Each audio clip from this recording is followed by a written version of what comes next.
kickstart my heartbeat. You won't find me begging now. I'm feeling supernatural. I'm feeling supernatural. So the next time you're lonely, checking your phone for the army, trying to kickstart my heartbeat. You won't find me begging now. I'm feeling supernatural. I'm feeling supernatural. I'm feeling supernatural.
In World of Wonder version 3.4, we made several improvements to interactions and gameplay devices. Let's check them out. Let's start with the updates to the defensive tower device and environment control device. You can now set multiple defense towers when using interaction activation. Now, when players interact with the device in a creation, they can select any defense tower from the list to spawn it. New environment control device weather. You can now give your creation a unique sky with blood moon weather. Next, we updated the water cube. With more customization options, you can now customize them to look like lava and polluted water. We hope this helps you design gameplay that's even better suited for your creation. Finally, to help creators design creations more efficiently, we've made various interaction improvements. In area editing mode, the grid plane's height will no longer change when placing objects. At the same time, free editing mode now supports zooming in and out using your fingers. In terms of the backpack, you can now choose whether to have it cover half the screen or be further minimized. We've also added secondary tabs and tags, so you can find the objects you need much faster. Furthermore, you can now drag objects directly from the backpack to place them. We also improved horizontal and vertical character movement by removing the effects of inertia. You can long press to continue moving. In free editing mode, use the quick move button to move directly to the plane of a selected object. The camera is now positioned towards the right when the UI is expanded, so it no longer blocks the player or objects. This should make editing objects more convenient. Likewise, when editing building objects, they can be resized and rotated along the X and Y axes without using parameter switches. That's it for this introduction to the new and improved World of Wonder editor controls. Experience the latest improvements for yourself. To learn more, please follow the official PUBG Mobile community. Winner winner, chicken dinner. See you next time. Dear survivors of PUBG Mobile Metro Royale, have you noticed that the town is a little different from before? A mysterious power is quietly approaching. Let's see what happened to the town. When the darkness of night falls, the town becomes rather enchanting. You will find a bottle of transformation salve in your backpack. It will bring you a completely different experience. Use it to transform into a vampiric fiend or wolf warrior. Use their powers to fight against zombies and other enemies.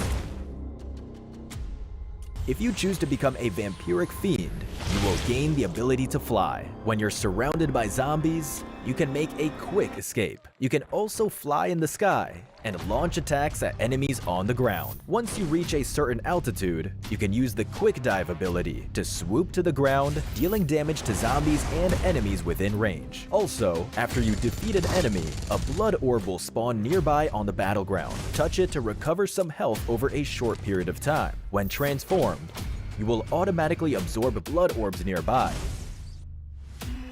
If you choose to become a wolf warrior, you will gain a speed boost, jump boost, and wall climb ability. These abilities enhance your mobility, helping you sprint quickly to the next fight. You can also jump and climb walls to get over obstacles. Additionally, wolf warriors have a close combat advantage. You can punch to deal damage to zombies and enemies within range. When sprinting, you can still launch an attack to damage enemies within range. Oh, and using the Howl ability buffs you and your nearby teammates. Whether you choose to transform into a vampiric fiend or a wolf warrior, they will grant you power in the dark of night. Making strategic use of their abilities will definitely provide you with a unique and fun gaming experience. To that end, we've also made adjustments and improvements to the room feature in Metro Royale. We've removed some original room parameters and also added some new ones. Now, in the room's advanced parameters screen, you can enable all members use owner's loadout and talents. After enabling it, all players will use the owner's preset loadout and talents. We've also added settings for match duration and return point ready duration. You can customize their parameters according to match requirements. Furthermore, players spectating in the room can now view return point information on the spectator map. In addition to all of this, we've also improved how custom parameters are displayed on the room screen. You can now clearly see details of the parameters you wish to customize. We hope these improvements will elevate your gaming experience. Some basic functions have also been improved. From Chapter 22 onwards, you can head to Settings, Controls, Advanced Controls to choose if you want to show teammate outfits in the lobby and during matches. Furthermore, on the screen to hide advanced equipment, we've added the Hide Advanced Helmet option so you can further customize your look in the lobby and during matches. Additionally, players who play both Classic Mode and Metro Royale can head to Settings and, depending on their needs, independently disable Auto Pickup for just Metro Royale. Chapter 22 also brings new season rewards and collectibles, so don't forget to increase your season level and get your collectibles and rewards. On top of that, Misty Port, Arctic Base, and the Zombie Uprising mode will have special supply crates scattered around. These crates may turn out to be a treasure specter when open. If you happen to come across them, don't let them get away. Defeat them to get lots of supplies. Remember to look out for them. Oh, and one final thing. You can swipe left from the lobby to access your most played game modes and set Metro Royale as a shortcut. That way, you can easily access Metro Royale. PUBG Mobile Metro Royale Chapter 22 will be available on September 12th. Don't miss out on this update. Embark on an enchanting adventure, and may your evacuation be safe and your loot plentiful. Fortune favors the brave. Welcome to PUBG Mobile 3.4. As part of this update, we've added a new themed mode and improved the game as a whole. Let's explore this new version together. The conflict between the vampires and werewolves has lasted for several millennia, and now you can take part in it as well. Welcome to PUBG Mobile's newest themed mode, Blood Moon Awakening. Allow me to introduce you to the new themed areas, where the werewolves and vampires call home. Let's check them out. The area before us is vampire territory, the Crimson Castle. It has loads of supplies, and you can access the final reward crate sooner through battle. Here, the sky alternates between day and night. Hide in one of the many coffins inside the castle to ambush your enemies. You'll also find the vampire throne there. Legend has it that activating it unleashes an immense and mysterious power. The castle's altar room contains ritual crates that contain a rich loot and the activation item for the vampire throne. Additionally, crimson keys can be found throughout the map. Use them to open a portal that will bring you or your teammates straight to the Crimson Castle. Have yourself a blood-sucking adventure. Here, we have before us the ancestral home of the werewolves, the Wolf Settlement. There are various ancient buildings here to explore. This area also alternates between day and night. At night, you can activate a puzzle via the ancestral statue beneath the spirit tree. Find the lost wolf spirits to get the ancestral treasure. Lastly, let's go over the new vehicle in this version, the two-seater animal vehicle, Horse. It can swim and jump, and you can fire from it while mounted. When you're with your team, it can follow allies. It can also be fed and recalled. A horse infected with crimson energy gains an additional double jump ability. Are you ready to explore the land of the supernatural? I look forward to seeing how you fare. Now, you can use the new character transformation mechanic to join the battle as a vampire or a werewolf. First, let's go over the Wolf Warrior. Use Wolf Salve to turn into a Wolf Warrior. After transforming, you'll gain a dash ability and the ability to scale walls by jumping. Finally, they have a special Howl ability that grants themselves and all nearby allies enhanced movement speed and damage reduction. Next, let's go over the Vampiric Fiend. Use Blood Oath Extract to become one. After doing so, eliminating an enemy in either human or vampiric fiend form will generate a blood orb. Touch them to quickly restore your health. Vampiric fiends can absorb these orbs from a distance. Right after transforming into a vampire, you'll grow wings and gain the ability to fly. Fly swiftly over short distances, or swoop down swiftly to strike a target area, dealing damage and knocking enemies back. Finally, vampiric fiends can fire energy bombs that unleash crimson gas on impact. Players caught within the gas cannot use medical items. Now then, which of these two creatures do you prefer? Get in the game and try it out. In the new version, we've added several new mechanics. Within the Crimson Castle, you'll find the formidable boss, Dracula. Pick up a crimson crystal from the map and crush it to open a crimson rift that will bring you straight to his lair. Dracula has two forms. In his first form, he'll approach his prey swiftly and unleash powerful melee attacks. He may also turn into a bat and teleport beside you. After defeating him in the first phase, he'll enter a frenzied state. Dracula uses various ranged attacks in the frenzied state and also brings out a shield. But fear not, after breaking his shield, he'll take a lot more damage. Get behind cover to evade his ranged attacks. Challenge Dracula now to get amazing rewards. Moving on, we've also spiced up treasure hunting with gargoyle troves and treasure specters. You'll get loads of great rewards from them. Additionally, we've added a banner display mechanic that lets you show off your elimination count after transforming. Let everyone know your achievements in Blood Moon Awakening. In this version's updated classic mode, we added a new dual-wield firearm, the Dual MP7. It equips to the pistol slot, is agile, enjoys a fast rate of fire, but does not support aiming down sights. Likewise, we added a new vehicle, the Hovercraft. It can be operated on land and in water, and is equipped with armored glass that prevents players inside and outside from firing at each other. We've also added the self-AED to classic mode. We hope it adds another layer of tactics. Also, the Crimson Castle Plaza themed map has been added to arena mode. Defeat enemies with your teammates in intense battles like never before. Stay tuned for classic mode update videos to learn more.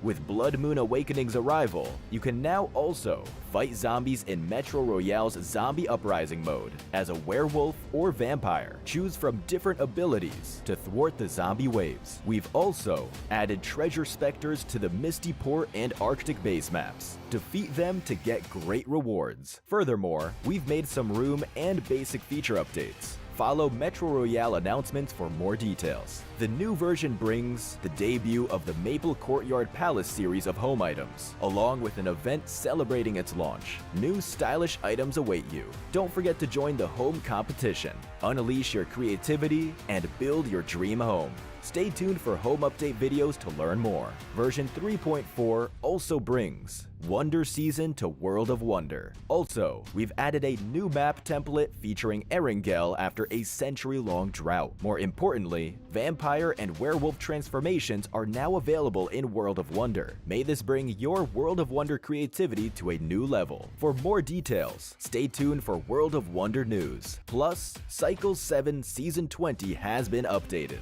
with new tier rewards for both Classic Season and Casual Season.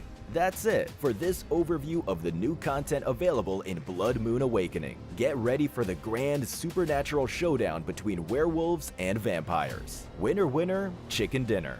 See you next time.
here, but Ratto Boy goes down. The need through the back line. He finds 1 minute shot.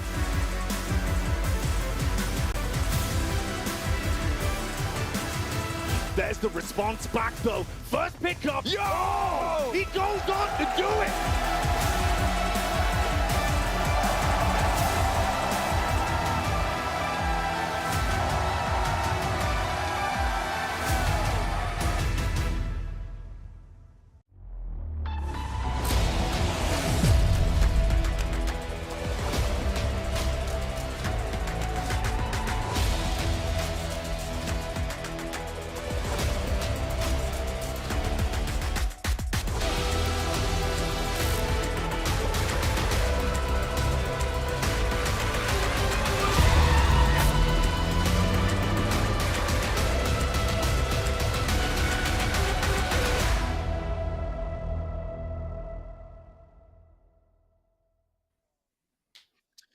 Hello and welcome back to the PMSL EMEA. My name is John. With me is Blank. We are going to be kicking off day number 2 of week 2 here at the tournament. We are getting ready to get into the plane fairly quickly. Should be good stuff. Day 1 was pretty exciting stuff. We had some big turnarounds. We had some big glow-ups. We had some falls from grace.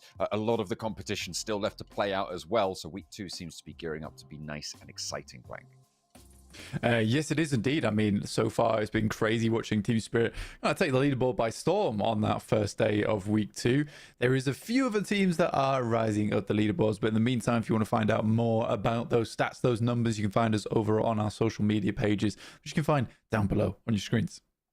Absolutely. Take a look at those on PUBG Mobile, Europe, and Official. Just put them in some sort of order. I'm sure you'll find it fairly quickly. You can see the specific ones down below us.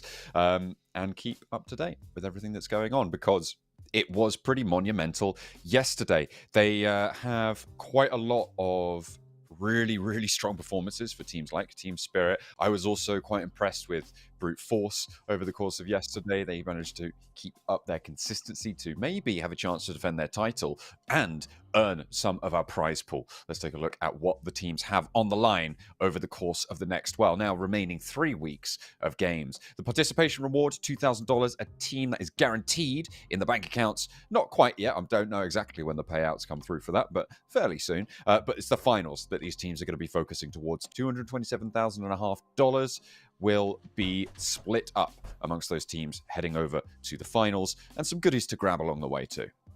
Yeah, including player bonuses, show matches, and challenges during the league stage. But this is what everyone's looking forward to getting to, is the finals. Top 16 we're heading through, determined by their league ranking points over the course of the 3 weeks of the league stage, with $55,000 on the line for first place here. It is quite a hefty sum. And of course, the top 6 teams here will be qualified for PMGC as well. So not only would you be able to get a chunk of money, but you would get the chance to take on the best teams in the world as we head on towards the end of the year. Here is the calendar for the remaining days we have. We are now on the 26th of September. That is the Thursday of second week, the second day of the week too. So we've got the rest of this week to play out. Then we'll take Monday and Tuesday off before we're straight back in for week 3, and the EMEA finals taking place the week after that on Friday, Saturday, Sunday, the 11th, 12th, and 13th of October. Here are participating teams. It's all 20 of them who will be battling it out to make it towards those finals and potentially get into the illustrious top 6 after finals finishes to go through into PMGC.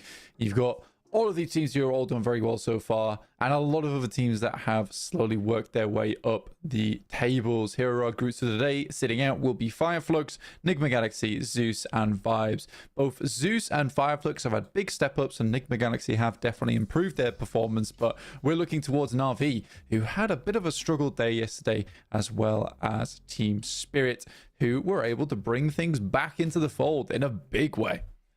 Yeah, the Na'Vi and IWNRX fall off was a little bit concerning, potentially, as we hop on over to our overalls. Fireflux as well, but they get that day off to cool down. But let's turn our focus again to the top of the table. Zeus going to be happy with their 51-point day. Heroic as well, with a great effort to put 60 points up on the board. but Team Spirit sit way out in front. 22-point lead, 3 chicken dinners. They have equaled their tally from week 1 in just 1 day's games, which is a phenomenal achievement. And maybe something that they wouldn't have been able to do if they hadn't have done so, quite frankly, poorly in week 1. So this is a great start to their week 2. Brute Force on 47. This is a team that I said I really enjoyed watching. They are on the 3rd highest elimination tally, and I feel like they're getting nice and aggressive with it. I like how they're stepping into this lobby, really leaning into the wins. Yeah, I think for Team Spirit, it's a monumental effort to put up 82 points. And similarly for Brute Force, 37 eliminations to 10 placement points. Very much leaning into that more elimination playstyle that we saw Na'Vi actually incorporate last week. So Na'Vi down here, you can see 9 placement points and 18 eliminations. It's not been terrible by any stretch of the word. 27 points on 1 day is not unsalvageable, but I don't think it's where they expected to end up. Similarly for Fireflux, behind them by 7 points.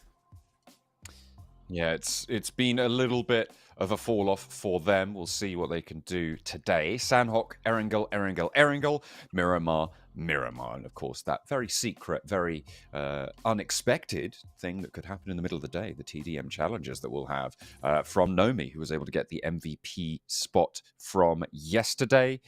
Just about, well, I say just about, quite frankly, he demolished literally everybody else in every conceivable metric, has one of the highest MVP scores I think I've seen in a long time. It is over the course of just a single day, but it's still a phenomenal result for Nomi and for Team Spirit. He was kind of a major factor, I think, in general for their success. We saw what happened with those pistols in the shack, right, at the end of that first Erangel. Yeah, I think Nomi is certainly a character that can have these huge step ups in terms of performance. It is sometimes frustrating to see him like on his bad days where really is not able to do too much, unfortunately. Let's take a look at some head-to-heads here as we head in towards our 2nd day of week 2. And we've got Brute Force versus IWNRX on their current averages, 994 damage to 1066. So very similar right now in terms of their performance. Yeah, you can see Brute Force, though, with just a little bit more elims over the course of their games, which will start to add up. And of course, this week they are seemingly outstripping IWNRX. A little bit lower on the survival time, but those placements generally finding still an average of 7 points. And the reason we're comparing these two teams together is because they are in the 1st and 2nd place spots for PMGC points. Take a look at where they sit right now, because Brute Force have overtaken IWNRX in that table. 868 to 864 by 2 points now. They have a lead against IWNRX, who have been unseated from their position at the top at the start of the season. You can see here are the overall standings, and with Team Spirit's big day, they managed to actually get within striking distance too. So you can see it is still very much all to play for. If Team Spirit stay on their trajectory, this is done and dusted. Yeah, absolutely. And I think for Brute Force, just continuing to put up those points. We sort of thought that it would be IWNRX who would be taking the PMGC points at the top of the tables, but it's very surprising to see Brute Force all the way up there in 1st. I don't think a lot of people would have assumed that it would be Brute Force who would be taking PMGC points as their decider to go towards that illustrious tournament at the end of the year. Yeah, if there is an overlap between the PMGC points and the qualifications at the end of this season, there are some hierarchical systems, but in the end, what it means is whoever gets the PMGC point spot pushes down that qualification spot in this full season finals. So, for instance, if Brute Force were able to win the PMGC points and come 1st in this tournament, that would mean 2nd down to 7th would be the qualifying teams from this tournament. So we'll be keeping an eye on that if we get there. Let's take a look now at Team Spirit, team at the top of the tables. This is their averages. On the left, we can see their performance on average from yesterday, and the right-hand side is going to illustrate their averages from week 1 blank. Yeah, again, for Team Spirit, you can see it's a big difference, right? Average placement of 10th is not great whatsoever, but it's a 23-minute 43 average survival time, which is monumentous for Team Spirit. The average damage is not so bad from last week, though. 768, it's not the worst thing in the world. It just really weren't translating into a lot of eliminations.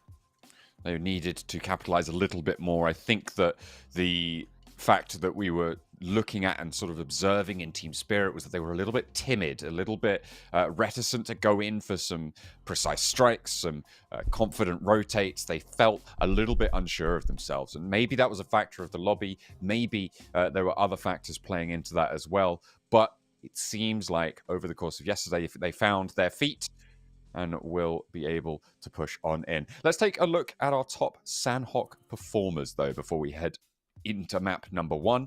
These teams were able to do the most over in the jungle. No surprise to see a few of these teams here, but I think probably the most surprising is Zeus on the right-hand side blank with 4 elimination averages, keeping up that average damage nicely. The placement's looking healthy, but to see them here, maybe a little bit unexpected. And they're gone immediately. We're going straight into Sanhok. There we are, getting right into it. No hesitation, no messing around. I like it a lot. And here's the plane, heading over from Kampong to other side of the map. Very horizontal plane path here for us, down towards the south side, making it a little bit more difficult. Head up towards the north here, John. Over on the south side, for the plane to sail over. Are we going to see Painan be a battlefield once more? I mean, it certainly could be if Virtus Pro decide to drop out there again, and if RCB decide to join them. Looks like we might. I'm seeing a little bit of pink underneath the salmon of Virtus Pro. Everyone else, though, heading up towards that northern side of the map. S2G heading up towards Paris Resort right now. 77 on their way up towards the northern side of the Northwest Islands to be 477 the first time we'll see them during this week. And they did have a good step up towards the end of their week last year. Last week, not last year. Dang. Does seem like a while ago, doesn't it? It's been a long, long time. Potential for 77 and Power up in the north side to come crashing into one another. With Twisted Minds down on the south. We are seeing that Painan hot drop, as we have Koa already down, but 3 players in that building for Virtus Pro means that Loxy unlikely to be able to push forwards. Icy taking the fight on his own now as RCB try and navigate the corridors on the inside. Azel with the shotgun pushes him on the upstairs, but Loxy goes down and Icy looks to confirm. Unfortunately, Azel is there and takes the revenge that he was looking for, and it is going to be a 1-for-1 knock and flush in Painan. Goodness me, this fight just keeps raging on every single time. Last time went the way of Virtus Pro, and I said I sort of expected for RCB to try and take hold of the western portion of Painan, but they're still trying to force the issue here at Sanhok. It does confuse me, and I wish they would stop it. Well, your wish, certainly not their command right now. Silas looking for the off angle as over on the north side near Hartin, 77 and Power do still crash one another, do still clash and lock horns.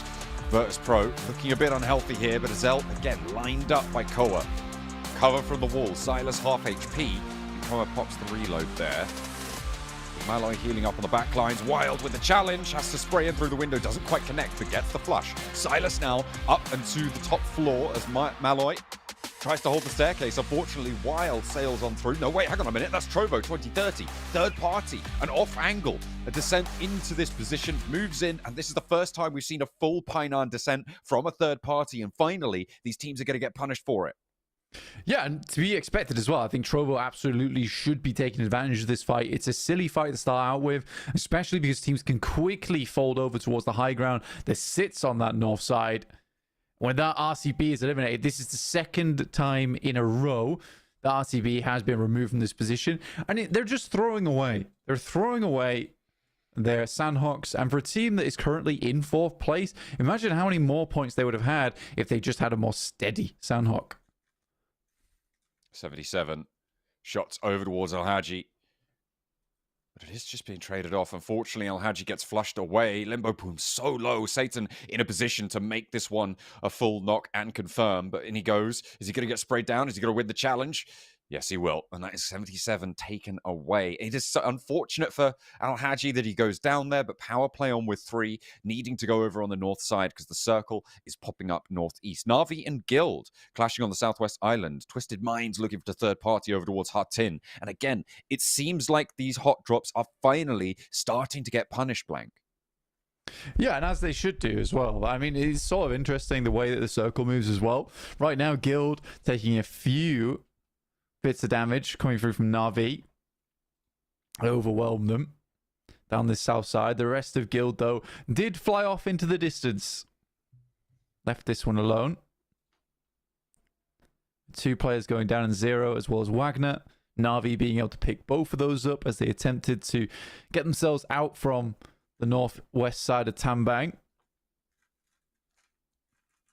Virtus Pro will get eliminated as well. Weren't able to take down anyone from Trovo 2030. Of course, today is the first day that we're going to see Twisted Minds 77, Trovo 2030, and Black Esports. So a good start to their first day. Team Spirit, they sent away early, got into the middle now, and they are really embracing the playstyle of this lobby. They are now one of the middle map marauders and will try and take residence up on the slight west side, just next to the middle of this zone. A lot of damage pouring on in. A lot of people already going down here, Blank. We're in stage 1 and 47 players remain. Yeah, our Sanhoks are quite truly aggressive, honestly. It's a lot of anger that goes into these first couple of minutes of Sanhok. Na'Vi looking for Lewis from Black. But yeah, for Team Spirits, rocking up, find themselves a quick, easy win on the initial engagement between them and S2G, find 1 pick off, and get themselves a center. Again, it's a confident and quick rotate from Team Spirit straight towards that central side of the circle. And I think it's more a case they just need to realize that they can make that jump. They don't have to be so afraid of these lobbies a lot of times. And because they are playing afraid, it's more often than not when last week they were getting themselves into situations where it was multiple angles that saw over towards them and they had to play really, really quiet. And by the time they knew that they had a winning play, which kind of feeds back into their more aggressive and skillful play style, they were third-partied. So I think for Team Spirit, taking reins on the game is probably the thing that plays most best into their own gameplay, if that makes sense. I feel like, yeah, it's been kind of a weird one for them, right? They definitely were taking more of the approach that they would take in a global level situation where every team is trying to play quite cerebrally, something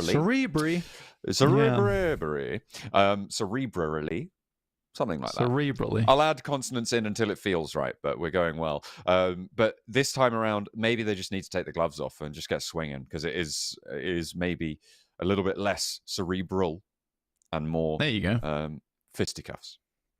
That's right. I like what you did there, because obviously these guys, they're not a brain surgeon. They're not looking good for delicate behavior. They are pulling off the gloves here, leaving it's not rocket surgery. the surgeon room and just getting right into the thick of it here over on any of their maps that they're currently playing. And it does work much better in their favor, because they tried the slow approach last week and that went terribly. It didn't work. Yeah, Let's try something a little bit quicker here. Get into the circle, because everyone's pretty comfortable just on those first 2 stages. Be like, right, we're taking a central position. We don't really care about where the edge of the circle is, and we'll just play from there. The game realistically starts at the moment for this lobby around about stage 2. Should close down fairly soon. Team Spirit, again, in a very central area. The compound, I think Trovo 2030 are looking to head up towards it, try and get ahead of Guild, or what remains thereof. They're on 2 players alive. If Trovo 2030 take that compound on the junction, they should be pretty happy. You can see Yusuf scouting that out. Nobody's in there, so they can take residence, or they could opt to stay on the outside, play in these hills. But I think that they've figured out nobody's playing on the inside. They're going to start to roll down this hill. You see they're mounting in and just going to grab those sightlines. So a nice little pick up there for Trovo 2030 on this compound. Yeah, for Trovo 2030, grabbing this one feels good. I mean, I think they made the right decision, because a lot of teams were already rotating up towards that northern side. They knew that VP and RCB would have wanted to finish out their engagements quite quickly, considering they needed to leave as well. So they just head over towards the hilltop that sits just ahead of Painan. It actually gives you unbelievable sightlines down towards that position. And I think that's what VP and RCB have been getting away with for too long now, is taking this ridiculous fight over in Painan so many times and not getting punished for it. I think a Painan fight is completely reasonable if it's a surprising one, right? You know, you play West and East.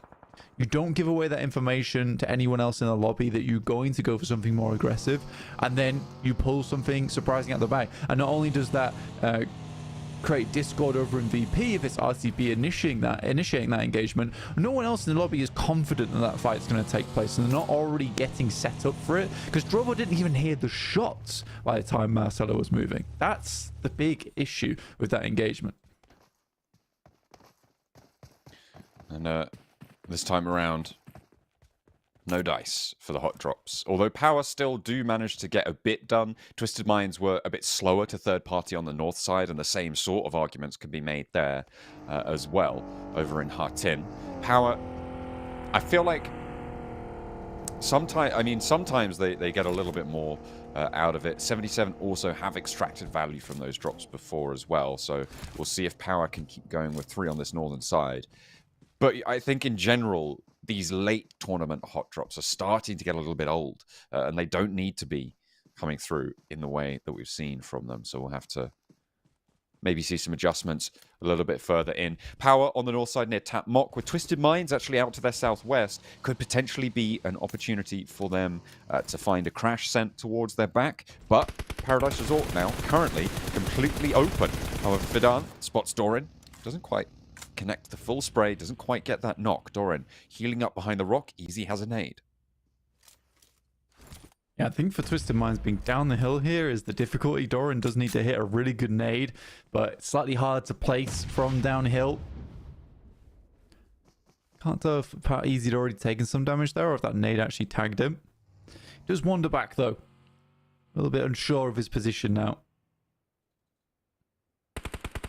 Circle pushes down a little bit southeast, but keeps that area to the southeast of Paradise Resort nice and happy for the time being. The northwest, not so much. Brute force there. They will hear this gunfire over towards Power as Twisted Minds find the shot that they were looking for, as to brute force. Power immediately caught in the midst of it all, and now it's just Fidan all of a sudden from 3 to 1. The flush comes through, nades are layering themselves back on in, and this is a nasty way to go. Twisted Minds and brute force crunching them down. I mean, completely reasonable play from Brute Force as well. If they can take out both Twisted Minds and Power, their rotate through Paris Resort will be much easier. Again, it's always a little bit difficult leaving through Paris Resort on that northwest side, because if you've got 2 teams there, at some point, if the circle continues to shift away from you, you're both running parallel into the circle, and there's no more cover to be had through the rocky outcrops that sit down towards that southeast side of Paris Resort. So typically you do want to finish that engagement out quickly.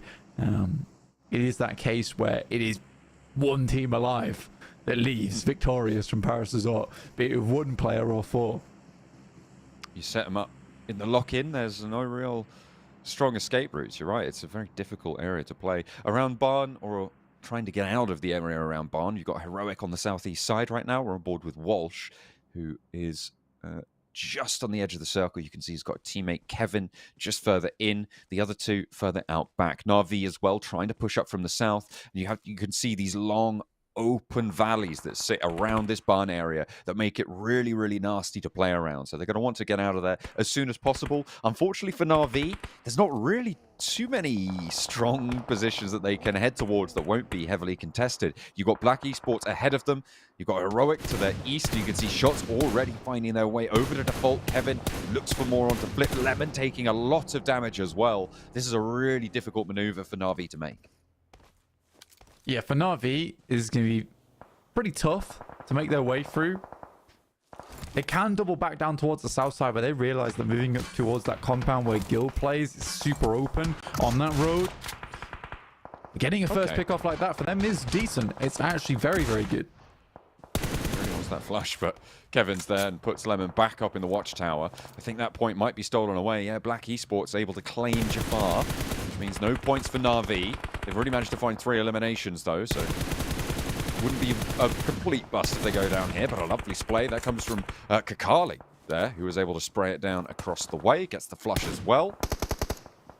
And Na'Vi having a real tough time of it. I knew that this approach would be difficult, but it seems like it's going to pop off maybe a little bit earlier than even I expected it to happen there. IWNRX finding Falcons and running them through, almost clean, but Hope sits at the back. A small reminder of the damage that they've done already. Good play from IWNRX, just quickly filtering through from that position. Not allowing Falcons to push on through with this next circle that shifts down towards Barn. A lot of high ground and low ground incorporated into this circle. Some teams might opt to go down towards some lower points of the map just to provide them a little bit of safety going forward, but not likely to leave in future. Right now, for a lot of these teams that hold on the outer edges, though, it's just been a case of holding teams out. So for IWNRX, their biggest competition at the moment is probably Falcons. Maybe Heroic if they up to swing round to that north side. The Team Spirit is slightly more difficult. I think Football is Chaos as well as Brute Force. Both pretty competent teams, at least when it comes to firefights. Could be on for one now. I think that was one of the 2 teams mounting up there. Twisted Minds getting spotted. They try and scout out towards the compound and yeah, no, that's not going to go well for you. No dice. Football is Chaos as well, losing players on the north side to IWNRX. They decide to send a little bit out to the east edge. As Brute Force seemingly looking to go a similar direction. They're all trying to rack up to this same position. Nico there on the back of the buggy will try and take some turret shots, but sends away, thinks better of it. Chudo rips Frozen down to size and will leave IWNRX playing on as 3. This is great news for Team Spirit. All the teams around them are starting to take the wind out of each other's sails. Yeah, Team Spirit's position is not the most ideal spot in the lobby. It doesn't give them too many options going forward, but it is defensible. That's the main thing. It's hard to crash on Team Spirit's spot. On the other hand, IWNRX, they hold the shack and they also can get backstabbed through the tiny little crack in the rock that sits behind them.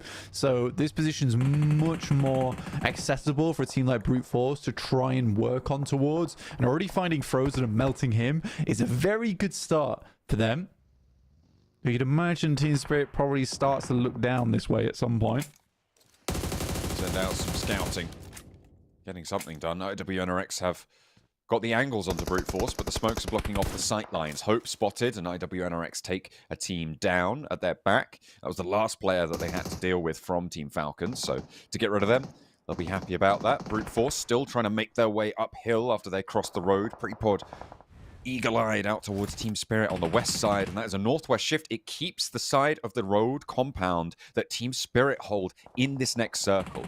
The difficulty, as it always is in Sanhok with these sorts of finishes, is that Team Spirit will be able to do a lot from this position now, but come the next circle, if they have to move, which is very, very likely, they're going to have a really difficult time getting out of this position.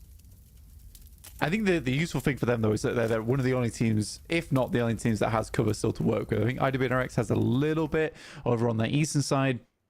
But for Team Spirit, this is just safety. This is bottom. And safety as 4, which is the most important part here. A lot of the teams are going to take casualties. And that is something you can really leverage here on Sanhok, is having 4 players. All those sight lines are huge. Lemon does nade out default. I guess he denies the point.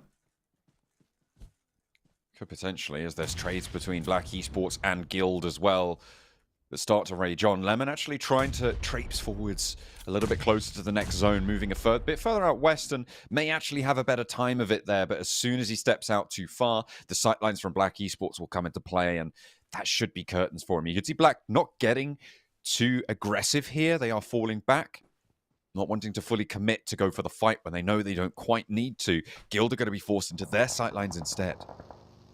Despite an initial good start from Brute Force, they get themselves caught. They couldn't really continue with the bombardment over to IWNRX, and then they just slowly set up, took them down.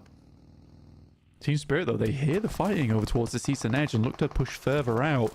And with Kine going down, this might be a perfect opportunity to clear out that northeast side for Team Spirit.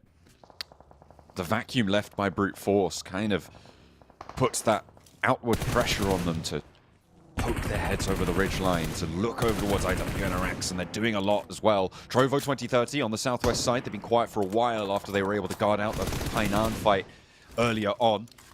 And there we go. Black Esports' retreat there paid off as Guild runs straight into them, and there is a brick wall ready and waiting to meet them. S2G looking to try and hold the middle here, but Team Spirit already starting to extend that line on the northern edge. And this is what I wanted to see. In general, it is that difficulty of transitioning away from those compounds, but with the two teams out to their east going down, Brute Force and IWNRX, they capitalize on that perfectly, taking control out to the east. Yeah, again, this is just this case of having the safety in the compound allows them to move as a 4, and they can wait and bide their time for the right moment, and this certainly is the right moment. Trovo 2030, though, with that circle shifting down towards the south side, they've realized they need to assault over towards Black Esports, and they need to do it now. Shots to Black, meaning that they are now down on 2. Unlikely that they can get this res. Cattell able to find the flush onto Toshbik. With 2 players left standing, Trovo 2030 want to keep the sweep. Kakali crawling, has other ideas, knows there's a player very, very close, doesn't have a nade, but does have a Molotov. He is fully surrounded here, so as soon as he pops a nade, pops any utility, he's going to be taking shots there, so needs the backup of his teammate to try and keep him in. As Marcelo, readjusting in the blue zone, actually takes quite a lot of damage. A nade up high, and Kakali now going to be able to ping out that rock. Tell his teammate where they're playing from, where those nades are coming from, and Poser can maybe do something with that. But the south side, it's going to be a struggle. Moving along that ridgeline, probably their only hope, but they need to deal with the compound on the southeast first. Trovo 2030. Looking down towards Twisted Minds, who are on that low ground. It's just one player off in the distance there. Wash does find Team Spirit's Kitsune to take that beating. And they'll accept the gunfire over towards his position. Lemon doing his best. Finds Poser. Ooh, maybe take it away again from Na'Vi. Walsh with the nade up high. Goes very, very low as Yusuf is trying to chime on in. Black Esports will lose another. Their last player now trying to push up to the rock. But Ragnarok has the auto shotty. Popping it around the geology and will be able to use his teammates effectively. Lemon still going for Na'Vi. They still want to play on. Not too much damage spotted there. And Kevin behind the rock for Heroic playing on.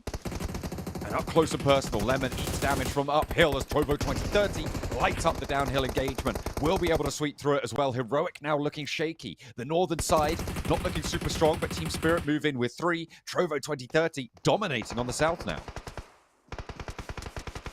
I am surprised by how much they've been able to get done. And I think Trovo 2030 made that incredibly fast decision. Head over towards Black Esports. I think it was a great decision that they made in that moment.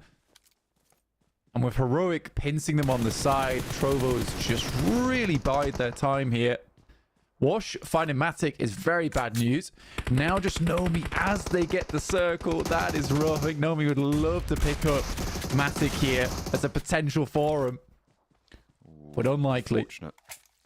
Volt goes down, so does Kevin. That means Heroic are out. Not enough damage done to make it possible for Nomi really to hold off on this western side, but the blue zone is putting pressure on. Nomi steps out into S2G, has 2 first aids, steps for the flush. Will he be able to find it? He manages to pick up the point. Looks for the last player, for Ali as well, and 1 player down on the flip side as well as the trade comes on through. Picking up the points is important here. Trovo 2030 have to move. He's got a Molotov. Does he have any nades? I don't think so, because the nades are coming up high. Bounce goes long. Nomi's still alive. The cook is there. Will he be able to hold up on the rock? I don't think so, but will be put down, shoved into the dirt by the DBS. Nomi can't hold off against Trovo 2030, but they find a second place and an excellent first match from Trovo 2030. They played it slow and then immediately turned that switch to be all guns blazing. A nice little swift switch up for them, showing that they've got pace.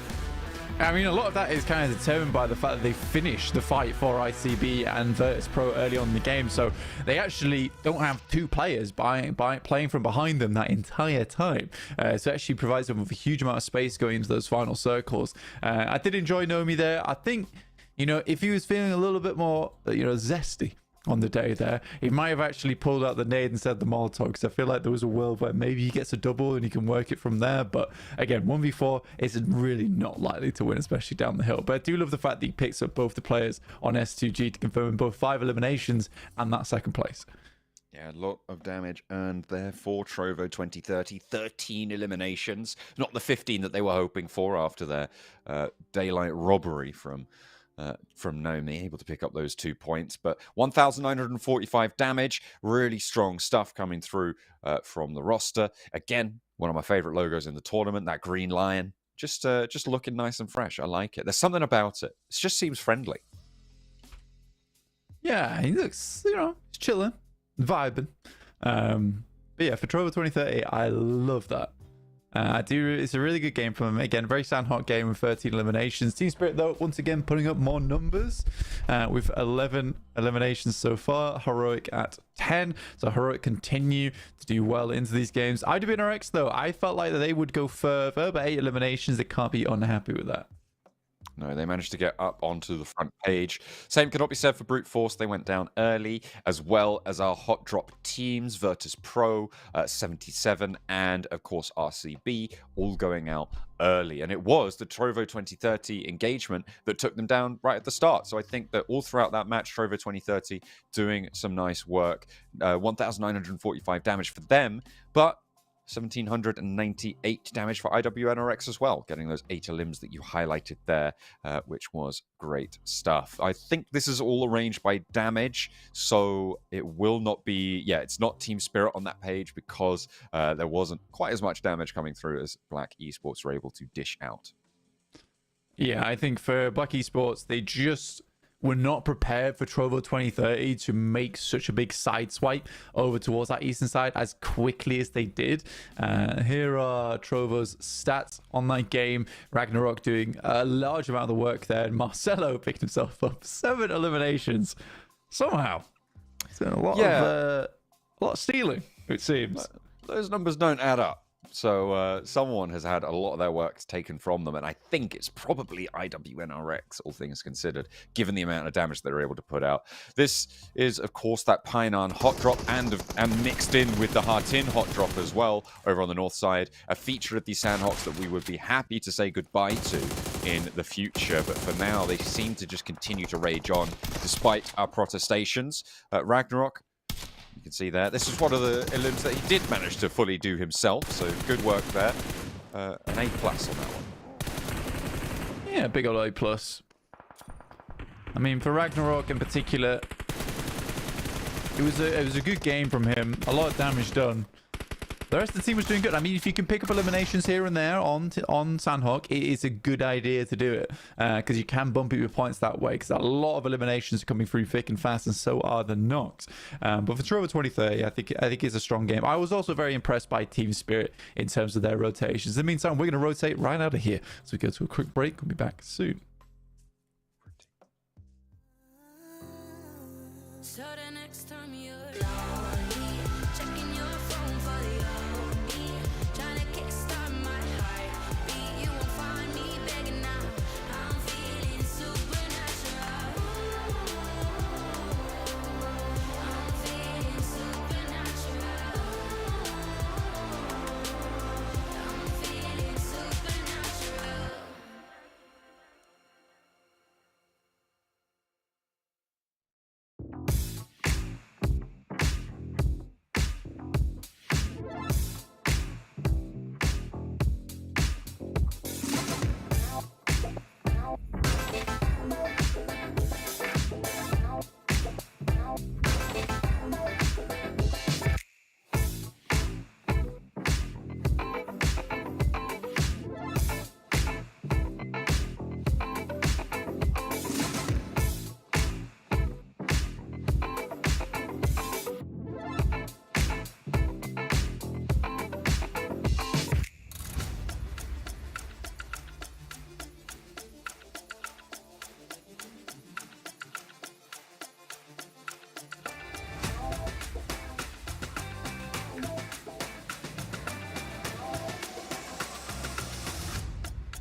we are heading into map number 2 after a convincing win from Trovo 2030. They had a couple of their points snaffled away by cheeky Nomi from Team Spirit, who were able to claim second place in that final circle, but they were able to sweep through nonetheless. Not even Nomi could withstand them from the top of the hill to tumble down, and that, I've figured it out now, is definitely Robin. That is definitely a Teen Titans Robin going on there.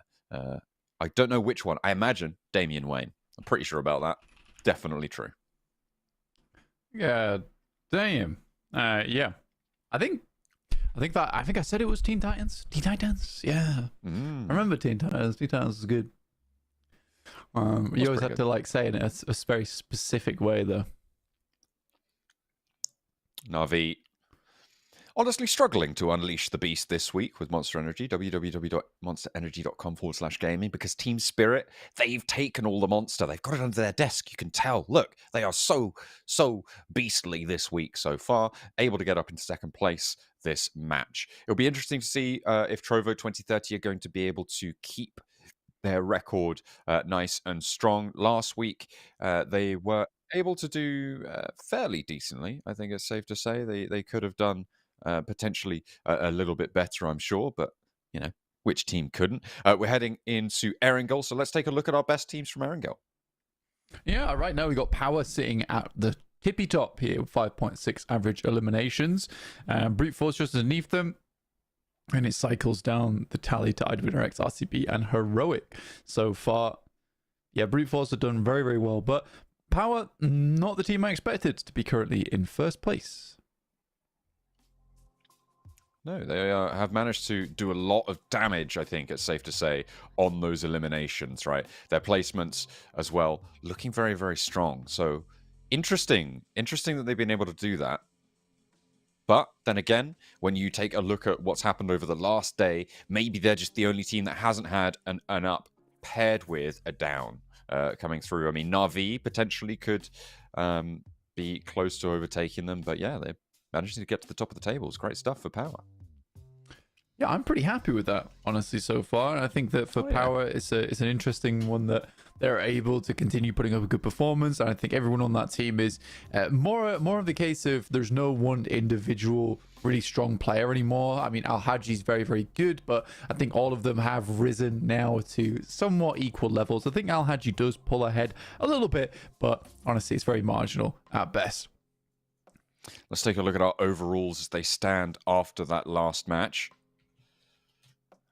In the lead, of course, still sits Team Spirit with 93 points now, nearly breaking that 3-point barrier, which is really nice and strong. Heroic keeping up their 10-point average here, Blank, as well.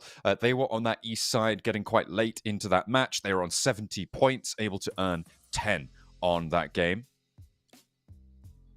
And, of course, Zeus a little bit behind there, but not playing today, keeping that 51 points, still just a little bit ahead of Brute Force on 50.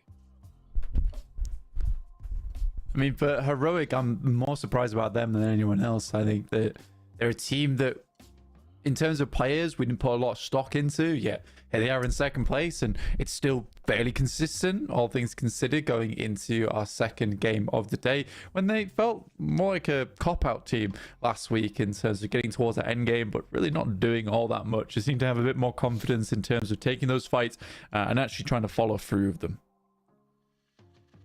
13th place there. 1 point and 77 are off the start line as well, which means that nobody has got 0 points. Everybody has gotten something, and there is something that you guys too can get at home. That's right, a 40% limited early bird discount. Scan the QR code for a ticket to the PUBG MOBILE Global Championship this year, at the end of the year in London. It'll be taking place in the Excel Centre over in East London, I believe that is. So you can head on out there and watch at least 6, probably, I think 7 guaranteed of our teams from EMEA take on the rest of the world in the group stages and for the finals in the PMGC as well. That is going to be an excellent event and one that every single team here is going to want to crack at. I mean, there are a lot of slots available. I mean, when we were playing in PMPLs, it wasn't the case. There was limited slots, but much more PMPLs around the world. This time around, we have far more intense amount of teams here in terms of competition. But it does mean 6 of these teams will be heading through to PMGC and potentially more. One of those teams is Brute Force, currently with them leading the PMGC points rankings. Erangel, for the first time today, day 2, we are going to be heading over to the grassy pastures. Plane path comes from Severny and ends up in Primorsk. A nice quick commute down to the southwest side for our teams with the Infinix GT20 Pro. I'm hoping to outplay the rest of the lobby. Given the opportunity, I'm sure they will. Milta, difficult to get to. Potentially difficult rotate for Brute Force to get to Novo here. I think that could potentially spark a hot drop. The question is where. They've been out north before. Could challenge in Severny. And I think we may be seeing that against the Falcons. Yeah, for Falcons, they drop in Severny quite a few times, and we'll see if anyone wants to head on top of them. In Brute Force have done it before, and looks like they're going to do it again. I suppose they're heading down towards Nova Rapnoy. I mean, Falcons aren't exactly the most tough team in the world, and Brute Force have somewhat done well against them. But again, they know Severny very, very well, and they're one of the teams that made it to PMSL EMEA, so they're no pushover. And they did win that fight last time, albeit taking about ages to complete. See how long it takes this time around. Brute Force could, of course, opt to disengage if they so choose, but I don't think they so choose. Not just yet, anyway. You saw the knockouts there on the left-hand side of your screen, or if you didn't, let me catch you up. Nomi's on 22, and Neos from Brute Force is on 16 knockouts in this week so far. It has been really quite impressive stuff coming through for those two players. There's the circle. We're going out to the east side here, keeping a lot of Yaz Fields in. We haven't had a Yaz Fields finish in a while, Blank, so maybe we need to have a refresher there and wet the palate for it. Yeah, I know. Head back over, see what's good. And I mean, a lot of teams that are out up towards that western side. There's going to be a big old clump up towards the western side of the map. Power, VP down Primorsk, and Na'Vi as well as IWNRX in a similar area, but Na'Vi should just be able to move on through past C block towards our eastern bridge and get across there.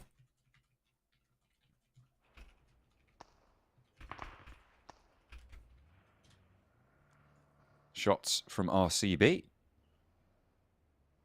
Finding a flush early on into the match. That is good for business. 77 and Foot Chaos both losing a player. Heroic taking, I believe, one of the 77 players down. And RCB able to claim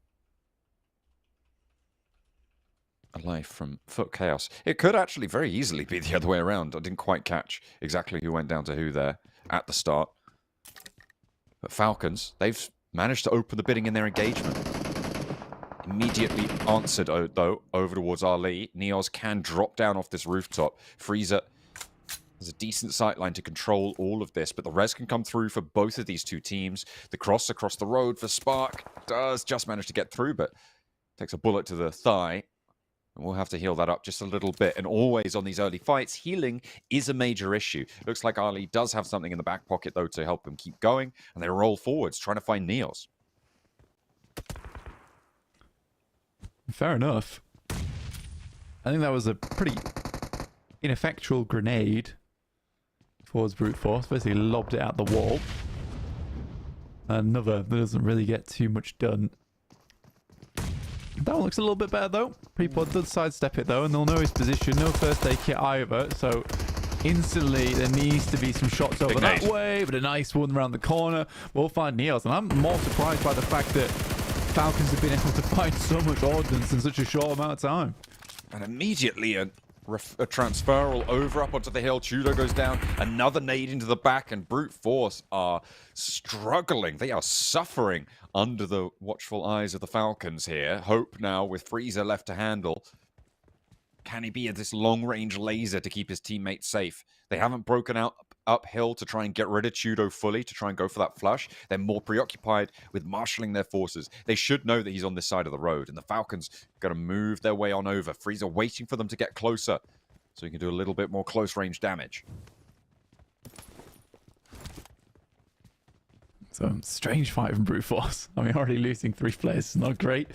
and likely will lose all three of them to the Elims 2 with Freezer last alive. Clutch Maestro Freezer, though, back on the case. Let's see if he's able to solve the mystery of how the rest of his team died. Potentially redeem himself in the office. I highly doubt it. Super Sleuth Freezer on the case, as we saw the early drops there, the early knocks coming through. Hey, that's what I said.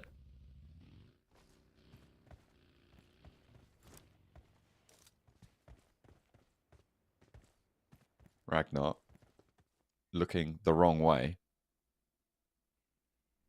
That is not where Freezer is. Hidden. Remains still, remains silent.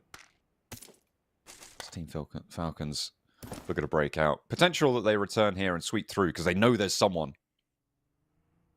lurking in the shadows. We've seen what the slim pickings from teams can do to others, and the most notable example of that springs to mind is the duo from Guild, able to hold out the entirety of Nick the Galaxy yesterday on the Sanhok game, where Nick the Galaxy just did not scout properly. They didn't take control of the sightlines. Guild actually moving in over and around Severny near Stalber. They've got an outpost. Looking to try and third party potentially. 77 down on 3 players. RCB just trying to get away from it as well. This is treacherous terrain and they don't want to spend too long here. They know the nades find themselves right at your feet, sitting in those bunkers, sitting in those foxholes, and want to get out of there fast. 77 as well, breaking down south. Navi haven't quite made that move yet. I'm surprised they didn't just immediately go for the rotation over towards the eastern side. I somewhat understand why they want to loot up as much as possible, because they likely know there's not going to be much chance for looting after this point. Trovo 2030 though, coming off the back of a nice win over on Sanhok. We'll see if they can translate that to anything formidable here over on Erangel. The NRX moving through the middle, Team Spirit trying to cross paths with IWNRX, but no team really connecting bigly on the sprays, as they like to say. But IWNRX do manage to make their way all the way over to shelter.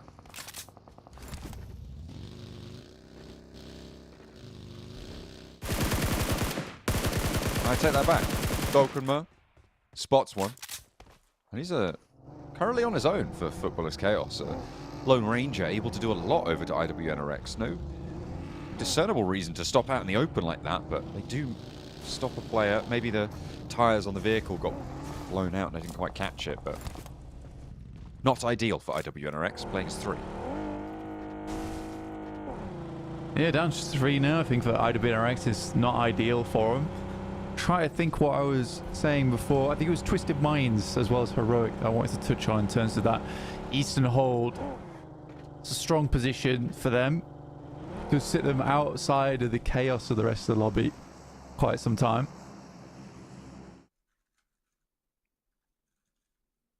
Circle soon to show itself, to rear its ugly head. Virtus Pro on the southwest, Na'Vi on the south. Circle pops, goes down south of Yasnaya, and we may just have that refresher course on Yasnaya Fields that we've been waiting for. RCB in a really strong position to overlook those Yasnaya Fields positions out on the west edge of it, a little bit to the northwest of this circle, so potential that gets cut away. You also have quite a lot of that area around the mansion splits, around that west side of prison and around shelter on the south edge that we were on board with IWNRX earlier. Everybody crunching in now, taking up as much space as they can. It's an odd one on the south side of Yasnaya. Usually that fielded area definitely comes into play quite a bit. But I think the main thing for a lot of teams is setting yourself up in a position where you can at least play in several spots that might have value towards the future. And it's kind of a guessing game almost. I am just going to alert you all to the fact that a loot crate just dropped directly into the ocean. So whoever's flying that plane needs to be fired. Oh, no, it's not the pilot. It's the the cargo door bay operator. That's who needs to be fired. That's usually the They're pilot. dropping those out the back. Is it? Yeah, You don't think you'd have a... No. Okay. They have someone that like unlocks it. It'd be crazy if the pilot couldn't sort that out. But the pilot's busy flying the plane, surely. That's correct. They've got a co-pilot for that. Or Yeah. a That's dog's still a body in the pilot, back. though. Oh. No, that makes sense. Yeah, that makes sense. Yeah, thanks. Okay. Loxy. Trying to make sense of the hail of bullets he's just received. You're thinking, what have you guys been doing in the compound to allow him to catch it? And Silas, message received. Roger, roger. Over towards Hope now. They turn their attention. Falcons. They'll potentially be going down before brute force, as that is the last of them to fall. Ragnar will get flushed away by Hope's demise, and it is RCB to pick up the points. 5 eliminations found on this match. They're up into 3rd place on the overalls, and it is indeed brute force to outlast them on the match. The Falcons can't go the distance again. Yeah, kind of amusing. The fact the Freezer is able to make it through. He'll never solve the mystery, though, as they were buried by different teams. Now he needs to follow the path, the dark tale of Falcon's demise. Maybe he'll...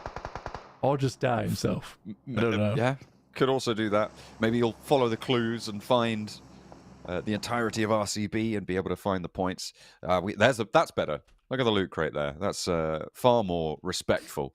Although it is still kind of out in no man's land a little bit, but Virtus.pro could potentially divert Bishke up there to grab the resupply. Circle on the southeast side, so we're not going to Yas Fields. No, which I think a lot of teams will be pretty pleased about, actually. It's not a comfortable position to have to play, but a lot of the teams that guessed that it would head up that way have to now vacate. Luckily, you play this guessing game with a loose formality that it might leave, so you don't always fully commit towards central of the field. You do place yourself in positions where you can move off from the back of. A little bit of road rage, though. RCB, you got Loxy just staying still out in the field, trying not to acquire too much attention. Unfortunately, 77 spots that one from a mile off. Trying to be the tree, but you know what? His drama teacher wasn't buying it. He was having a bad time on that one. Not going to be grading highly on the exam. 3 players alive for RCB, though, still, as they make their way down from the west side of Yasnaya Fields. They still looking to get a little bit closer in, but they are in the circle for the time being. 77 will be the boundary between Yasnaya Fields on the south side of it and the center of this circle. Just going to make a lot of teams' lives a lot harder, none least which of Power. Having this position over in the garage across the way. They're far closer to the center of the circle, but having to trade damage with 77 is going to make it difficult for both these teams to move now. Yeah, I think for 77 at least, they are very much looking over towards where Black Esports is currently playing. And down from that south side of the fielded area, out into the open, it's going to be a bit of a mad dash. They could try a wide wrap, but a wide wrap down towards the southwest side isn't ideal at this point in time, knowing that most of the teams did push in from the western side of the map anyway, so you know there's going to be a bit of a line there. A barricade of players.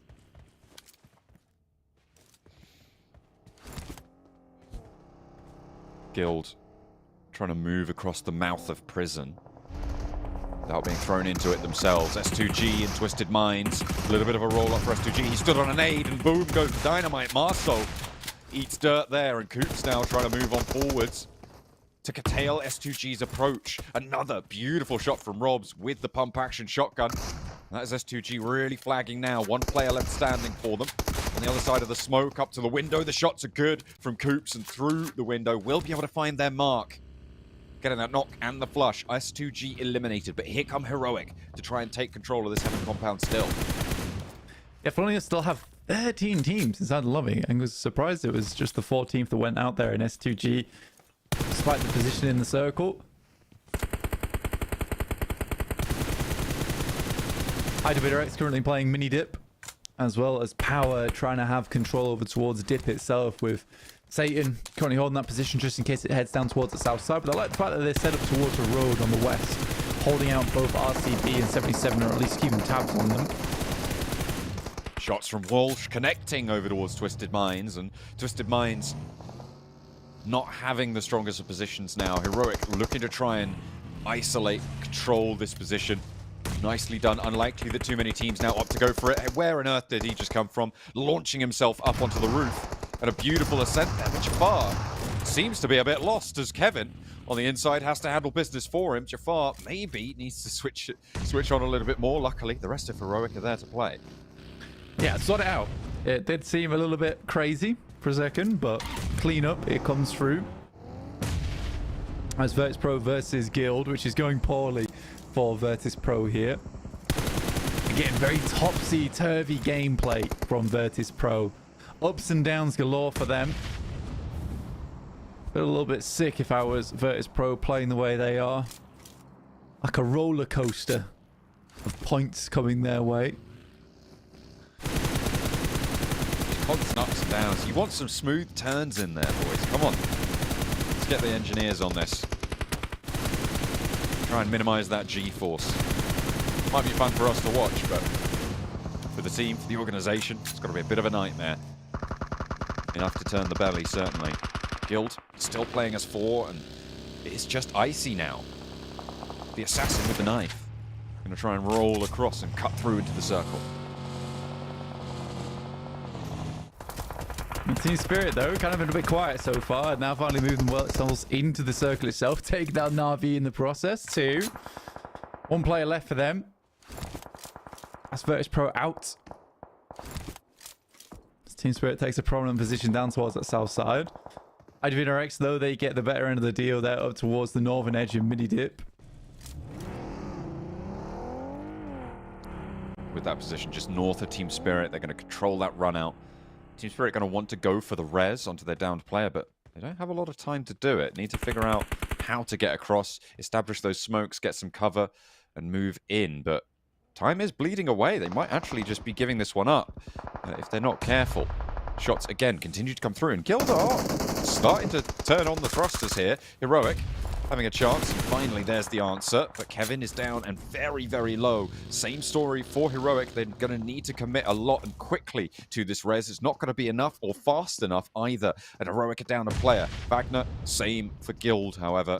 That should be a point going either way on the northeast side, down to 3. Heroic, nades over the top. Your Guild on both sides here, making it a little bit difficult to actually pin down any of them, but nice nade over towards Exo. Potentially resable, but an explosion on the vehicle finally finishes him off there. That is a decent nade over the top, and it's sad that it bounces just on the ridge. Doesn't quite get the arc right. There he steps and goes long again. These nades are pretty difficult to nail. They need to be a perfect airburst. You need to time it, you need to time your peak. It's a lot of moving parts to get this one to do the damage that they're looking for. When they get it, it looks beautiful, but it is really hard to coordinate. Jafar now with just one nade left standing, moves up and actually wants to peek boldly over to the downhill. Circle shifts down south. Team Spirit, in the meantime, they've managed to go for a transition over to the east side, and they'll see if they can keep going, but Guild still yet to depart from the base of the cliff beneath Heroic. Jafar sending shot over the top. Nade does a lot of damage. Doesn't quite take him out, though. Now Wagner has to send some back and some shotgun shots coming up. And this is a sad, sad story for Guild, who are basically trapped out on this outer edge. And this fight is only going to go poorly in the future for them. Trover 2030, they set themselves up strongly towards the center of the circle and down towards the southeast. Already with one chicken dinner today. Over 2030 looking for another. Guild Esports just trying to deal with Heroic, and the off angle there, not really finding the value they want. Jafar nearly gets the knock. The spray on the ridgeline finally connecting, and Jafar takes one down from Guild.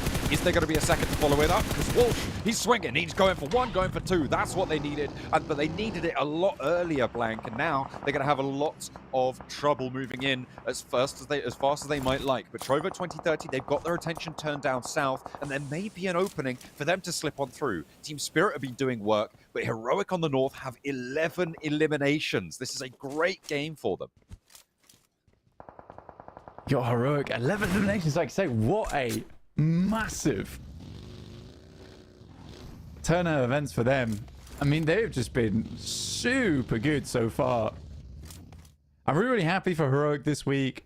And again, a lot of the players on side, they're not the most well-known players on in the tournament, but they're certainly players that are turning up the heat here. 77 over towards the west. I do want to see a good game out of them. We have seen a very big lack of performance from 77 recently, and that's one shot over towards Fidan that we did want to see. Fidan down on that left flank. Out of the circle. Going to need to crawl back. Suppression with the nades. They're spending a lot of resources to cover off around their teammate. Move into position for this res. 3 players alive for 77. And Fidan with the smoke on top will have the bloom going. Not too sure what happened there for Heroic, but they lost a player to the blue zone. That was Volt. Just not moving fast enough by the looks of it. Not entirely too sure about that one.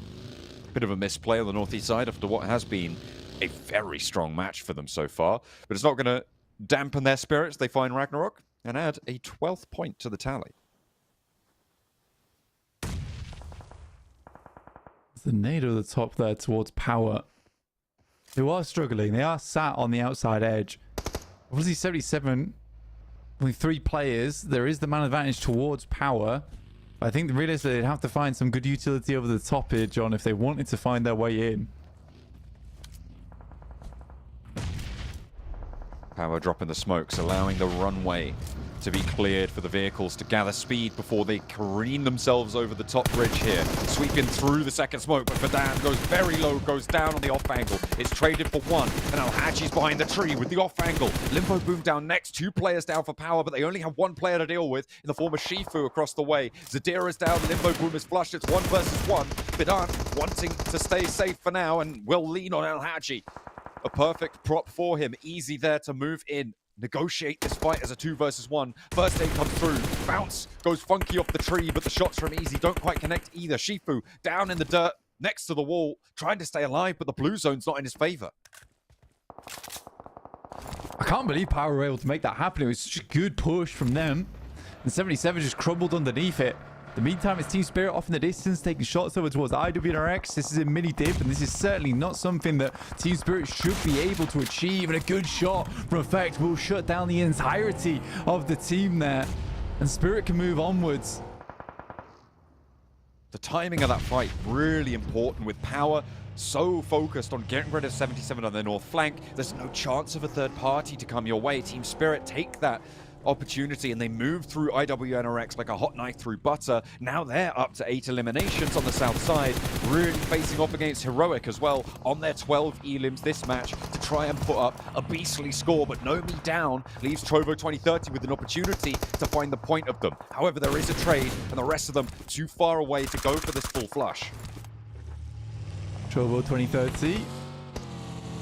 Take the rotate out. And for Team Spirit, it was a difficult push for them to make. And again, Kitsune needs to sort of actually try and confirm these eliminations. Taking them to 10 now, which is huge. And also, getting the res over towards Nomi is very, very nice. With this, they should control the entirety of the southeast side. Power and 77 still going at it, but finally Shifu goes down and Power are going to be able to lift themselves out of that engagement. 4 teams now remain. Marcelo cooking some nades. It's Heroic, it's Trovo 2030, it's Team Spirit, and our highest performer on Erangel, it's Power, still alive as well.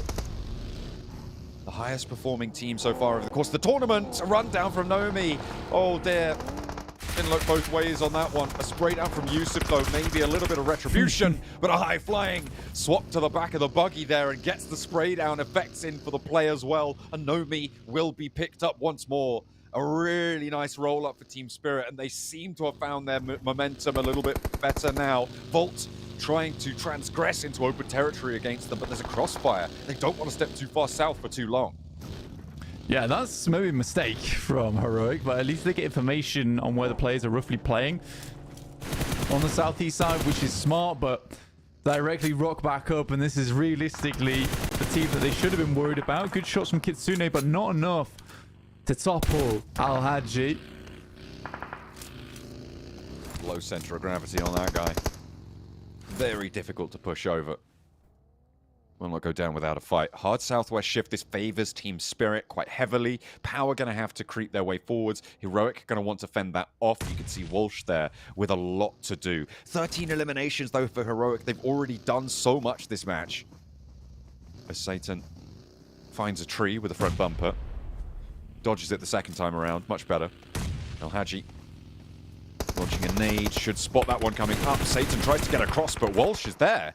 And that's another player down for Power. Easy tries to break out wide. They are still playing as 4, but with now losing 1, Power down to 3. A catch from Walsh, and he continues his work over towards Power. He is slicing them apart here, Blank. Easy behind the rock. He's been taken down by almost one man entirely. Volt is on the off angle for them, but he doesn't quite have the stones to go for it. We'll find the knock, and it has to be Effect to deal with him. Power have their legs cut out from underneath them. Volt trying to roll in for some retribution, and it's just Fidan who's going to meet him. Yeah, it's just a surprising amount of power coming out from Heroic now and again. Right now, Heroic realizes just need to confirm more of his eliminations. A 15 elim game already is ginormous for Heroic. Looking like a Hercules of old as they bring strength through to the squad. Then it's all through from Walsh on those 9 elims. Looking mythical on it. Fidan has nades sent out his way. Team Spirit bouncing them through, not quite connecting. Going shorter onto the tree with a buggy just in front of Fidan. Heroic find 2 players on their feet now, get some healing done as well. Fidan on the off angle does get spotted. Matic will be able to have that one, and Volt actually able to pinch that off. So it is 17 eliminations now for Heroic in a 2 versus 4 against Team Spirit, who have really closed this circle down for them. No opportunity to go for a big push out there, but Nomi catches one with the Axel. Effect wants the old traditional with the bullets. As Nomi does go down, pays the price for his hubris, but that bouncer looks good. Volt forced out and will be into the gunfire. Matic to close it out, and it's Team Spirit with another chicken dinner, and Heroic with a monumental match to find a 2nd place and potentially a point lead on this match. Yeah, this is their 4th chicken dinner over 2 days at the moment. So average is looking pretty nice at the moment for Team Spirit. Very well played. They knew that they could corner a lot of the teams over on that southeast side and then control across the road. So that's exactly what they go for. And for Team Spirit, this has been another wonderful chicken dinner. However, it is Heroic. It steals the hearts of many in this game with an outstanding performance from them. Able to rack up, I think it was up to 18 eliminations at the end there, with the knock and flush on towards Nomi, taking a 2nd place for 6 points as well. Adds them up to 24 on this match, which is incredible. Team Spirit accelerating. These top 2, it is quite something to see the start of week 2. It's going well. I saw the the glimmers of something in Heroic week 1, but they kind of got shut down, and again, they lost their momentum. It seems like that has been the story for these 2 teams, right? At the start of week 2, they have just been unleashed. They have been allowed to do so much more, to run faster and further, to jump higher against their opponents. Heroic capitalizing on it beautifully this match. Team Spirit as well, keeping it together. Look at the damage they were able to pour out. Lovely stuff. 13 eliminations. Another chicken dinner under the belt, and it's 4 for them. How long will it be before they double last week's score? Because I think it seems to be on the cards. Not only that, but they have broken that 3-digit barrier. They are over 100 points easily with that. 1 point behind Heroic on this match, though. They'll have to take second fiddle. Yeah, it's very rare that you see 2 teams with plus 20 points in the same match. But there you have it, with Heroic and Team Spirit both making it to the end game, playing from very different areas on the map, so able to take down a lot of different teams. But yeah, overall, very, very good match. But that does siphon away a lot of the points from any of the squads here. So there wasn't too many other big winners during this game. But yeah, very, very fun match indeed here on Erangel. And I'm very, very pleased for Heroic, more than anything. 3,000 damage exactly, almost like it was planned. That's polite, that is. That's just good manners, getting 3,000 exactly. Nice round number, won't see that too often. Team Spirit on 2239 as well, so it wasn't like their elims were undeserved. But the fact that the next highest damage comes from Power, who only got 1 elim, and 7 over on RCB at the other end on the elims. Just goes to show how much these teams took from the lobby, and this is exactly what they were able to do there. So 9 knocks for Team Spirit, able to steal 4 away from the rest of the lobby. Heroic also pinching 4 from the rest as well. So even Stevens on that front. A little bit less damage taken by Team Spirit because, of course, they were the team to stay alive until the very end. Yeah, again, I think for Heroic, this has been a very fun game. And again, 14 knocks to 18. Really, really well done. Let's take a look at who performed the best during this match in terms of players. And it is Walsh to know me from Team Spirit. Walsh, obviously, with his 9 knocks, 9 eliminations. Incredibly well done to him this game. I mean, like I said, he brought the Legend of Hercules to life for Heroic and sort of carried the rest of the team on his very strong shoulders. Absolutely. It was the 12 labors of Hercules. He only got 9 of them done in that match, but I say only, like it's not a huge amount to have been able to accomplish, and especially to be able to outfrag Nomi. I mean, in any situation, let alone a situation where Team Spirit win, that is something special. So Heroic, very, very pleasing to watch that match for them. They had a lot of fighting. They had a lot of winning as well. Unfortunately, not quite the full win as Team Spirit take that glory for themselves, but still, one hell of a slobber knocker. We're going to go to a short break. We'll see you with another Erangel.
You walk up like, hey, how'd you like me like that?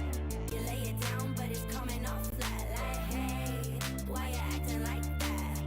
Lay it down, kiss your mom with that mouth. I've been feeling oh so marvelous. You stand back and just don't bother this. There's some things that I just rather miss now. So the next time you're lonely, checking your phone for your me, trying to kickstart my heartbeat. You won't find me begging now. I'm feeling supernatural. I'm feeling supernatural. I'm feeling supernatural. Hey, how'd you like me like that? I hit the town and I ain't looking back. So hey, how'd you like me like that? We cruising around, got the pedal down flat. I've been feeling oh so marvelous. You stand back and just don't bother this. 88% of PUBG mobile players say they are concerned about the future of climate change. This shows a need for us to help make change.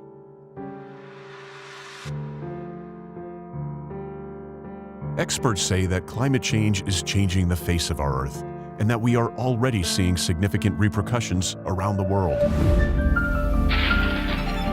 Superstorms, mega floods, melting of the Antarctic ice sheet, increased wildfires, severe droughts.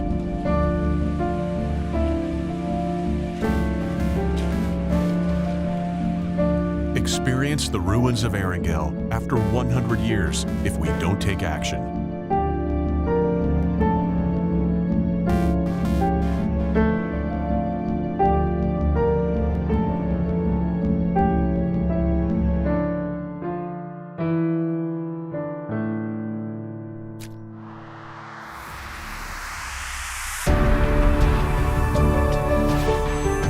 for green. We will convert the energy of PUBG Mobile players running in-game into real-life green power. PUBG Mobile will join hands with hundreds of millions of players to implement offline protection plans around the world to help safeguard the future of our planet. Help protect the world today. Every step in PUBG Mobile will support real-world projects. Play for green. Together for Earth.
It's time to carry on with our day. We've got another Erangel coming up for you. My name is John Allen. With me is Blank. Team Spirit closing it down for another chicken dinner to that tally. They're getting a little bit greedy this week. They are making up for lost time over in week one. They have had a brilliant resurgence. We'll see what they're able to do with that, how that's affected the overalls in due course. But in general, very impressive from Heroic as well in that last match. A really nice performance coming through from them. They took every fight they could see, it seemed, and managed to get 18 eliminations out the other end of it. Let's take a look at the overalls as they sit after that match, Blank.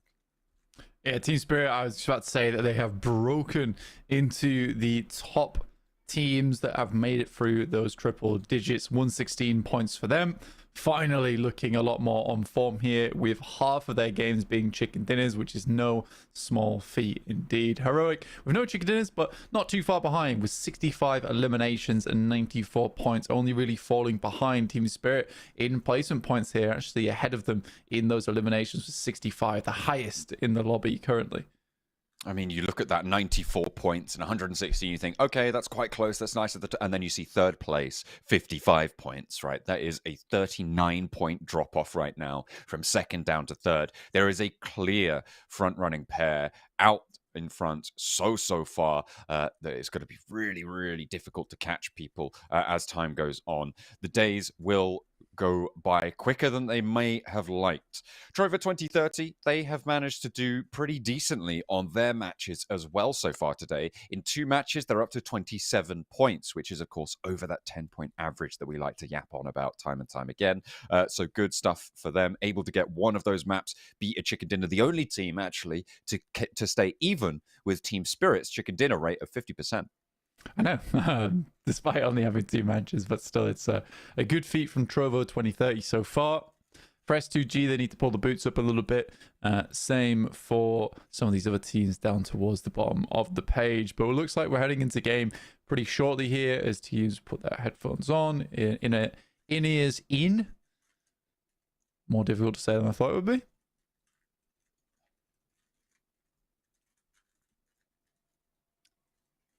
You know what? Sometimes it just is like that. And if you know of things that are sometimes just like that, or if you want something to be a little bit better about the PMSL, if you think you've got the opinions that matter, fill in the survey in the various chats that appear in whatever platform you're watching on. Make sure you head on over and have your say to have an impact on the future of PMSL. Which is what we want. We absolutely want to hear your thoughts on the PMSL, how you change it, what you think could be better, what do you think is really good so far, and what should stay the same, because I'm certain that we can improve in some parts and improve on things that we do well already. But here at the PMSL EMEA, we aim to please you guys over at home, especially with the Infinix GT20 Pro that features the dual chipset and 144Hz AMOLED display, which looks absolutely gorgeous on screen, delivering up to 120 FPS, which all the teams here at the PMSL EMEA 2024 are currently using in-game. Everybody locked in on them. Everybody doing nicely. See who's going to take this next Erangel, the playing path soon to develop into reality, to become actualized in its scenario. You can see camera 2 there, labeled nicely in the yellow. Taking a look at the screens, the Footballers Chaos logo on the thumb. No prizes for guessing which team that is, but we're heading in, and again, it's down a little bit further southwest, but this time around, it does have a little bit more kick to the east, which makes Nova potentially more attainable, or we could see another repeat of the hot drop in Severny with Brute Force and Falcons. The difference is that it's not starting in the north this time around, which means that in general, if you're going for a backup drop, you don't want it to be super late because you don't want to get super embroiled into that spot, unless they're just determined to take vengeance upon the Falcons that did so much to them last match. Yeah, I think the big difference here for Virtus Pro, Brute Force, who want to head over to Nova at Neuer, is that they do drop in Severny. It's a bit of a long drop for them, and they likely would have to contest with Na'Vi anyway for vehicles. The very least, Brute Force would be able to see the circle actually pop, as it will be quite late in the playing path they'll be getting out, and divert from there. I think that's the only big difference for them. And it might be the case. Seems like it. Yeah, it might very well be. They're out a little bit before Falcons, which means they're going to touch the ground, but they have to go laterally a bit more. Who's going to have the better parachute path? Looks like Falcons are going to keep the north side of Severny under their control as well on the hot drop. I'm also scanning around for any other hot drops that may develop over time. I'll try and keep an eye out for those, but it looks like the rest of the map still fairly safe. The circle down southwest side. Is this the prompt for Falcons to break out, grab a vehicle, head over to Zaki, to North George, even to South George? No, I mean, for Brute Force, it's not gone ideally, right? I think they actually would have much rather contested with Na'Vi here. And Ragnar already finding Neos right off the bat is so awkward to deal with the micro Uzi. It is unfortunate. It is a full flush as well, so Falcons pick the point away. Ragnar once more. He's got that level 3 helmet as well. I think he's just picked up a vest.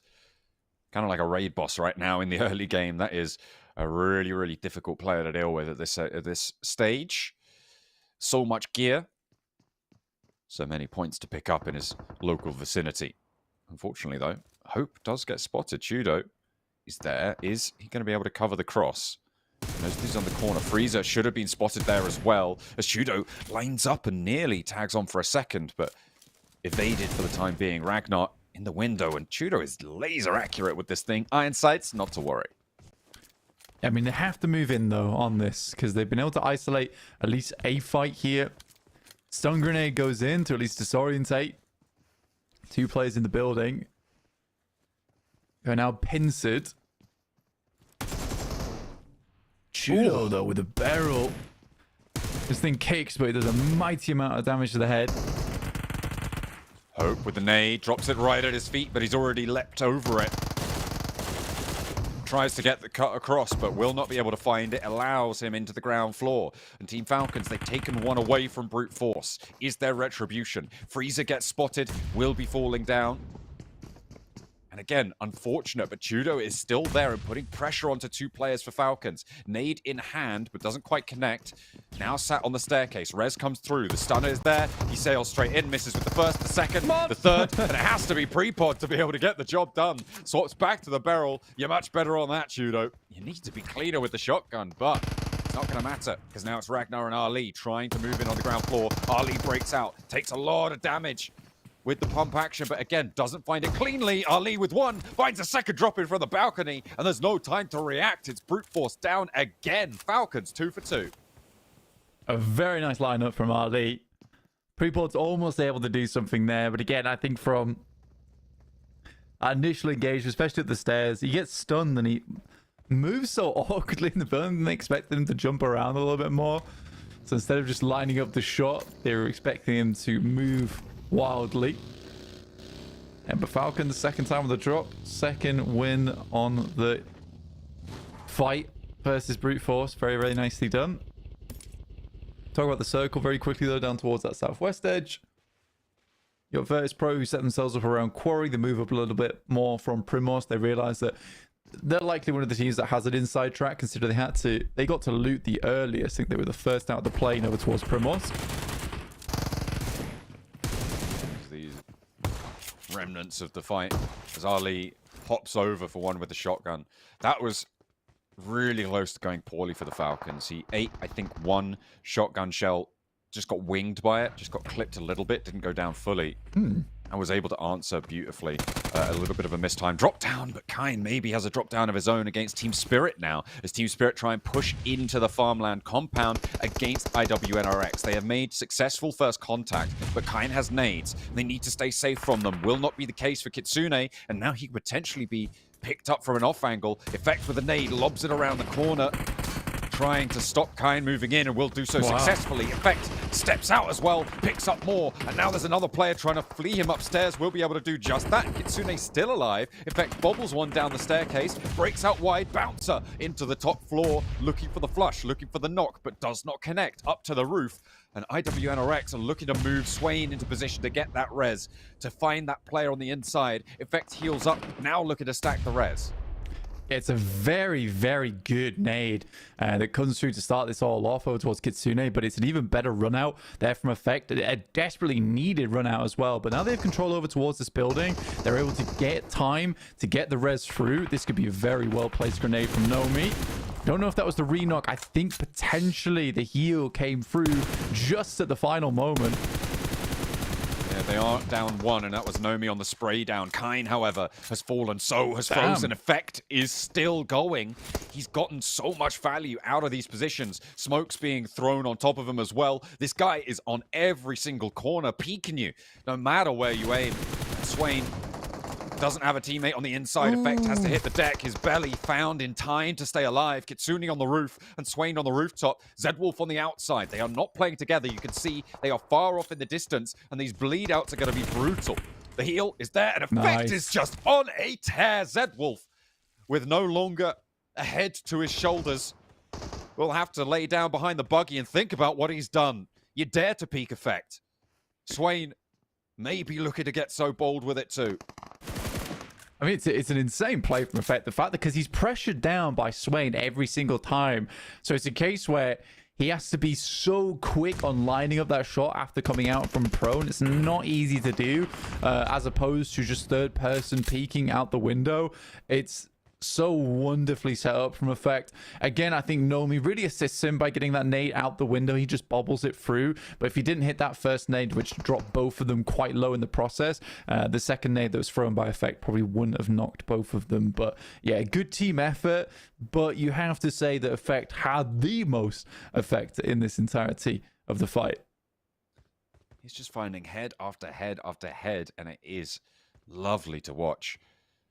As everybody on Team Spirit stabilizes, they're going to allow a little bit for Swain to stay alive, as Zed Wolf will be passing back the information about Team Spirit's movements on these flanks. We'll know, you can see that's why he's repositioning his crosshairs over towards this angle. Matic sending forwards, they've stabilized, and they go for the crash. Now, all the information in the world isn't going to stop, isn't going to help. It will be go time as Nomi sends first into the low ground as Swain finally does what the rest of his team could not. Finds effect on the fight. Moves in for another 1v1 and up the stairs he goes. Nearly going down there, but Nomi on the inside wants to find the shots. Nick's Kitsune to deal the damage. Effect goes down and that's where he utilizes the rest of his team. Is that Virtus Pro poking their noses in on the west? They're not sailing through. They're not committing. They have information. Bishke should have heard a lot of this fight. And they could move over if they wanted to clear out this southeast side, but it's Na'Vi also flowing through and Effect going down. Does draw Team Spirit a little bit short in terms of time to reset this. But overall, a very, very nice play from them.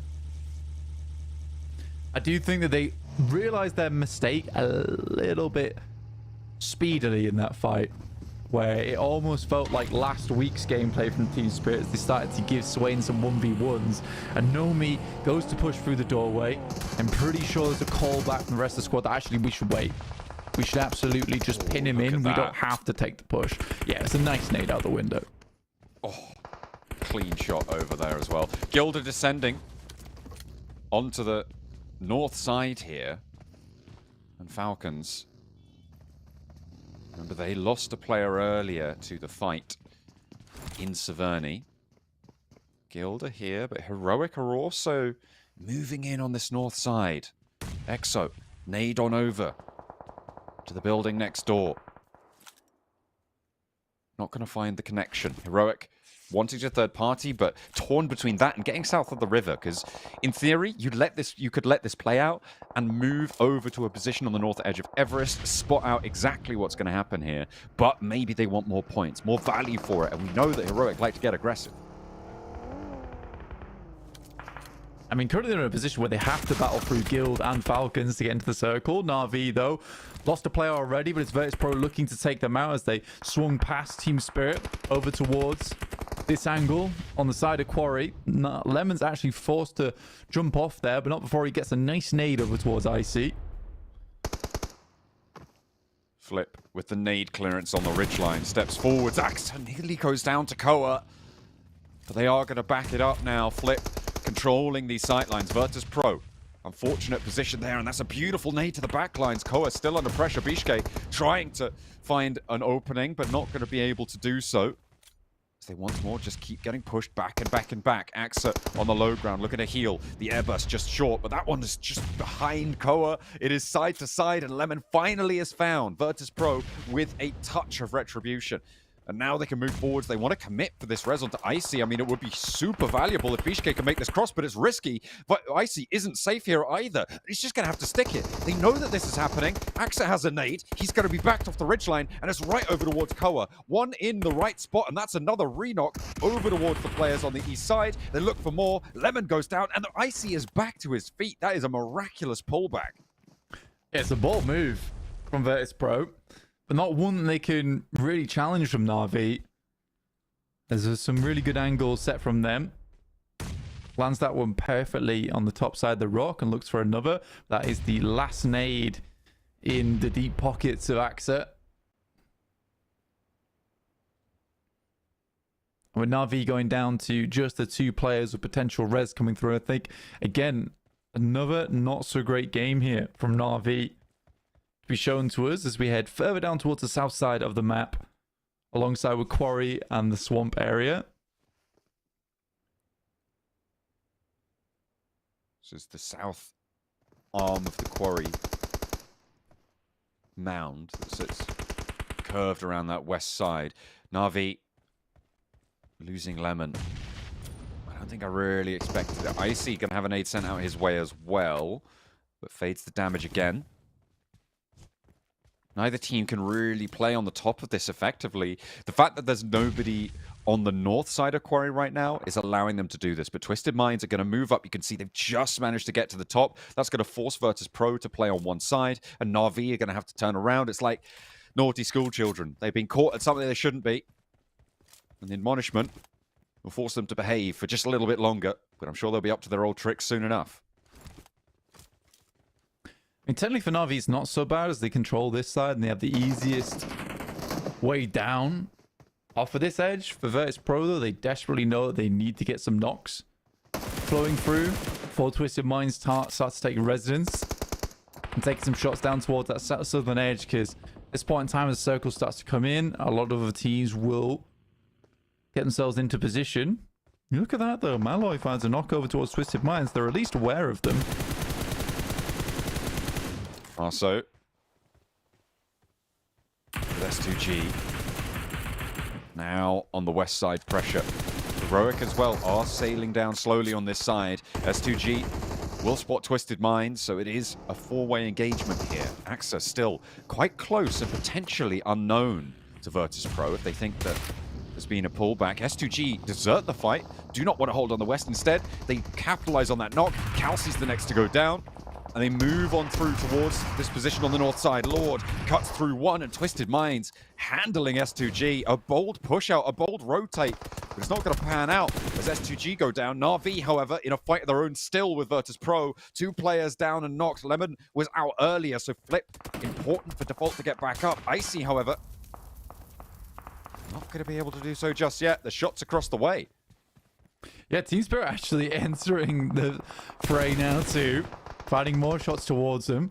They waited for quite a while, but as they start to see the circle move up towards the northern side, they know that they'd like to take control of the high ground that sits just a little bit further towards the northeast side of Quarry. And to do that, they'll need to remove these two teams. Look at the position that Matic has against Malloy. He can't step out from the cliff because Nomi's there. You can't step into the cliff because Matic has sightlines. A really difficult position, and it will not play well for them. Na'Vi and Virtus Pro both getting punished on the south end of Quarry, but everybody around them going to have to move up north side with this circle closing.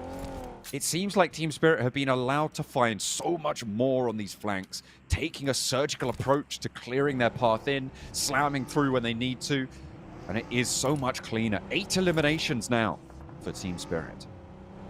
Yeah, they were able to wait a long time because, again, they were unsure where the next circle was going to fall on over to. For Na'Vi, it's a case of moving up towards the bottom side of these ridges. Team Spirit, they don't really have to fight out on Quarry anymore. They can move back over towards the eastern side. They know that's clear because they just cleared it.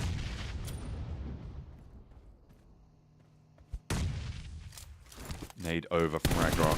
Volt going down to it. The spray and done. Jafar rocks up into Trovo 2030. Marcelo with the drop shot. May not even be necessary as he's able to find that nice and early on the spray down. Marcelo still with the DPS. The nade cooking as well. Walsh and Kevin want to do so on their own too.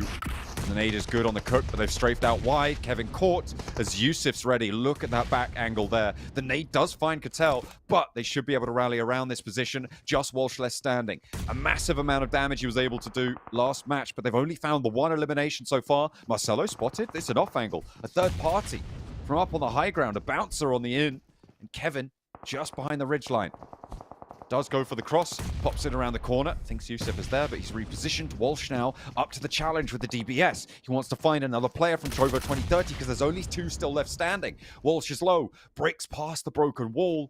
Yusuf has the nade cook. He has the timer on it. And he will go down to a 1-2 burst on the nades. Heroic down, and they will fall short. 95 points on the totals, but still a really good start to the day. Team Spirit still a lot left to go with 8 left and all 4 standing on the south side. Yeah, for Heroic, it's the first time in a while we haven't seen them get all the way towards an end game. It's going to happen at some point though, but for Team Spirit, it's such a strong spot they hold. Like, they have all of this high ground down towards the southeast to play around with, and I think that they're surprised. They will be surprised at least to find out that there is no space been taken up towards their northern edge. A lot of teams have just confirmed over towards the north side of the map at the moment on the low ground, and Na'Vi's forced to play the shack. Next circle. Just about to come through. A hard east shift. Power going to be happy about this, but they only have 3 players and potential danger from Foot Chaos, from Team Spirit as well, on the higher ground position that they hold. But this valley compound, nice and strong. The high ground is in favor of 77 just a little bit, but it is really not secure either way. There's neither team at full force. 2 players alive for 77. Power also taking a knock. I think they're going to be able to establish that res, though. For Twisted Minds, the path ahead is a difficult one, especially because Team Spirit's already been set up over towards that west side to prevent them from wrapping down towards the south, which is what they likely want to go for. But Matic will have to call for reinforcements. That is the big thing. There's no way he can hold off the full team from Twisted Minds on his own.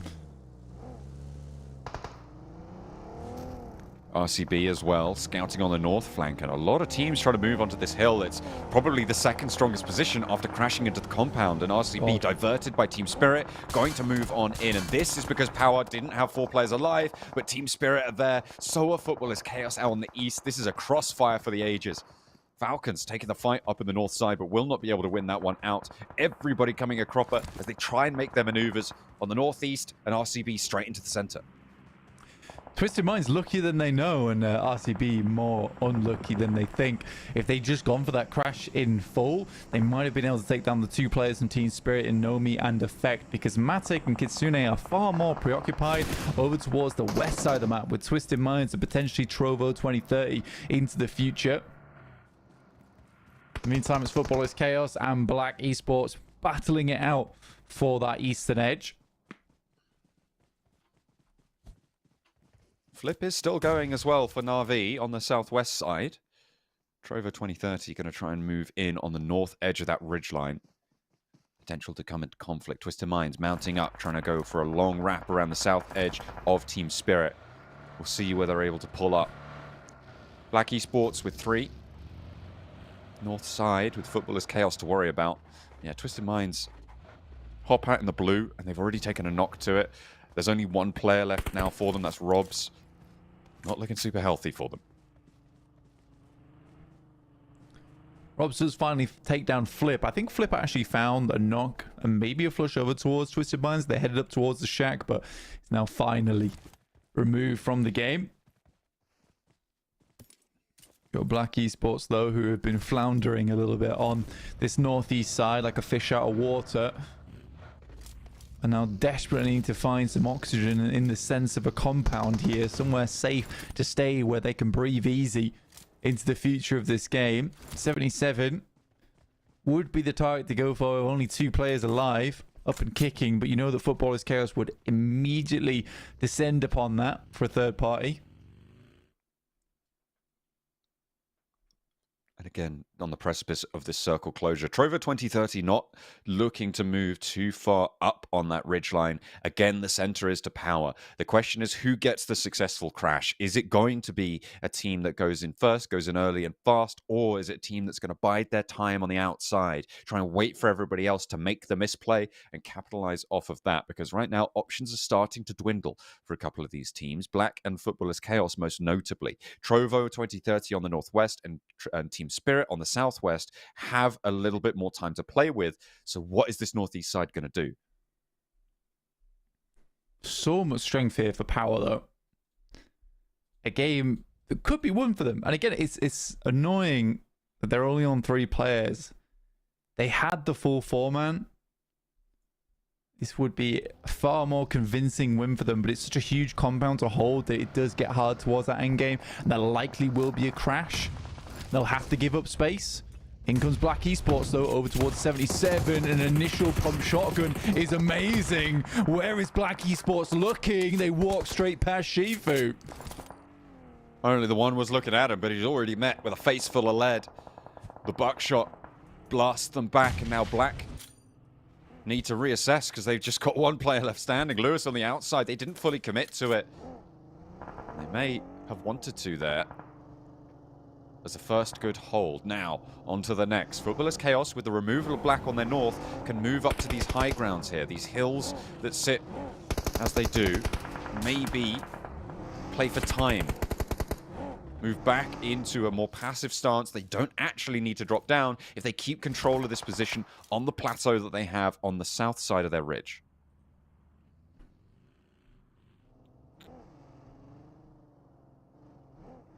Football is Chaos now. You see him on screen attempting to push up, but a lot of ground to cover here. Black Esports almost had a way in. If it wasn't for Shifu, with what felt like a very easy hold for him. He just wandered into the building, didn't even think he was there. The first knock went through, and one player just sent past in Kakali. And Lewis's game should be done, and so will Black Esports. Trovo 2030 continuing to do bits in this tournament. They've got 27 points on 2 matches. They're looking to add 6 more in the placement points to boot, which means that they are guaranteed to stay over that 10-point average metric, which is great news for them. On the northwest side, they may have a little bit of a struggle ahead of them, but so will Team Spirit on the southwest. It's all about these buildings. How will they conclude? How will it unfold? RCB, with the crash that they made earlier, leaving 2 on the south side, looking good. 2 players from Team Spirit, pushing up. 3 players from Team Spirit. They've left Kitsune as a backstop. Matic drops off Nomi and gets a little bit more info. Nade's cooking. Effect has it in his hands. Moves the nade over towards Marcelo. Bursts a little bit short of him, though. Spray down to suppress the angle, and Nades are going to continue to pile on in. This is where they're going to expend their utility.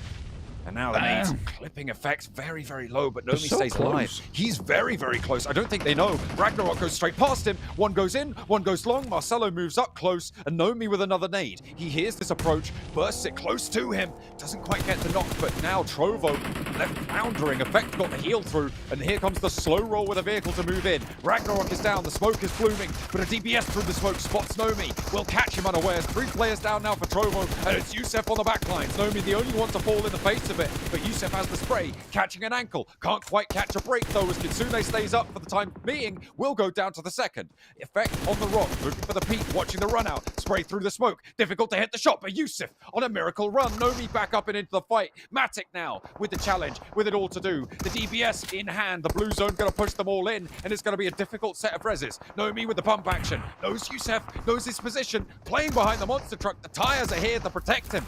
As Nomi breaks out, but they just can't find it. Youssef giving them the runaround. He's low on ammo, but steps out for another challenge. Takes a chunk out of Team Spirit. Will he find more? 77 looking at third party, and Nomi goes low. Another knock over to them, and he holds his nerve behind the truck. Shifu with it all to play for as well. Takes him down, and Team Spirit crumble. Nomi the last to stand. Kitsune does fall here, but there is time for Nomi to potentially bring this one back. What a shot! In comes Magnum, though. One more player to deal with, and Nomi on low HP, trying to weather this massive task, but the nade should do him in. Nade behind the tree. It needs to be perfect, and it is. Team Spirit are out of there. Finally dispatched, but what a hold from Youssef.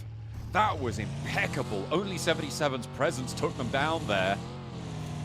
And a run out for Team Spirit, but they get 13 limbs in a profitable match, so they won't be super displeased about that, even though it looked a bit messy in the engagement against Trovo 2030, who again keep their averages up, and it is disappointment. But now a chance for Power to keep their Erangel performances up. Of course, still our top performer on average across all of our days of play on this map. They want to keep this one going. With 3 players alive, they've got the numbers to do it. Yeah, this compound is one of those ones where eventually you'll have 2 teams holding into it, because there were so many fights out on the outer edges. Power sort of had the game come to them. Its next circle, it's much of the same.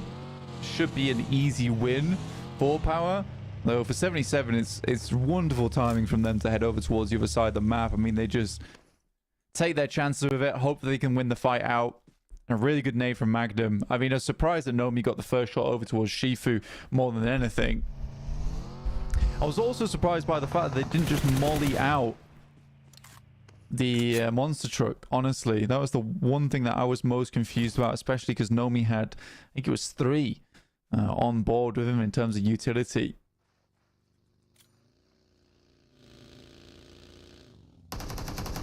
Unfortunate turn, but there's the roll around. There's really nothing to say about that one. The buggy is able to get the run down. And I'm glad we're seeing a little bit more buggy play. Back over in PMWC, the buggy took a little bit of a back seat, but in EMEA in the spring, we saw it be highly utilized. And again, over in the fall season, we're seeing it come back to power, who are able to take that chicken dinner. Playing in the compound, they got shrink on shrink on shrink. And they did not need to hold out Team Spirit in the end because they took care of business with Trovo 2030 being their opponents. It could have gone a whole lot differently. And you saw what Nomi was nearly able to do as well against 77, but the rundown was just too strong for them. Marcelo held his nerve in the end. But a nice high point scoring game for Team Spirit, for Trovo 2030, and for Power to keep their averages up on this map. A really even split on the points here. Yeah, Team Spirit's still pulling ahead though with only 4 placement points. I think for Power with the 3 elims, yeah, this was probably the most boring game they've played this entire tournament. I think they were waiting and waiting and waiting for someone to crash the compound, so they had to actually do anything in that game. But it ends up all just resolving itself around them. That's just one rundown to finish it off for them at the end there. Overall, a fun game, and definitely it was a battle for the ages between Team Spirit and Trovo 2030. And they were so caught off guard by the vehicle that was just parked slightly close to the blue. And constantly thought someone was playing underneath it, and I think that threw them off the most. Perhaps a little bit of distraction there. See a lot of damage going around, but it was Nomi to take the highest damage in that match. Shifu, though, took most eliminations for 77, despite Effect getting those 2 nade eliminations on side as well. Longest elimination, again, for Shifu, so double accolades there. Let's take a look at the stats for Team Spirit as they led the elimination count in that last match. Nomi doing a lot of damage, but it was, in fact, Effect to do a little bit more in terms of eliminations. That's from that early fight. If you'll remember, what a massive impact that Effect was able to have against IWNRX. Yeah, I think if we cast our minds back as well, it is unfortunate for Team Spirit, because if Footballers Chaos had their head screwed on a little tighter that game, potentially they don't just give Shifu those 2 free eliminations and he goes down in the process, and then Magnum never makes that long rotate to the other side of the map, because that is what 77 is known for. It's just third partying in general. So very, very fun how things could have turned out, but they didn't turn out that way, and we can only look back in hindsight. But for the time being, we need to look towards the future, and the future is still bright for Team Spirit with plenty of points every single game. Yeah, there is going to be plenty more opportunities for them to earn points today as well, but they have just continued, which is great to see. It's something that you always worry about when someone has a breakout day, is about that continuation phase. And right now they've had a chicken dinner. They've just had a high elimination count, late game finish with a lot of points added onto their tally. Is there any stopping these guys when they're on form? I just don't think so. It seems to be the case that if they are on their game, they can move mountains, but their own worst enemy does tend to be themselves, and hopefully they can keep things going. Let's take a look at how that's impacted their lead at the top of the tables. With Heroic going down a little bit earlier, they've put a massive divide between them and Heroic, almost up to 40 points there. They are on 38 points of difference between the two rosters, and behind Heroic there's a further 34 points down towards RCB, who are able to jump up into the podium positions for 61 points on this game. 61 points total is not too bad for RCB. It definitely could be better, but it doesn't look horrible in the face of every other team here in the lobby. Trovo from 4th down to 8th. Yeah, no. I did see 3 that. matches. Wow. Front page. It's wild. It is wild. They've done so much in these 3 matches. They've been able to get 37 points added. Na'Vi, Virtus Pro, IWNRX. Disappointment to still be on this second page, despite having 9 matches played. It is not looking super illustrious for them. Obviously, Fireflux not playing today. They are just clinging on to 16th place. Yeah, I mean, for Fireflux, obviously they're taking a day off, but regardless, either way, I think for Fireflux, they definitely could improve. And we'll see more from them tomorrow. In the meantime, it's 77 with 3 matches and 19 points as a team that I really did want to see continue what we saw from last week, because they looked a lot better and a lot stronger.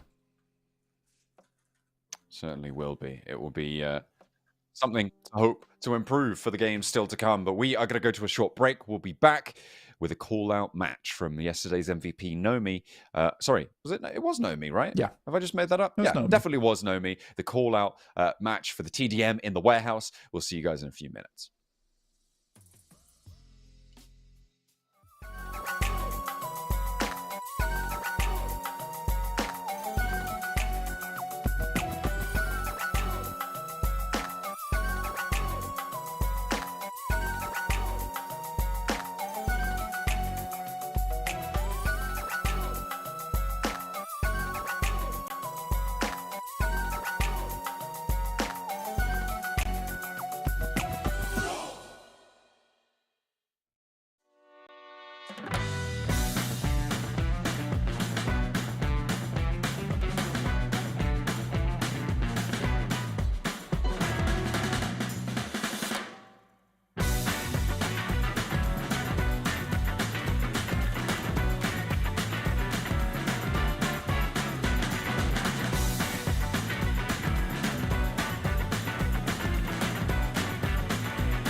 Team Spirit were able to do so much work that they in fact earned an MVP title as well yesterday in Nomi, and he was the one to take the call-out match. They opted to go for S2G, and so therefore we're going to be going to the warehouse of those two teams to settle that dispute for these long-running names within the PUBG Mobile scene. It would be good to see. We'll see. Going to be able to take the title, because at the moment we've had a couple of call-out matches. I think we've had 4 from our first week. Let's take a look at how all of those went for our teams that have been playing. Na'Vi were able to get 2 MVP call-outs in the start. One of them did not go to plan, though, because Fireflux were able to rinse them pretty convincingly. Twisted Minds were able to win their call-out, and 77 as well were able to take their match in stride. But now, will it be Team Spirit highlighted in orange, or will it be a steal going over to S2G? Yeah, I mean, for S2G, not a bad team, and Hamzy G as well as Kalsi both really good when it comes to mechanical skills, so I could see this going S2G's way. However, Team Spirit are on a massive high right now. Yeah, they definitely should be. Their performance has been nothing but stellar. They have been phenomenally powerful in basically every single scenario. They had one match yesterday where they didn't get any points. Every other match, I think they've gotten over 10 points in these games, which is phenomenal. Not to mention some games where they're getting over 20 as well, which is frequently really, really, really incredible. Very, very impressive stuff. It's not usual for this to happen. It is firmly abnormal. Consider that Na'Vi in their week 1 got 234 points right now, and we are before the end of day 2, which means that you should be around that halfway mark, which would be 115. It seems like Team Spirit have already broken that boundary, so they are definitely on form and a team to be worried about, especially if you're going to get up close and in their face in a warehouse. Yeah, and we'll see exactly what Team Spirit can get done over on this warehouse. I mean, obviously, weaponry going to be fairly similar for both squads. Nades galore coming through. But this is our format for the challenges. Each day, the MVP will pick a team for one TDM challenge on the next, and then they'll fight over on a warehouse map 4 versus 4. The winning team will grab themselves $500. That means that, of course, we get 4 challenges per week because the first day doesn't have any MVP from the previous day. So you can see Thursday, Friday, Saturday, Sunday, always after match 3. That's when our challenges will take place. So for all 3 weeks of the league stage, that is what we will be seeing. For the finals, it's not going to be the TDM challenge. The challenge prize pool, $6,000. $500 per win is a nice tidy prize, and Team Spirit will be happy to get a little slice of the pie on this one after their week 1 performance, a little pick-me-up if they can take it home against S2G. So let's see if Team Spirit can win their call-out challenge. Yeah, a little extra cash on the line here for Team Spirit. Let's see what they can grab here. Playing around the trophy. Not going to have an impact on the overall standings here, but a reminder of what it could mean if you keep that strength up as we go on in Team Spirit in blue, S2G done in the away colors in red. Team Spirit, no me. Obviously the big killer from a lot of the games so far for Team Spirit. Nice nade over the top straight away to start things off. I mean, what are you going to do? Immediate answer, though, onto Nomi from Swash. Hamzy G playing on the inside. Another nade in from Effect.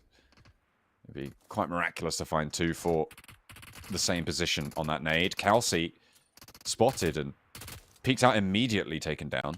Didn't get the notification there that there was a player dead behind that barrier. Instead, pre-fires the angle. Worried that there's a second. Or perhaps his ghost come back to haunt.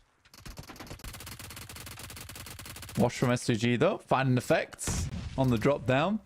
A little bit desynced, but still gets the elim for his troubles. Yeah, Swash able to get a little bit of an opening, but still 1 point in the lead for Team Spirit. 2 points now. Looking for a third. Gonna have to trade it off. Only the 2 points still. Nomi. Reload, spots the player on the cross. Yeah, no way you can get away with that. Marceau has another challenge, and this time Hamzy G able to win it out, but still 2 points in the lead. Fairly slow, fairly quiet right now on this iteration of the TDM challenge. Nomi has the nade, looking for the cook. Matic bouncing it, gets damage, but nothing more. Spots the cross as Kelsey has the challenge up towards the boxes. Not going to go well for either side. Hamzy takes damage from the nade. Sune looking for the sideswipe angle. Able to connect, but not on the full elimination there. Nomi hiding behind the concretes. And now they're 4 points in the lead. Team Spirit opening early. Yeah, Team Spirit getting slightly ahead, but Hamzy not willing to let that one keep going until he is shot in the back there. Matic sees off in the distance. It is Kelsey. There's some very well-disciplined shots coming through from both teams.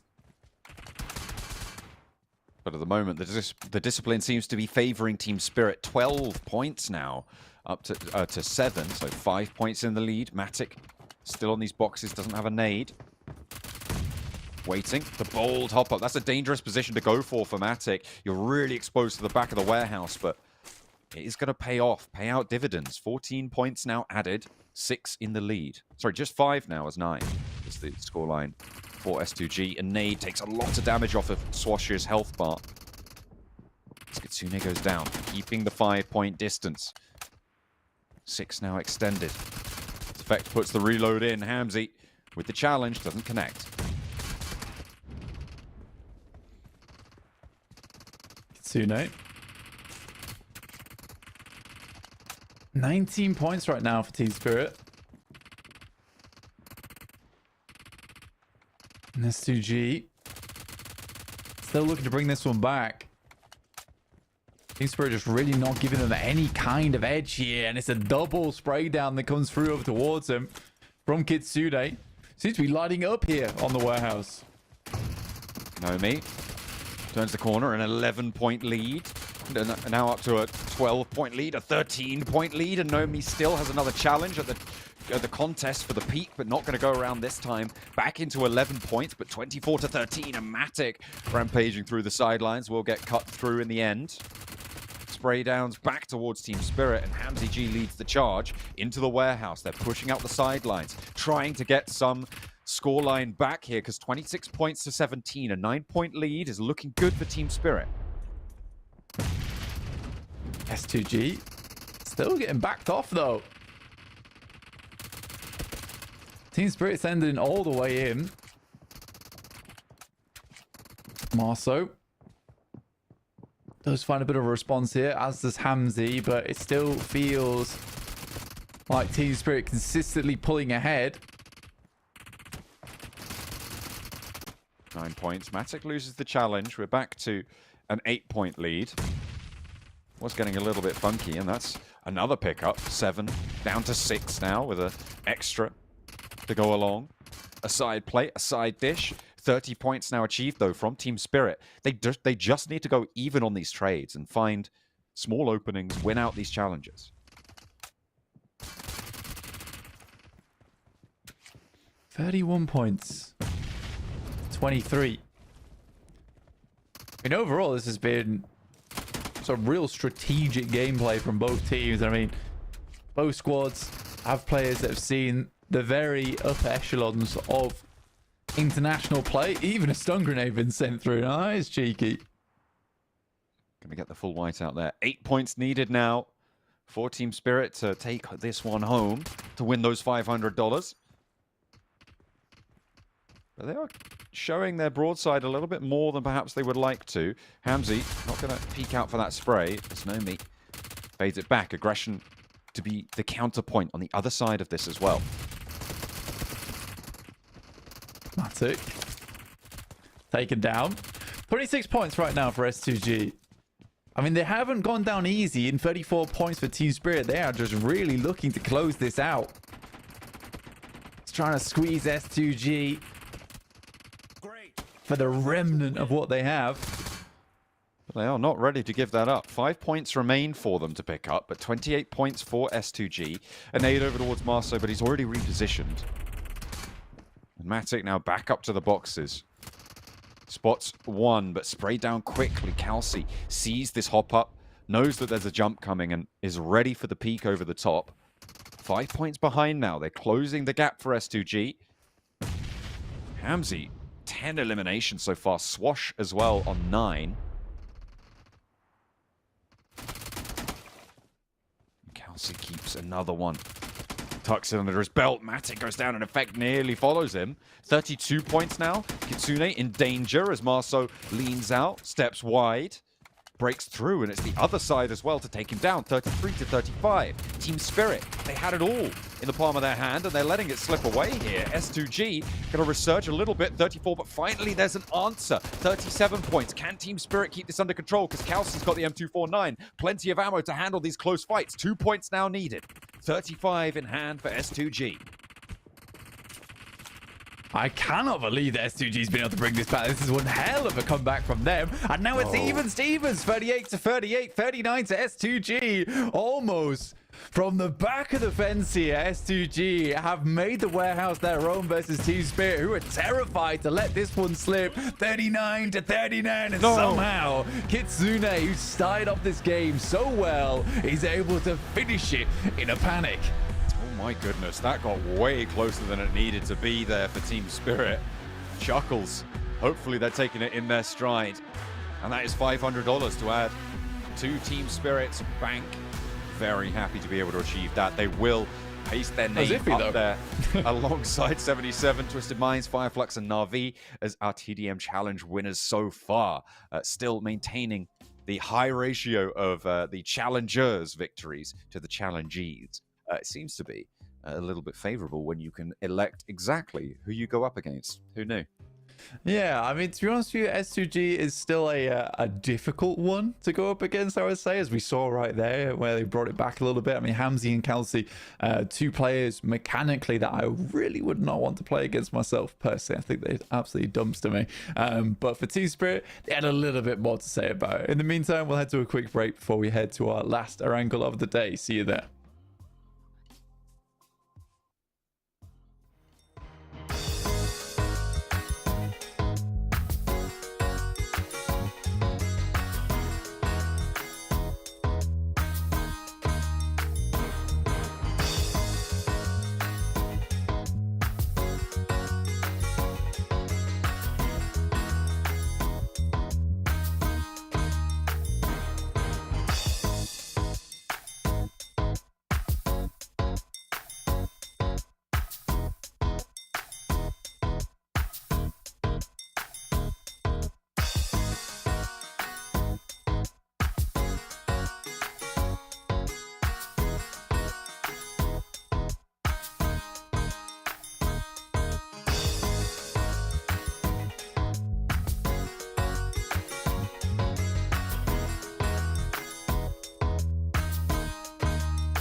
Back so soon?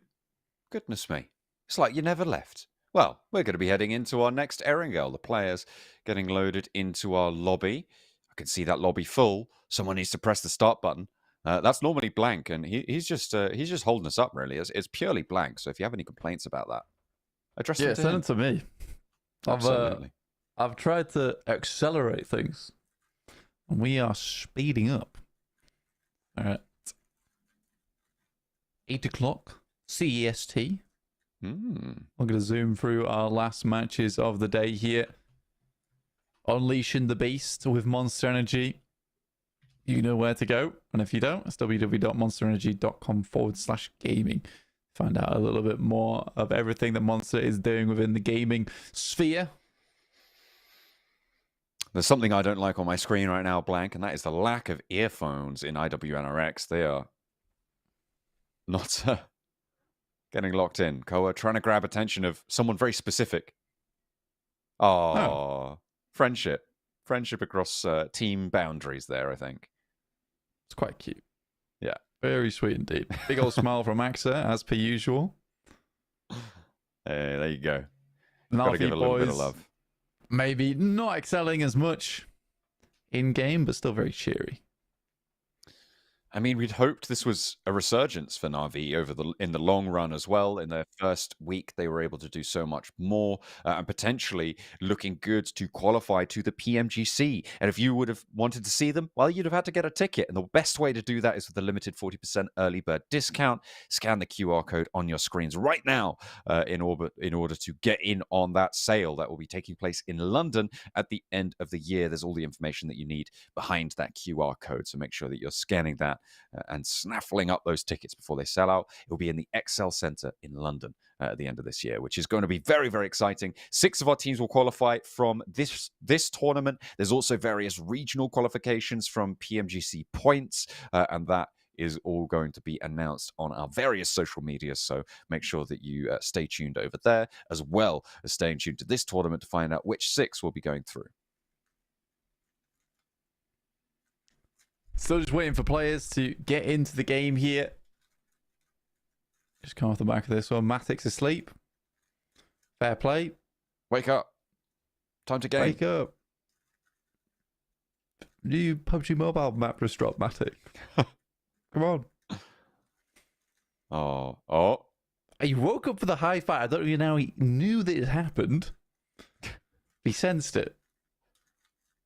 That's brotherhood right there. Your boy asks you for a high five. You wake up. You come out of that slumber. Doesn't matter. Doesn't matter what you're doing. Stop it. You don't leave him hanging. Everyone is sleeping. I sleep. I sleep right now too. Yeah, we do have the map on screen right now. Ooh. Just waiting for players to fly back in. Seems like everyone's gearing themselves up, warming up, ready to pop off anytime now on Erangel. This will be our last Erangel of the day. Rob's on screen. Gives the big thumbs up. Big thumbs up from Big Robs. Looking ready to wield one of those shotguns more into this next match as we hopefully hop into the plane pod. Power staying hydrated. Look at that. Goodness me. Excellent strategy. And if they want to keep their performance on Erangel up, that's the way to do it. Staying hydrated. Gotta be done. Good trick. It's gotta be done. Especially if you don't want to fall asleep during these games like Matic, who apparently it's too easy for Team Spirit at the moment. Yawning. 2 eyes closed. Yeah. Just imagining where the players are going to be, like a high five from Kitsune. Heading in for the plane path, it's Primorsk over to Lipovka. Brute Force may actually be able to not go to Severny this time around and fight off against the Falcons and lose another time running. We'll have to see if they do opt to go to Novo, or, and I would love this, if Falcons hot drop them in Novo. Yeah, it would be awesome. Unlikely, but you know, you got to give it back sometimes. They already know that they win the hot drops 9 times out of 10. So it may as well. Team Spirit dropping out. It looks like the Falcons are going to head further north on this one.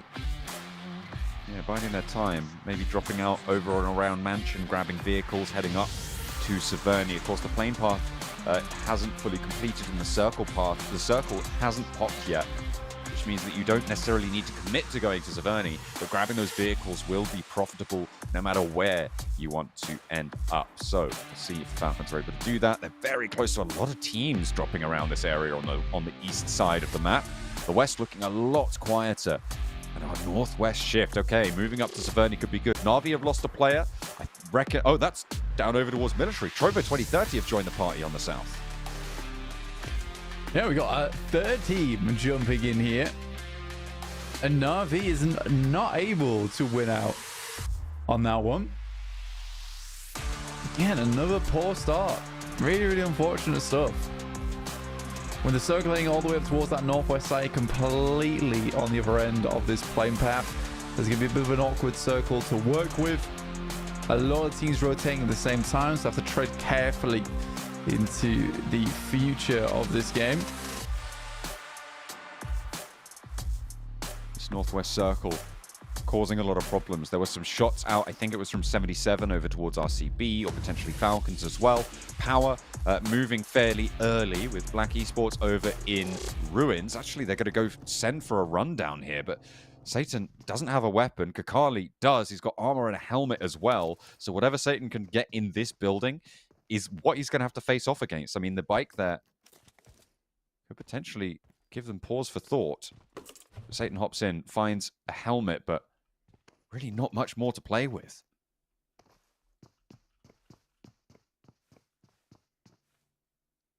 And Black Esports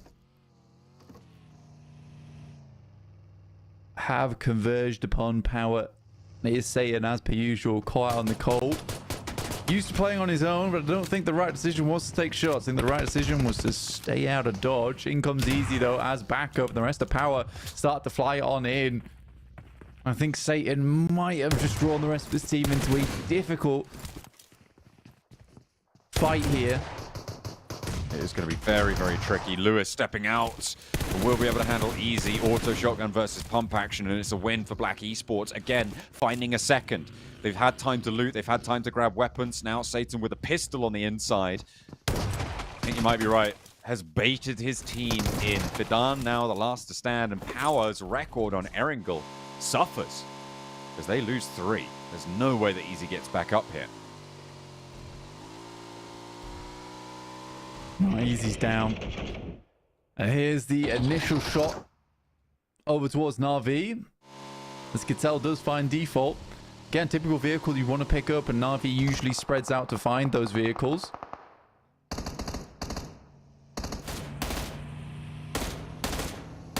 Ragnarok crawling back. But out in the open, he's just almost begging to be flushed there. Says, look, let me just spec my team, and I'll get out your hair. Have my loot. You're very welcome. Thank you very much. Yours sincerely, Trovo 2030. So, are they going to be able to keep up their average? Are they going to be able to put 3 points on the board, which would keep them at a 10-point average this match? Well, after all of their matches for Trovo 2030. Up on that front page, Resident there with only 3 maps played, which is really quite an achievement for Trovo 2030. I think, yeah, on a 12-point average, 12.25? Yeah, 12.25 average. That is a really strong number. It's exactly that. Something like that. No, it's 12.33 recurring. I was wrong. Something like that. But yeah, for Trovo, I'll do you a favor, man. For Trovo 2030, heading on upwards. And they immediately left from Sosnovka. It makes sense, to be honest. With a lot of teams opting to send far up towards that northwest side as well. And they get towards Hospital, through the field. Be able to play over towards those south apartments in George. It's not a bad spot to play either. Few rotational paths available.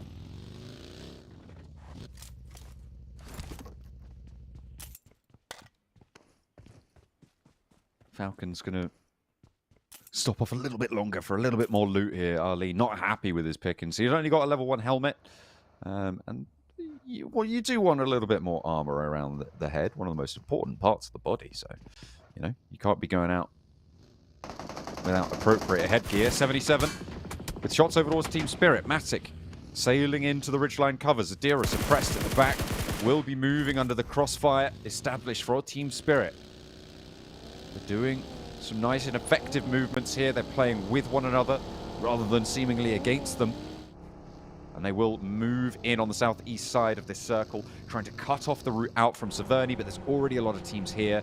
We'll have to join football as Chaos on this hill, maybe cut across them. Kitsune wants to tear one of them away, separate them from the pack, isolate and destroy, but they are going to be able to recoalesce. Yeah, so many teams already in though, John. I was surprised to see that. Team Spirit made a really quick rotate out from farm all the way towards that north side of it. The Falcons just moving out Severny now. I'm excited to see where Footballers Chaos goes though, because they seem to have found this weird way to rotate through teams relatively unseen in this portion of the map. They're just very non-suspicious movements, you know. They're like, you don't really care about us. We're fine. Team Spirit though, losing a player to Team Falcons. His effect goes like down. Potential to Jedi rest mind this. tricks. That's right. These are not the knocks you were looking for. Yeah, exactly. That's Oh, also Ali good. caught on the tyre there, but will be good enough to find Matic. And that is 2 players down on the inside. Team Spirit with Kitsune, though. Still fighting on with an aid cooking. Falcons in danger, but there's an off angle. I don't think that's going to last too much longer. Does actually manage to get away from that sight line, stay alive, but finally gets knocked. No meat on the outside, though, with AUG. 4x as well. Last player to stand now, Team Spirit, maybe with their one bad game of the day here. Potentially, if it wasn't for Spark on that off angle, very different story for Team Spirit. He had a lot of impact during that fight. In comes S2G, though. They hear this engagement and decide this is a perfect time. And it really is, considering the knocks that went through towards Falcons, and Kitsune still have not been knocked, so a potential of 5 eliminations available for S2G as they rock up towards this one. Nade in, Hope down. Marceau picking up points that are littered and strewn about them on the floor. 2 players for S2G, sorry, 3 players for S2G. Moving on through against 2 for Falcons. Swash at the back, suppressing the off angle. And Hamzy moves in. The thrust of the spear strong for S2G. Adding a lot of points to their tally. Ragnar on the inside wants to be the one to pull the trigger. We'll be able to do so on the tag, but not going to be able to find the knock in response. 2 players down for S2G. 1 flushed away. That's Nomi, who's still here, by the way, for Team Spirit. I mean, good for him. As long as they can put up like 3 or 4 eliminations on this game, it's not the worst thing in the world, considering their point scoring so far. Consistently into the top 5 every game. I think you're excused one match like this. And I would say this match has even gone much better than Team Spirit would have hoped as well, because this is one of the few rotations they really struggle with. And I like the initial gusto to actually head up towards this side of the map from the position that they were in. This gave them one of the best chances to get into it. They fought off against Falcons and they lost. But as we've seen before, Falcons are not an easy team to go up against. Kitsune actually drops.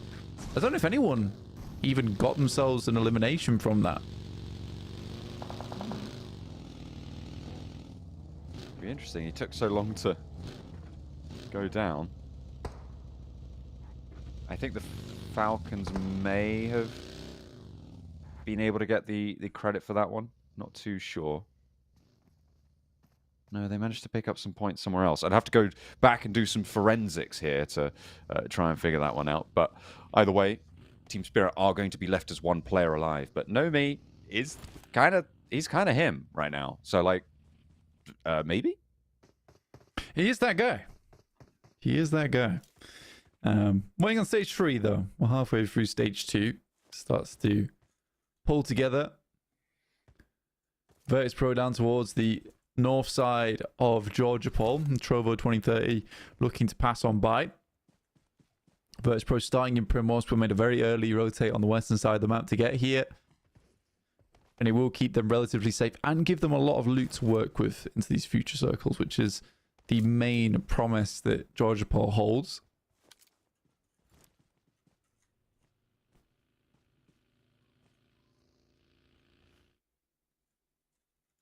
Circle shrinking, containing all of these players. I'm interested in what Heroic can do this match, I think. From the Northwest side, they were a little bit quiet last match and allowed Team Spirit to open a lead against them. But with one player alive, this is a good opportunity to keep pace with them and see if they can eat into what was a 38-point gap. That is a nasty shift to the south flank. Keeps the river in, keeps the south side in as well. Na'Vi going to be very happy about this, potentially, because they'll be able to just watch as chaos unfolds on the northern side. Could Brute Force swing down past Rozhok out in the blue instead and divert away? I think they are turning around and going to be going in onto the south side, trying to get across the river. A nice diversion for Brute Force. I think it's the right call to try and get south. 77 also trying to get across the river. And everybody looking for Sanctuary, no one going to find it. Yeah, again, for Na'Vi, like you said, on that high ground Everest, wonderful spot to be playing. So many other teams are going to start rocking on through. Whoever takes box compound, though, is going to be very pleased. And currently that is Black Esports with 4 players. You can hold each individual building as one player. Eventually, you're likely going to have to regroup onto one singular location. I like that Toshpik played Wizards Tower early. Gives you a little bit of time and chance. Told our players coming over the bridge. In comes Twisted Minds, though, over towards Guild. And can they hold their own? Guild on the ground floor with one. GG not GG loses his teammate, and Exo will go down next himself, and the DBS is ringing strong for Coops. A drop down, but it's not going to be needed. The last player to stand is on the inside of the outhouse, and Zero might just be turned inside out by the rest of Team Twisted Minds. Gets cornered like a rat in a trap. It's sprung. Twisted Minds able to find 4 eliminations, a position on the north. Team Spirit are eliminated in the meantime as well, drawing their match to a close with 2 points. Heroic flying through in towards North George. Bishke, though, immediately on the swivel. There's a lot of damage over towards Walsh, but this guy is not easily put down. He sends pallets back over towards Bishke.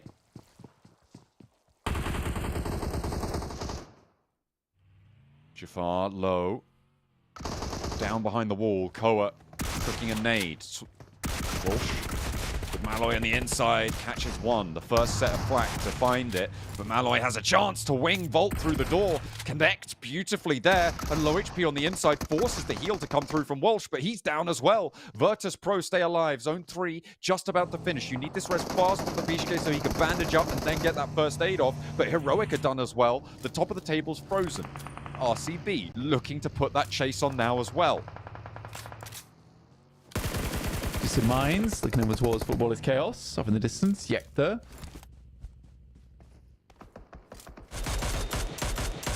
This is such a tough circle though, John. You're right. I mean, 12 teams, but 36 players. It's a ragtag group limping towards these final circles as Twisted Minds attempts to get away from this northwest edge of shooting range, but takes a ton of damage in the process as they traverse through the barbed wire. It's the teams that surround them, and another rough shift on the circle over towards the river. This has been quite the turn up. I mean, it looked almost guaranteed to be north of the river. So the fact that we're about a 40-60 split right now on the circle in terms of north and south river territory is quite incredible. The crates are still in on the west-southwest side, so it could be a last-ditch option for teams like Virtus Pro or Twisted Minds if they just need to get out of there and don't want to deal with the fight with each other. But it looks like that's not going to be the case. Virtus Pro did manage to get everybody back up. Twisted Minds as well on 4. 77 trying to fight off underneath the bridge, but it's not really going too well for either team as RCB do lose a Zell. Could potentially get this flush. Oh, taken away, but Dira pulls another one out with a pump action. Wild sprays down, but Loxy has to put an end to it. Last player to stand for them across the way. Himbo Boom finds a third, and RCB are getting shredded as time goes on. Na'Vi move in above them, and now they've got the entirety of the south coast under control. Yeah, for Na'Vi, this game has worked out quite perfectly, to be honest. Yeah. Losing that one player early on and then being able to play over towards this side. There's even a small compound that would have been playable down towards that southeast edge. But I think they're completely happy with this one. Even just rotating backwards to the south where Lemon's currently playing and heading up that 2-story could be a good idea for them. Depends how long the circle keeps them in. But this is the type of position that you win without too much effort. It does require the circle to come back down towards the south side. But you're right, though, John. In terms of holding the entirety of the southern space, that is the big advantage Na'Vi holds right now. They can have a lot of impact without a lot of consequence. They also lock in this bridge standoff, which in turn adds to the sightlines that are looking over the coast to the west and to the east. This is putting an animal in a cage and aiming them at your enemy right now from Na'Vi. They've got an excellent overground position. Brute Force trying to take the fight on the northern side, but it's just going to be teams losing players left and right until Na'Vi decide that they want them to go down fully. The west bridge, a little bit more open, but still difficult to move away from.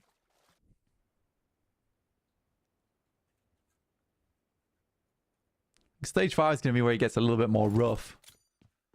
It's a really interesting circle. I always enjoy almost the Crescent Moon Ridge. This is just the eastern side of Footballist. It does cut the circle almost in half.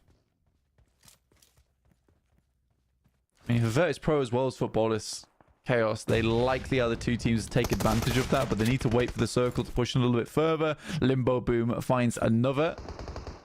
He's been doing fantastically well to pick up more and more points for 77. IWNRX here, sweeping through on the northeast side. Brute Force just with pre-pod left. We'll be able to get some suppression down, but yeah, there's the shots from Kine. Last player to fall for Brute Force. They are down. Twisted Mind still in on the northwest side. And the Shrink finally seems to decide to go north as Black Esports try and find the shack, but Kelsey's already in residence. And does shift back up towards that northwest side. Means that Crescent Moon is in play. Black Esports, though, despite having an awesome position over towards the east. That is mean. That is nasty. Marceau split away from Kelsey as well with a big off angle to the northwest side. The shack that you were talking about just to the east of that Crescent Moon, right, gives Kelsey a little bit of cover. Marceau trying to peek on over the top of it and cover off the entryway to his teammates' little shack, little sanctuary.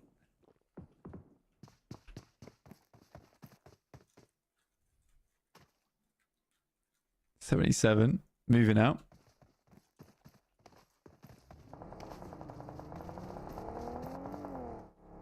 It's IWNRX who I'm most pleased to see here. And likely they'll have a good run down towards that south side. If they keep playing this out, they do need to clear out S2G, Twisted Minds, as well as 77. But if they can do that, IWNRX might score themselves a big game off the back of it. But it is Virtus Pro. I have the most confidence in here. It was Power actually third-partying that run-up against with Black Esports rather to be able to make that one work. IWNRX now looking to transition over to the ridgeline. Kelsey finally taking some heat from Swain here. So he is keeping that shack under suppression. On notice, Sadira with a nade up. Not going to be able to post that through the window. This one may be a different story. We'll see if he is going to get taken down. No. Still alive for the time being. 2 players from 77 now do have the angles on it. He needs to be careful.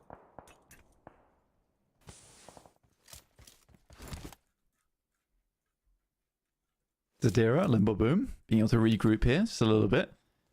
SDG Kelsey, just off to his front. There is Molotovs thrown his way. Marceau still doing work, takes down Lord from Twisted Minds, and although they're able to pick themselves up 7 eliminations, that is where their last Erangel will end. Na'Vi, though, still very happy on that south side job. Yeah, they've just been given so much freedom, but they haven't got any elims for it, right? And there are still 8 teams remaining. With the circle cutting out the south a little bit more, it's going to be tough. IWNRX have moved down now to that ridgeline that seems to be a really powerful area in this next map. With 4 players on the northeast side, I feel like they've got something going on. Marceau and Kelsey being these sort of winged guards on either side of this ridgeline as well. 8 eliminations for S2G right now, and IWNRX are actually fairly safe if they can leave S2G alive in these positions and not go down to them. Yeah, essentially for IWNRX, all they really need is for the circle to enclose a little bit outside of S2G, Marso, as well as 77 and Kelsey. They can do that, then their life becomes infinitely easier, but it does rely on this next shift. Oh, dear. That is not what they wanted to see. That is perfectly imperfect circle for them. They will need to leave this ridgeline, which means they need to flush out their sides. And you can see that immediately they seem to be breaking into two teams.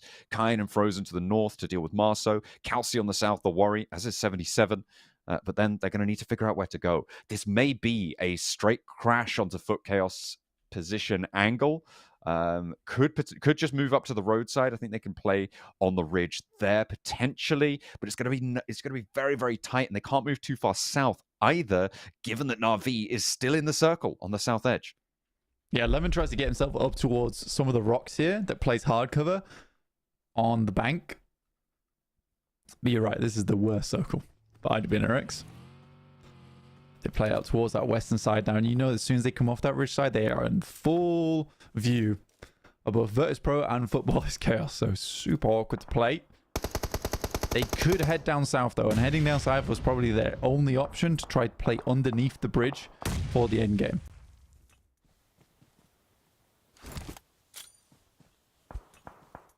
Seems like they're layering up their cover to get the rollout in, but Kelsey hops into the vehicle and 77 doesn't even allow him to get it into gear before taking him down. Moving through the riverbanks, seems like 77 have made their way to the bridge, and now Fidan for power. He's been alive for quite a while, actually. Flip also on the northern side for Na'Vi, taking shots out their way. Zadira is going to have a nade sent out his way. Falls just a little bit short, though. Blow up in the water, but the roll down from Kine. That's definitely not short. IWNRX sending into the riverside. And Flip not willing to take this fight. I mean, he knows that there's suppression from the ridges behind, and the IWNRX are now going to be able to set up. This is a little bit nastier for Na'Vi than the earlier stages of this game. Yeah, for Na'Vi, it does get very, very difficult. But at the very least for them, they have some of this hard cover to work with. And it's not fully outside of the realm of possibility for this to shift back down towards the south side. And at least encompass them for a little while longer. I think what they'd like to have from this game is a top 3 or 4. How likely that is will be shown shortly on stage 7. IWNRX, though, they take the right decision to head down towards the south side, but it is Flip who's just domineering over this angle. Ooh. Trying to answer back, but it's like pointing a pea shooter at a cannon in this scenario. With Lemon on the nades as well. They can't peek around because Flip will immediately take them down. It's a real quandary for them. And now that Lemon's shown a nade being sent out their way, he doesn't even really need to stay in position. It just means that IWNRX are locked in and always just going to be worried about it. He doesn't even need to be that close. He's got them wondering, right? He's got them pondering on his next move. And that can be a lot of times more dangerous than anything else. Football is Chaos taking a couple of shots, but they've got a nice compound to play with. And again, like I said earlier, this is a team that does just find ways into these types of circles. And I don't know why it's always on the northwest. There you go. Lemon getting away into the water. Going for a swim. Flip does go down. Ooh, that's Virtus Pro. That's a big opener for IWNRX. Now's the time that they need to start moving. Axa wants to get across, get that res. Lemon as well, now desperate to suppress IWNRX. You can see he gets back out of the water. Kine, I think they know about this angle. Maybe they've heard this knock. Maybe they know that he's going down. A spray in, and IWNRX definitely know about it now. They've opened the door. Can they push their way on through? Can they shoulder charge into Navi's defenses here? Nade does a lot of damage to Swain. Kine takes up the mantle. That looks good on the nade, and Lemon goes down next. Navi's defenses are crumbling. Just Axa remains, and he's all the way away, trying to stay alive, dipping into the water as well as Lemon goes down. IWNRX can start to move along the river now. IWNRX, this is the perfect moment for them, and they desperately needed this entryway. They know where Axa is roughly.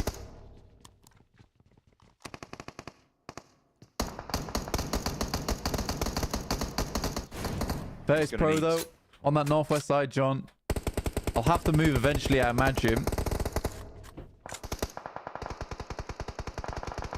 They're right on the edge now. Their opening picks are looking good. Footballers Chaos take a knock. More central in their compound, sure, but having a sightline isolated and with 20 seconds left until the circle touches, they know their next rotation set could be dangerous. Shots out into the water. I'm surprised that Axe is still keeping this going, but 3 nades in the back pocket could be devastating to IWNRX as they try and make their move. But the bounce off the rock is truly abysmal. Oh no. Do not love to see it. Swain launching one forwards. Will it find Axa? Goes just to his top right and will do a lot of damage, but nothing more besides. 2 first aids as they swim down underneath him. He is healing. Maybe they spot this animation. Zedwolf will be able to hop out with a little bit of chance for some weaponry play there. Kine is also going to draw his attention, but Frozen's the first to mount the shoreline. Will go up for one. The spray needs to transfer, but it's cut across. 2 knocks sent in before Virtus Pro can chime into the fight. Swain can go down, and immediately they capitalize. Footballers Chaos not going to be on this riverside either. If Virtus Pro can take control of it now, they have a great resource to move over towards the east side. Trovo 2030 still in this game, by the way, with Marcelo in the water. There is shots over towards him. Ko is searching. IWNRX has had a tough game so far. I think they've done a fantastic job from that side of the map to keep this one going. Swain does finally bow out. And the circle doesn't really favor either of these teams in Virtus Pro or Footballers Chaos. So Virtus Pro realize they need to get rid of IWNRX because this bank actually might become the best playing field for anyone in the circle. Nades over. The knock came from Footballers Chaos over the top of the ridgeline, but they have managed to get that res back on board for IWNRX. They're looking to get Frozen healed, but that is a high nade and it bursts right on top of him, just tagging enough damage before the heal went through. It's unfortunate, but a rough bounce from Virtus Pro. That's going to allow them a little bit more time. Zedwolf, how on earth do you survive all of those nades? There's more being sent out his way, but he's still dodging them. They're sent back. There's an answer. Will they go for these long nades again? Footballers Chaos not going to be chiming in just yet either. They finally open with a nade from Dokuma over towards Frozen. Kine down, and now IWNRX are going to start to pull, but Zedwolf is still there, swimming his way closer to Virtus Pro. We've lost Koa. Not res just yet, but they're going to start to initiate that now. Bishke getting him back. Picking him back up again with Zedwolf in the water, getting ever closer. Yekta gets knocked in the smoke. This is what I'm saying, is that once it didn't favor anyone, this natural cover that slings across the bank side becomes the biggest effect inside the circle. In comes Dokuma, though. One. Good for the spray. Second is found by Malloy, though, and Dokuma is down on his belly. He steps up for one more, but will not be able to find anything. 2 more players left standing for Virtus Pro. They get a load of eliminations on that match, adding up, I think, all the way to 23 points. They got 13 towards the end of that, and that is a great way to turn the day around. Virtus Pro taking a chicken dinner from the south side. Yeah, again, for Footballers Chaos, a good rotate, but way too passive in that end game, and Virtus Pro understand once that stage 8 comes through where the ideal place in the zone is to be, and they leverage the fact that they got a ton of loot. Like you said, they were in North George very early, so they were able to all have like 8 nades on side, 8 Molotovs. There was tons of smokes all over them, so they realized that they could take a very confident fight versus IWNRX just to set up on the coast. So I was super happy to see that. Yeah, it was a really nice set of navigational plays coming on through to make that one work. Some nice prioritization as well. Difficult rotates in a really tricky circle in general, as it looked almost certain to go up to the north side of the river. That allowed Na'Vi so much strength to play devil on the south shoreline, but could not quite get across in the end. It was Virtus.pro to be able to hold out that ridge and win through on the riverbank. Nice stuff. Looked like it may have been possible at the end for Dokkanmer, but yeah, just the roll up, the high ground plateau under control. Nothing to worry about. Virtus.pro, 13 elims. Yeah, not bad stuff at all from Virtus.pro. Again, I really did like the fact that they were one of the more proactive ones in the lobby despite having a strong position.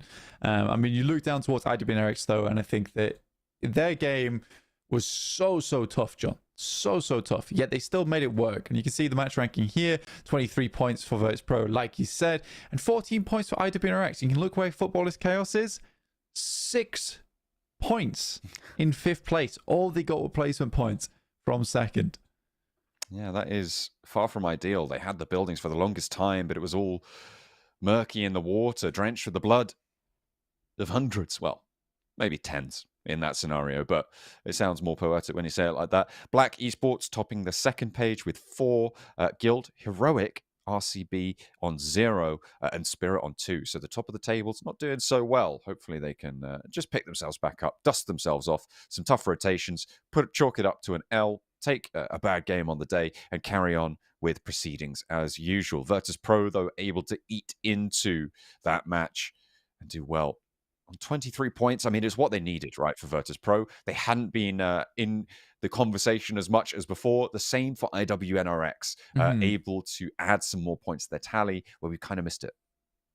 Yeah, I think for IWNRX, it was a good game for them, but Virtus.pro certainly got themselves some more points to put on the board, which we would love to see. In the meantime, though, we'll be heading towards Miramar next, so stay tuned for some desert action.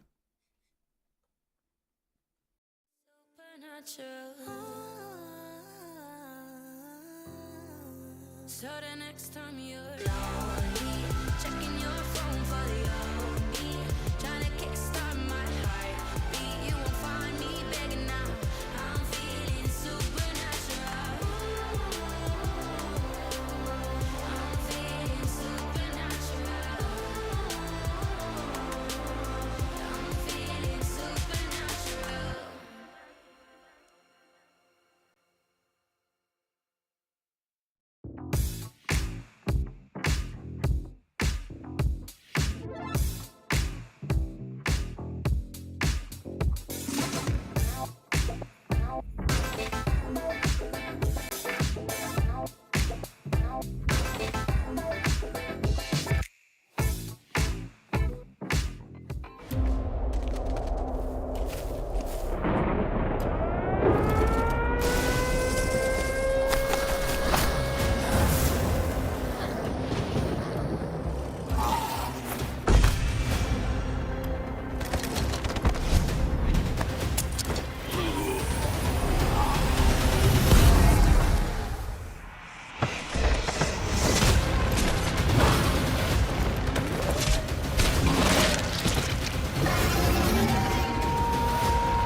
88% of PUBG Mobile players say they are concerned about the future of climate change. This shows a need for us to help make change.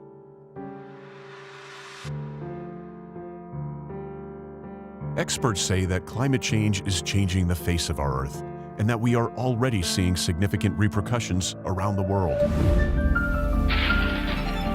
Superstorms, mega floods, melting of the Antarctic ice sheet, increased wildfires, severe droughts.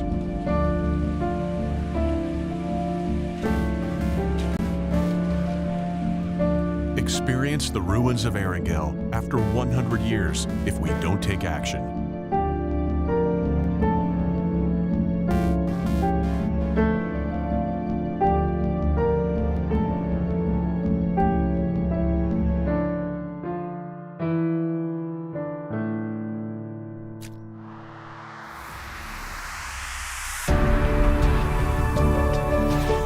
Run for green.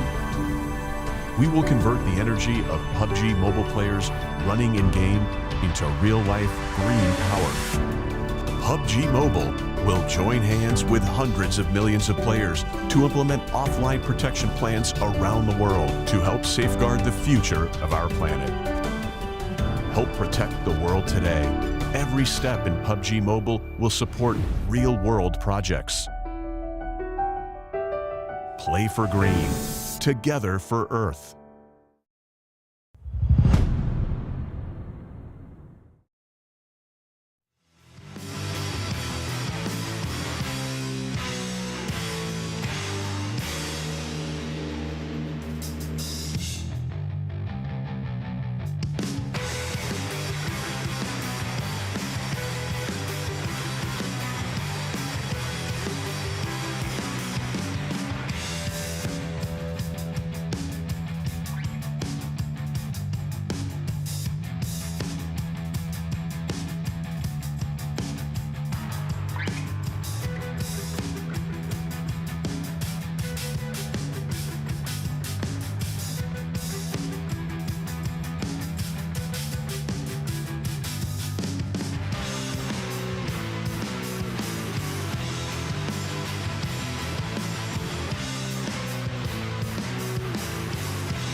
The tables turn topsy-turvy and turbulence strikes as we get our last Erangel of the day out of the way. Virtus Pro with some resurgence, IWNRX as well, Heroic and Team Spirit both not having the brightest of days on that last match. So again, a little bit of a breath for the rest of the tables. They were worried that they were getting too far ahead, but a little catch-up was available in that last match. But we're heading over to the desert now. We're going to Miramar, and we're going to be taking a look at what our teams have on offer for the match, the fifth match of the day, our second to last match as well. So we're going to be getting underway with it fairly soon, I'm sure.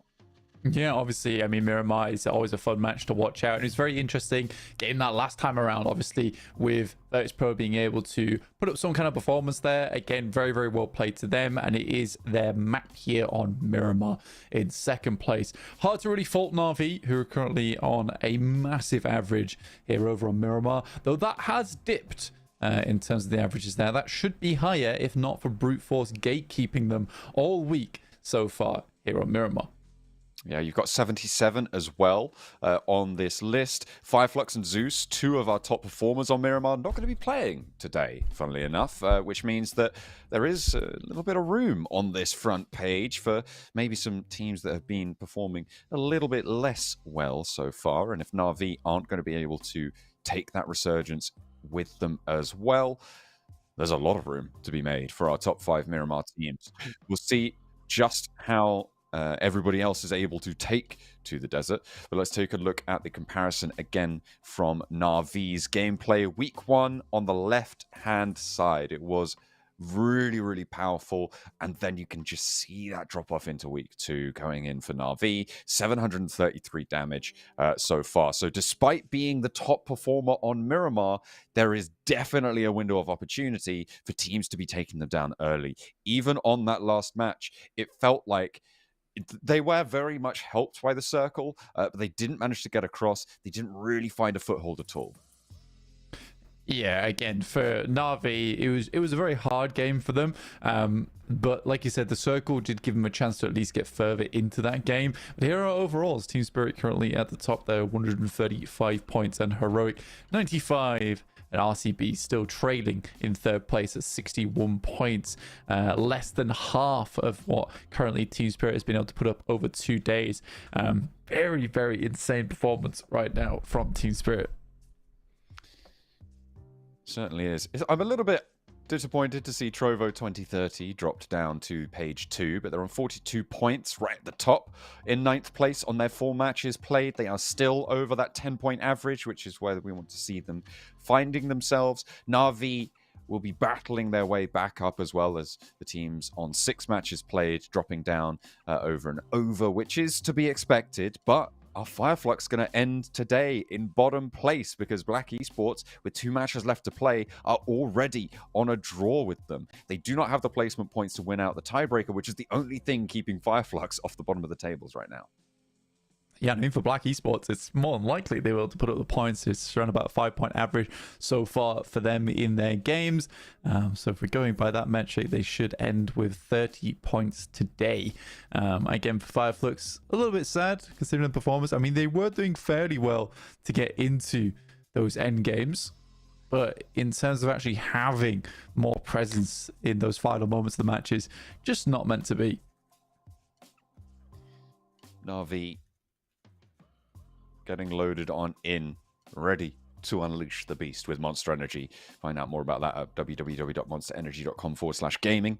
The Infinix GT20 Pros in the hands of all of our pros here, featuring dual chipsets and 144Hz AMOLED displays, delivering up to 120 FPS, providing teams with outstanding performance and stunning visuals during 2024 PMSL EMEA, which is, of course, right here, right now. That is what we've got going underway, where 6 teams will be battling out for, well, 20 teams will be battling out for 6 spots to go to the PMGC at the end of the year in London.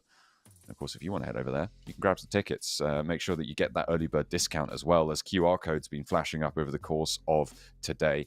And make sure that if you want to get there and see them all live in person, that you are ready for it. Uh-oh. I don't like that look. I'm seeing phones down. There's the QR code. Quick, get it. Get it. It's here. Blank. It's on the screen. Someone catch it. Yeah, you've got time here, actually, to grab it. The QR code comes back on for you. The tickets are now on sale. Remember, you get a limited 40% discount on that one if you join in now. I think it's a rehost. I will double check, though, for you in the meantime. Also, you just get into game. Oh. Ooh. Okay. Good form. So, oh, no. He's fluffed it. He's fluffed it entirely. Left, right, 2. Left, right, 2. Left, right, 2. Oh, they're nailing it. They're on a rhythm. Speed it up. Let's go faster. Let's increase the pace. Oh, dear. Someone mucked that up. Someone messed it up. I'm glad that the cameraman was just saying, let's leave. Let's get out of here.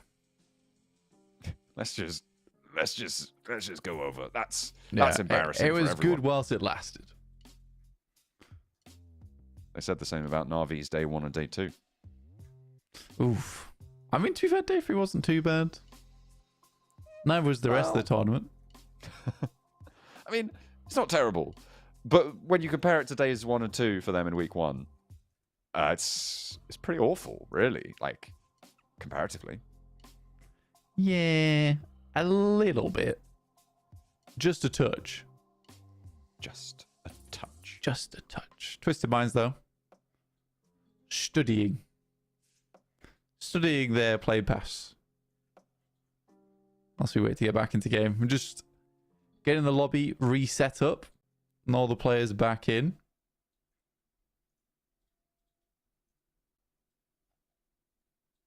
They're vibing now.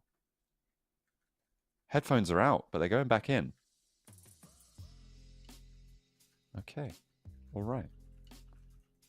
Black Esports. Power. What do you think half M stands for on his shirt? Do you think that's a brand? Half Maybe. M. Yeah. Did you see that? No. Okay. Don't know. I promise I'm not making it up. Half a map?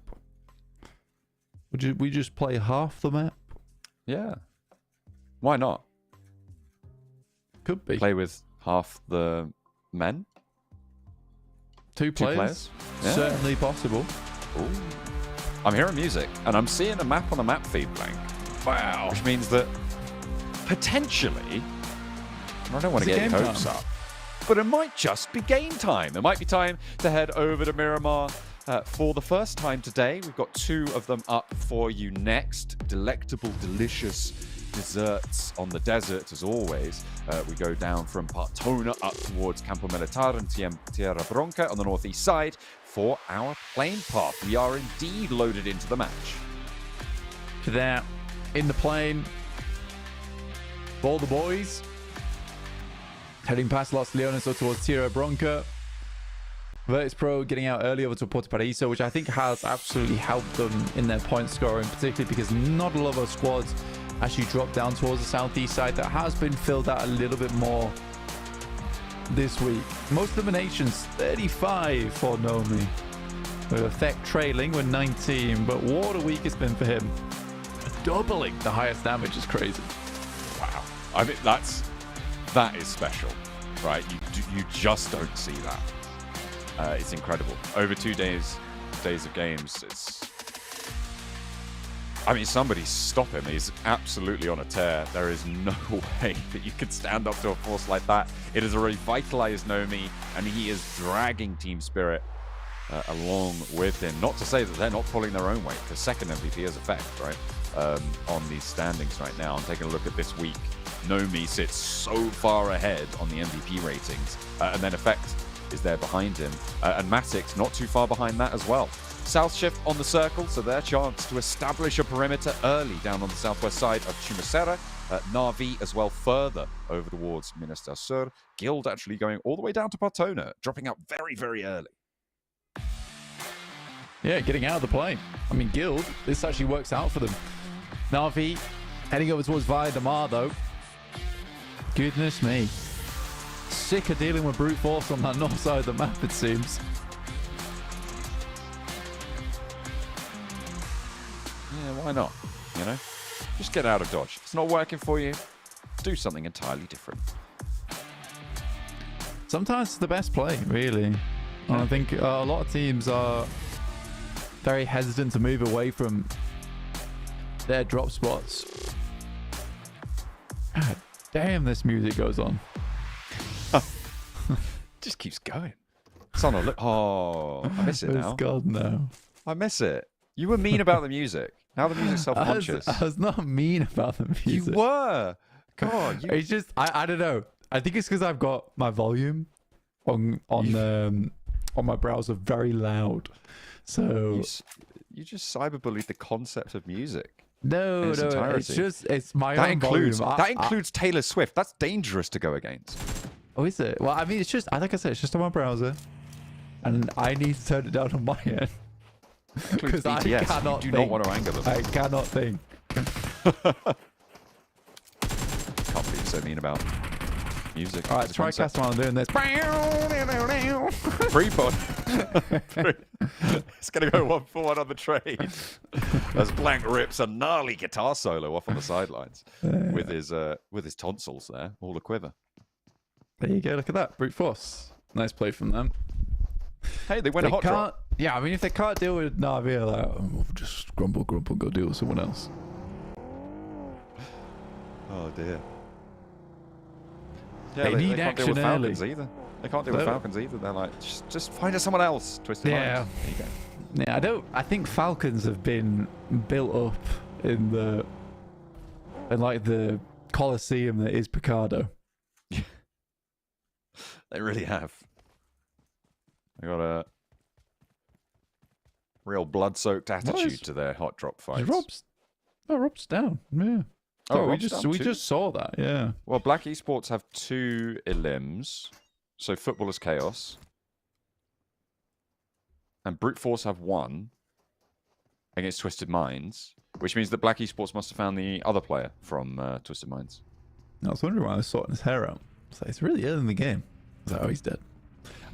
My initial thought actually was not the logical one. It was like, damn, he's running with one hand whilst doing his hair. That's crazy. I mean, some of these players are just that good. Maybe Maybe he needs to get one of those no-knee hairbands. Ooh. I mean, it must be possible, right? Because there's Never been accessibility done features. before. There's accessibility features in the game. I want to see it. Perform for me. show me the one-handed gameplay. Hey, if you've got maybe we should do a one. Oh, do you know what would be cool? What? Is if on for some content or something, we force some players to play like one hand each. Dual-handed. Yeah, like one person aims and like ADSs, the other person runs and moves. shoots, That'd be pretty cool. I'd like that. and they can lay out the phone however they want. Oh, that would be interesting. I'd I mean, be really on- tough. I Like think that'd be good. like a 1v1, but realistically it's a 2v2. Yeah, put them in the warehouse. Yeah. See how it goes. Yeah, Who I'd jumps enjoy though? that. Just a third guy. Yeah. A third guy. Yeah, everybody gets one button and they all get to press it. Yeah.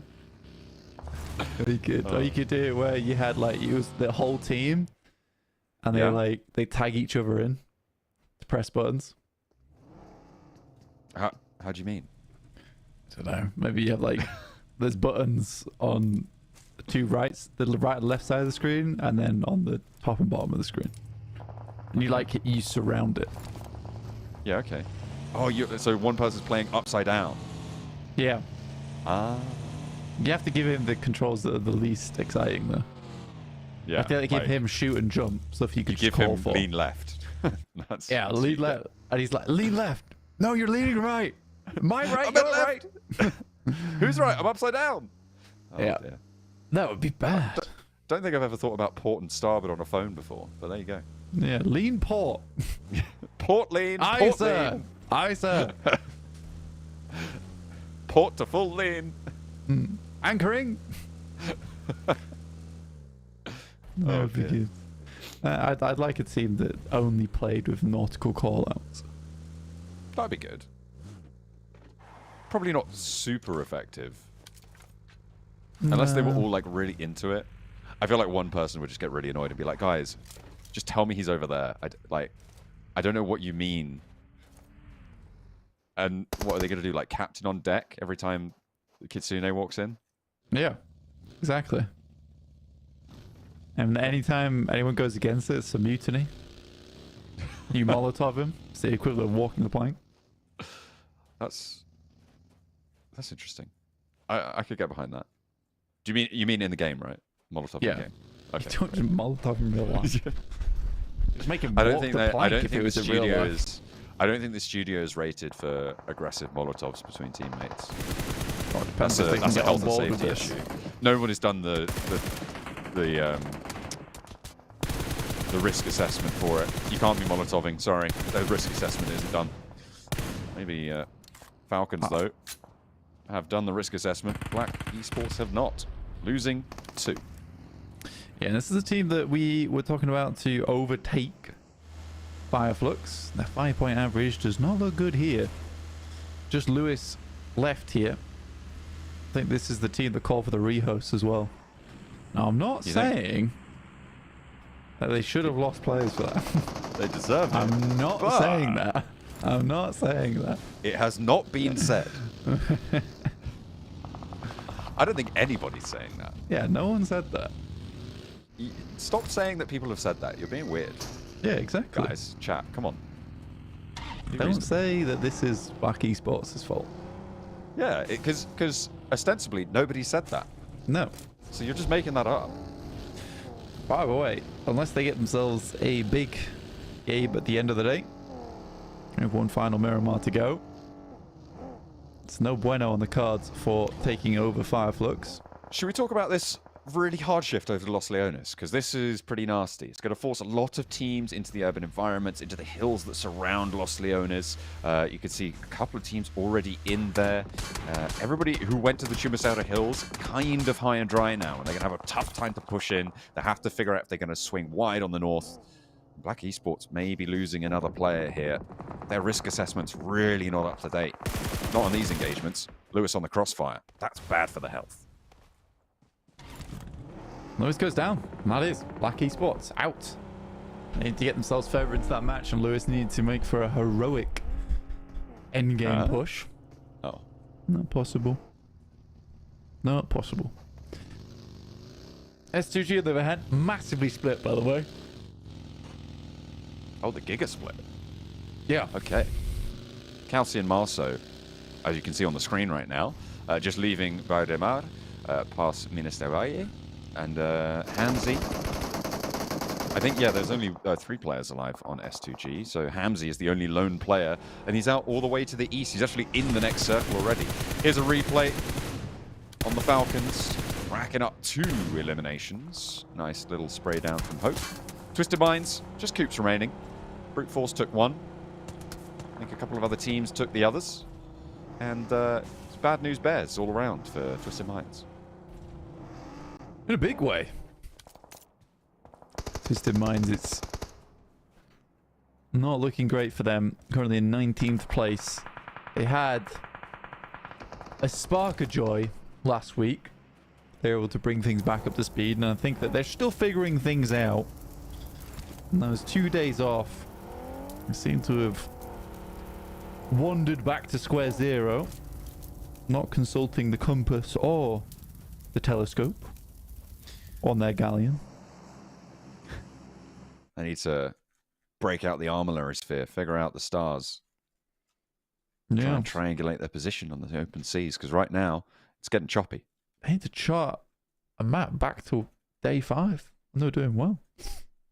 Yeah, That's nasty. Don't like that circle. Heads up towards the northeast. Very certain to be a Los Leones job.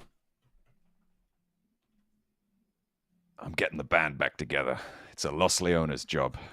And they are Going to have to try and heist away a couple of positions over into this circle. I mean, the west side of Los Leones is kind of weird, right? It's this sort of long, sloping, tiered situation that is going to take up about half of the circle. You can see Power trying to get in, get a foothold in that area. Trovo 2030, they were already in there. Now they have to hold off against another team because RCB are marauding around.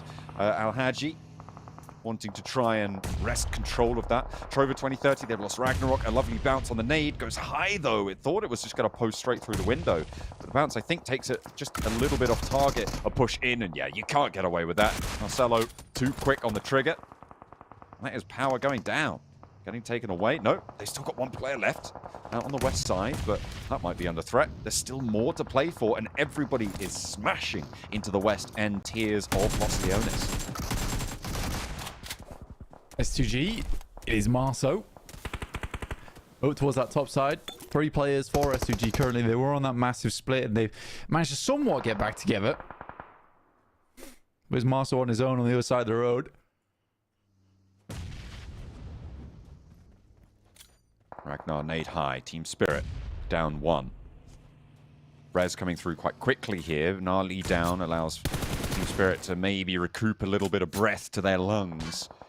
Re-engage the brain cells and readjust into the fight. The forced res comes through onto Falcons. Smokes, nades. Important over this ridgeline. Team Spirit do not need this fight. It's important to note. They could just swing around on the northern side, but it looks like there's a flank coming through. If they can catch this rotate from Ragnar, which is really bold, actually, they may just be able to keep this one going. Attention drawn. Are the rest of Falcons going to look to try and push out because of it? He's just thrown a lasso around Team Spirit. I have no idea what they were hoping to achieve there. Maybe draw some pressure off, but either way, he's going to escape unscathed. Yeah, he scouts, I guess. Knows where roughly they are playing. The rest of the other team tries to do the same thing. Get behind them. Some long nades from Team Spirit, but without too much value at all. It is Matic, though, to get terrifyingly close to the players from the Falcons.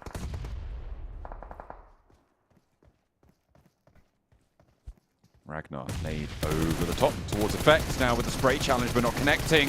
Effect now trained on with the UMP and you're not winning that fight, not today. Effect with a second challenge but he's got backup at distance. Spray down, knock, and that's Coops actually still for Twisted Minds. A solo player still alive on the southwest side takes the second player out of the fight for Team Spirit. Could potentially play spoiler. Hope with Kitsune now in his sights and this is getting hairy. Last player for Falcons off in the distance. Effect gets picked up and Coops is still trucking.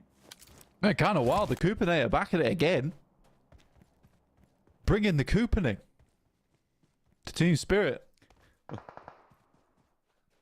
And the Falcons, I guess, as well. Yeah, a little bit. Can't keep him cooped up for too long. No.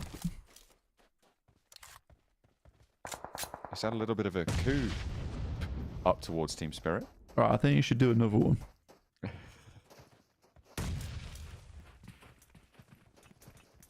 No, I've got nothing.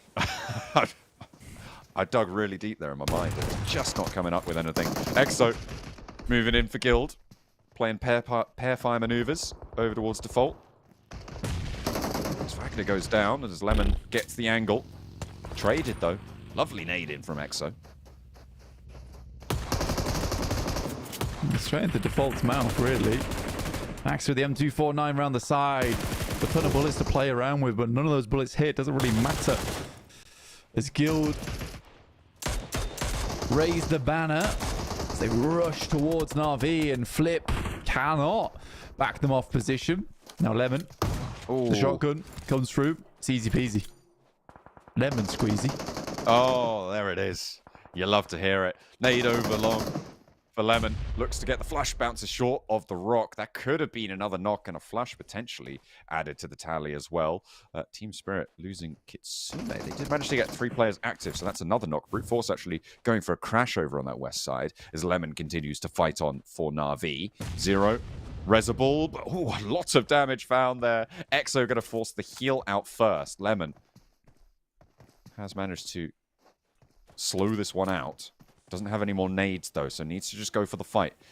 Shotgun with the smoke to cover his approach on the high ground. Spots the player downhill. Into the smoke he goes. Exo potentially caught unawares, and Guild do shut it down. But Team Spirit are on 3, but they do take another knock over on the west side. As Brute Force continue to put pressure on. The Falcons, basically no hope, even though they've got hope alive. The last player to stand. Yeah, for Team Spirit versus Brute Force, it's not an easy fight. Brute Force are tremendously difficult to play against in a gunfight. A team that you dread to meet on equal ground. But once they do finish this one off, they'll have full control over towards the western side, if they can finish it cleanly, that is.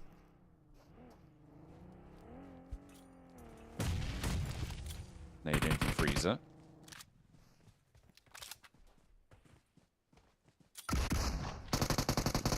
Playing it slow against Hope.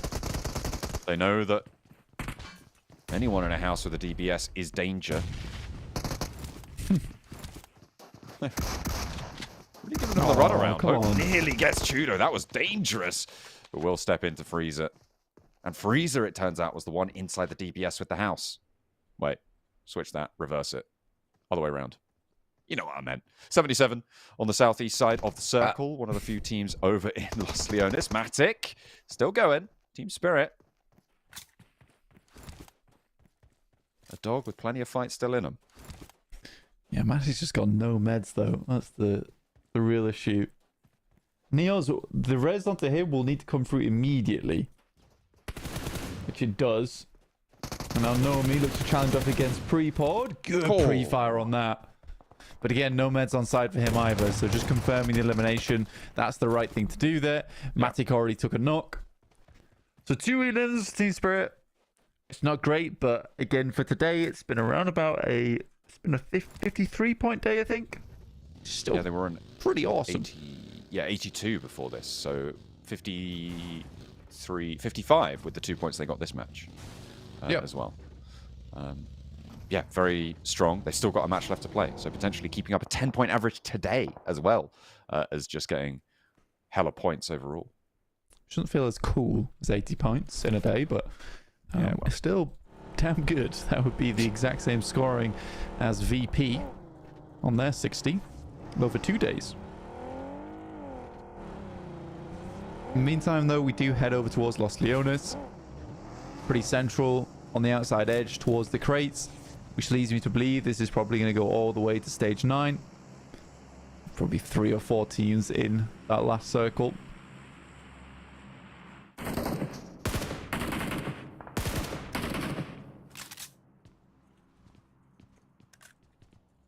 Walsh with his high ground, and I just want to touch back on something that we talked about earlier, this weird approach to the west side of Los Leones, these tiered stages that exist up and down the hills. It really matters now where the circle shifts in this next phase. I think Zone 7 is really going to be brutal.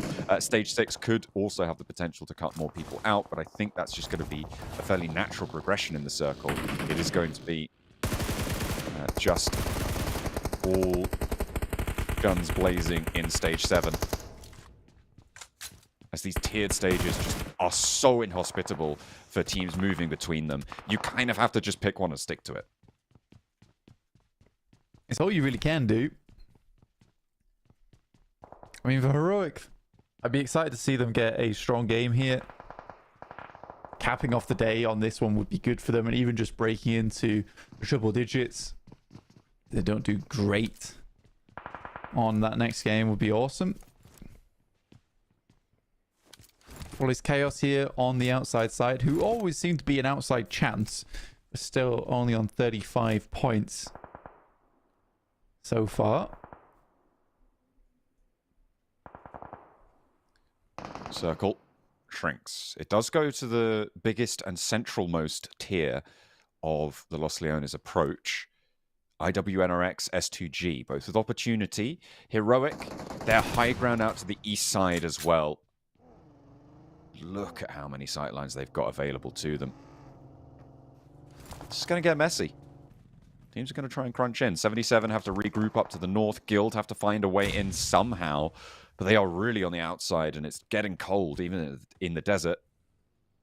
We'll have to push in fairly soon.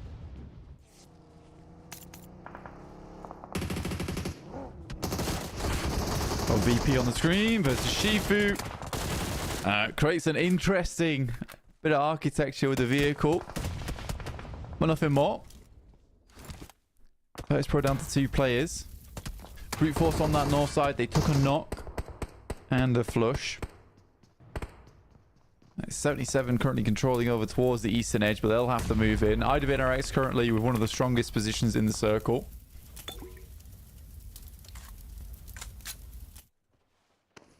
On the north side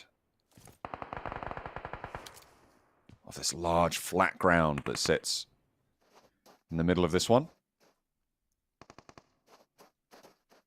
Still, it's far from comfortable in any of these spots. You know, there's so many sightlines around you. A lot of buildings to play around. And nades can come through. Heroic may not have too many, or may just want to save them a little bit later, so you're still worried about when they're going to opt to go for that move, but they don't need to just yet. They still have high ground positions for this next phase, so they can just bide their time, wait for other teams to make the move. You can see Guild, their approach is so open to the teams further up on the higher tier platforms. Potentially, if it was just the open flat in front of them, they could make this approach, but as it stands, they're going to have to find some sort of invisibility cloak to get them over this one safely. Yeah, it's the only option for them realistically here, John. Magic. Magic requires some wizardry to pull this one off, which it certainly does with a circle like this.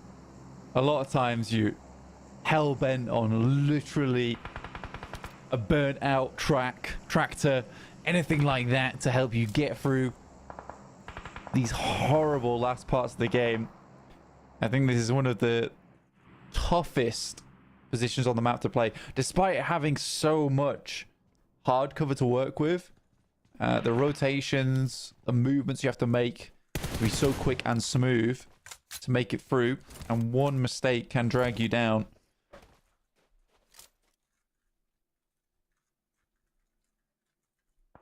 Brute Force spread quite thin, and in general have been taking casualties because of it. Difficult approach though on the northern side. Trying to sweep through. Neos spotted, descends, drop down. Circle going in now as we touch the blue to the white and shrink the white away. It slams straight onto IWNRX and Heroic as well. S2G will be playing on that southwest side. Guild, Brute Force, RCB, Virtus Pro 77, and Footballers Chaos to an extent, all going to have to try and skirt around these sightlines as they establish themselves. Yeah, IWRX should win this game. There's no doubt in my mind they're at least a top 3. Realistically, from this spot, they should be able to take a very strong approach to the ending. Though I'd actually, if I want to see something a little bit more surprising, I'd love to see Heroic win this one, and they certainly can from that high ground. I don't know if I'd even call that surprising. I mean, if it goes to the high ground, it's a guaranteed win for them, right? If it goes to the low ground, it's not unlikely that they can make that work as well. So on maybe 20% of the circle, it's a guaranteed win. On the other 80, it's maybe like a 40% win. So the expected value of the position for Heroic, I think, is very high when it comes to looking for chicken dinners. As it pops off on the south, Virtus Pro, he's already gone. You've already dealt with it. Come on. Loxy, be reasonable. Virtus Pro out them. 77 on the outside looking to harass Footballers Chaos. 77. There goes the smoke, trying to cover off their escape angle. Footballers Chaos underneath. Sadira makes it across. Oh, does he? Great spray down from Volt from afar. Pulled away, though. The point not earned by Heroic. That was going over to Footballers Chaos. Trovo 2030. They're still going. wanting to keep up their 10-point average per match. So far, 2 points over that mark, but they need 8 so far in this game to be able to make it to that 10-point average. But he's all the way in the southwest. Will need to get rid of the rest of Guild and will not be able to do so. Zero takes care of that. Footballers Chaos descend, but they get straight into the mincemeat. And it is just not going to work for them. The descent for Footballers Chaos, though, allows Nico to try and go through. 77 with the ground floor have done a lot of work here. But as we carry on, we get to 6 teams remaining. And again, we shrink with the same teams in mind. Stage 8, though, so this is what I mean. Is as soon as we get to this kind of circle, which is more central, Stage 9 is going to will push Heroic off that top side. And there's a lot less angles to play, or a lot less area to play before you're forced off the hilltop for Heroic. They're going to have to break southeast, try and take control of that position away from S2G, away from the remnants of RCB. But first they have to dispatch their backstab. And as you say, after stage 8, it just shrinks into the exact center on the stage 9 circle. So it will be going potentially actually sort of onto a cliff face here. Certainly onto the ridgeline that separates the low ground from the middle tier between Heroic and the low ground. There's 3 tiers in play right now, Black. Yeah, it's an interesting ending. However, 5 teams remaining. I said there'll be 4 in stage 9. Let's see if I speak truth or not. You still got 15 seconds. I think I lied. Oh, you've been fibbing. Hang on a minute. 10 seconds. Please, please, please, please, please, please, please, thank you. And there it is. No way. You predictions. Perfect. You knew that was going to happen, didn't you? That's good. You made us think you thought you weren't going to be telling the truth, but you knew, didn't you? That's right. All along. That's right. I saw brute force position. I knew they would go down. I just baited everyone. That's all. HyperX though, getting these concretes, really good spot for them to hold. This is why I didn't really see them not winning this game. But there's always that outside chance. With this position on the map, it's actually very difficult to predict the exact winner. It depends. Eventually, IWNX is forced out, right? Yeah. I mean, it depends exactly where the center is. It's slightly off the cliff. If it's below the cliff, I mean, even then, it's Heroic have better cover for holding closest to the center. IWNX are going to have to move first, right? Yeah, but by the time that Heroic need to leave here, they'll be dropping down into open space. I mean, likely a second place maybe for Heroic.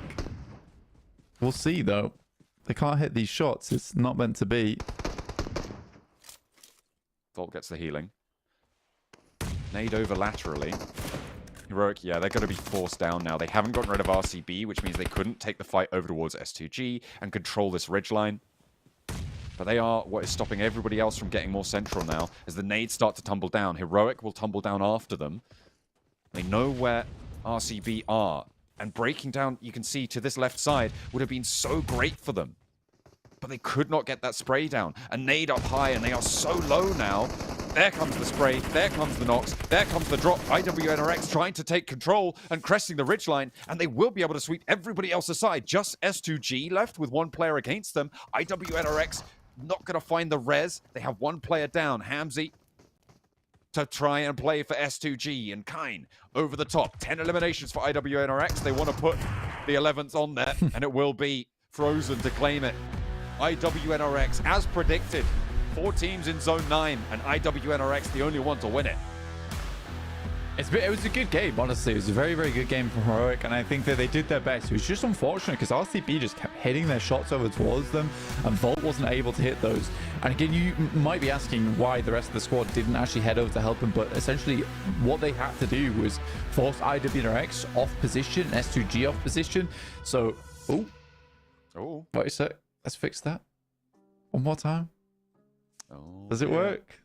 There we go. It's just it required the old eyebrow raise. But yeah, the rest of the team actually had to hold out S2G as well as IWRX, so they could only really afford to send Volt over there to take shots at RCB. It is unfortunate for Heroic, and I do think that although Volt hit some nasty shots, RCB hit some ones that were just so on point in that moment. It was wild. But they get themselves 9 points for their troubles. But it is IWRX to walk away with the most amount of points in the bag. Getting 21 on the game is good. And again, that is a great way to move through. The second half of today has been much, much stronger for IWNRX, and they are keeping that one going. Unfortunately for Team Spirit, that's the second I don't want to say bad game, because they did have an unfortunate turn of events with Coops just being springing up out of nowhere, right? He was kind of this third-party wild man of the hills, just taking them down on the off angle, which was unfortunate. But it is their second low point scoring game today for Team Spirit, which is not great, but they have already done enough to be over a 10-point average, even if you include the next match, right? They're on 136 or 7, something like that. Yeah. So they have done incredibly well already, and they've done enough to keep that first place spot under control as long as they move through with momentum into the next 2 days. Yeah, again, for Troll 2030, pretty happy with how things have gone for them. 77 trying to break themselves up to speed, and they do look to be playing a little bit better in these matches towards the end of the day. We still have one more Miramar, so don't go anywhere after this one. But it is Volt with highest damage at 668, so able to do a lot from that high ground. Very nice stuff. Most eliminations deprived of that. Heroic, in general, I think that you highlighted, right? They just didn't hit those shots towards RCB, and that was a very different game. They had an opportunity to drop down, but they were not afforded it. They let it slip when it mattered the most, and IWNRX were there to catch the droppings, and they were able to put a whole bunch of points. Yeah, I'm unsure about that one as well. Let's go to a break and have a think about what I just said.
88% of PUBG Mobile players say they are concerned about the future of climate change. This shows a need for us to help make change.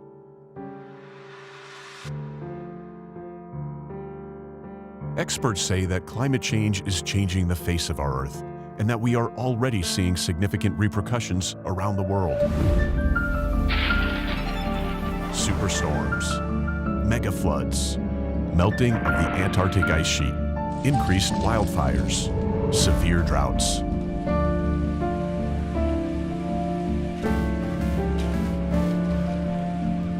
Experience the ruins of Erangel after 100 years if we don't take action.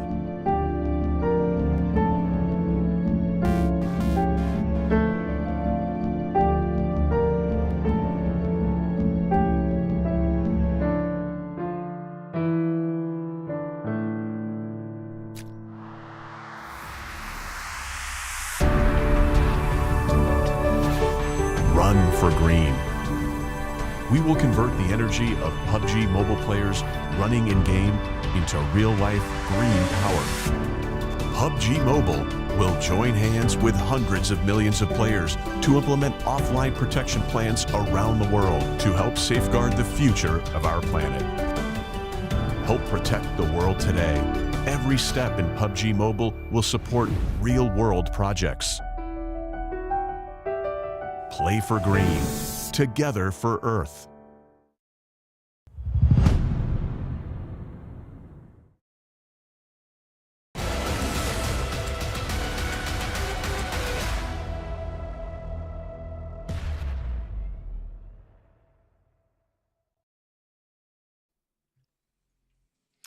We have got one more map today, and I don't know why I'm talking like William Shatner, but we're going to be going into the PMSL EMEA yet again for a last map of Miramar. I reckon that's an incredibly dated reference that, to be honest, is before even my time, so I don't know why I even brought it out. Yeah, I mean, to be honest with you, sometimes you have to return to the greats. That's fair enough. I respect it. I respect it a lot. Learn from the past. Learn from the past. Which is what these teams need to do from week one. Certainly. Look to what they could improve on from those games into week two. And Team Spirit has certainly done that. Let's take a look at the overalls of how they've been able to pan things out up towards that top side of things of 137 points. Heroic into triple digits, 106. And RCB continue to be somewhat consistent, honestly, with 17 points. But that last game does shoot IW and RX back up to 4th. There is this big battle going on right now from 3rd down to 7th for podium position, right? And it could potentially be pretty difficult for other teams to make their way in. Impressive that Zeus has been able to hold on to this front page on 51 points with only 6 matches played, the highest placing team below 11 matches, which is, of course, the maximum that any team currently has. So good news for them with 2 chicken dinners as well. 51 points in 8th place. S2G with 46 will be topping out the second page with Trovo just behind. Yeah, Trovo just sitting slightly behind that with 44 points. It's not a bad day. I think they'd quite like to move slightly further up in the tables over towards maybe even the front page, but they'd need a big game for that here on their 6th match of the day. Enigma Galaxy did finish up with 6 matches at 39 points and 77, one more match to play at 34. I'd like, again, 77 is a team that I would really, really want to see further up the tables and not sitting on this final page.